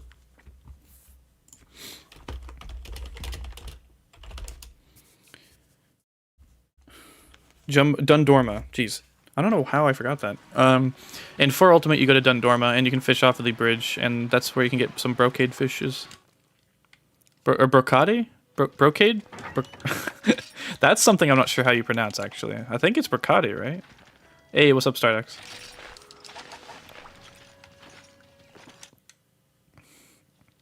Also, if anyone's wondering, here, I'll give you a little funny little thing. This is what it looks like when I'm trying to like make a video. I basically sit here, and then I pause and go to equipment, and then I trigger the I start recording, and then I wait for a sec without music, of course, and I pause equipment, and I go down. I don't really have a timing for this. I used to have a timing where I would like rock back and forth in my chair for Freedom Unite, and then I do as quickly as I can XX square, Not really any reason, but then I run over here. I usually just tap RB because you can get there like without needing. Dude, if you tap RB, like I'm not holding RB right now. This is how far you run if you tap it. Anyways, run over to this guy.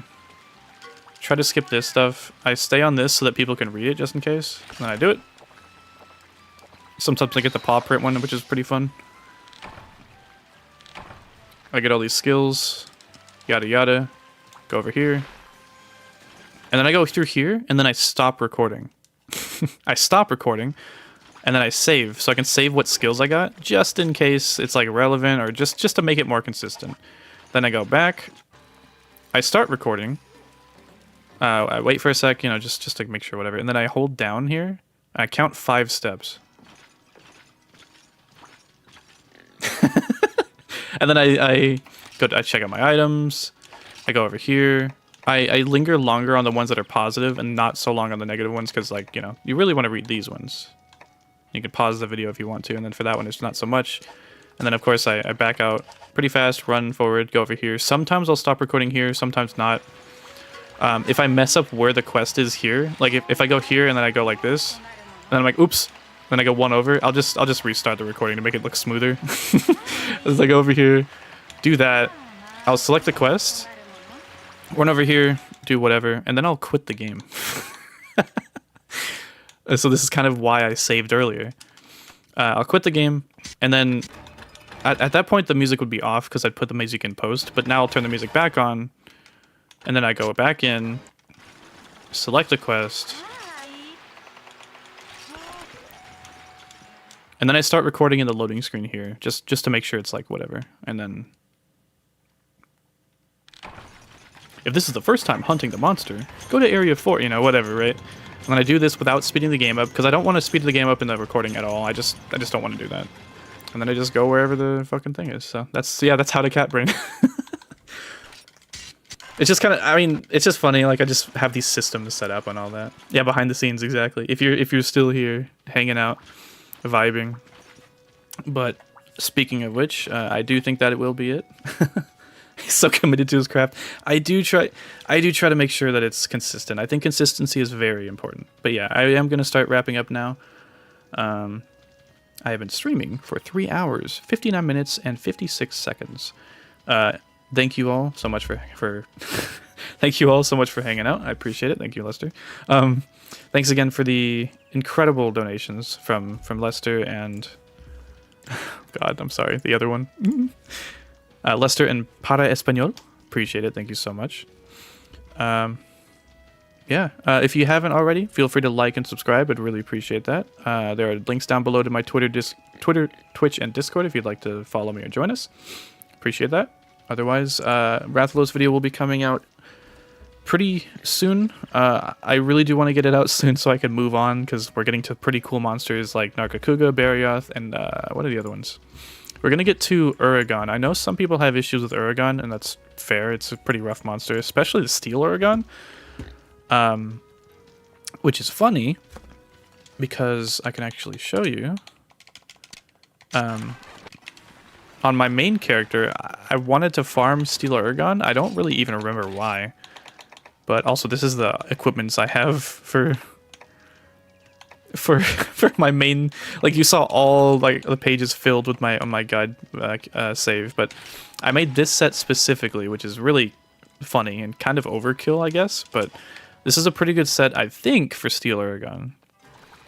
It's been a minute, so I'm probably not going to hunt the whole thing. Maybe I will. I don't know. But this seemed to work pretty well. I kind of want to just, like, I don't know what star it would be. The idea is... Oh, God. Oh, God. Oh, God. The idea is kind of, I think, to break his chin. It's been so long. Yeah. But basically, he's so weak to water. Yeah, so you can like break his chin really easily because you don't bounce. So if you're having issues with Steel Uragon, just go fight Amatsu Sama, you know what I mean? And then just hit his chin a lot. But yeah, I will be fighting Uragon, and probably using a water weapon of some sort. Maybe a ranged weapon. I'm not really sure just yet. I'll kind of find what works. Yeah, ending with a fan favorite. But yeah, thanks again so much for hanging out. I really appreciate it. And I will see you guys next time. Bye-bye.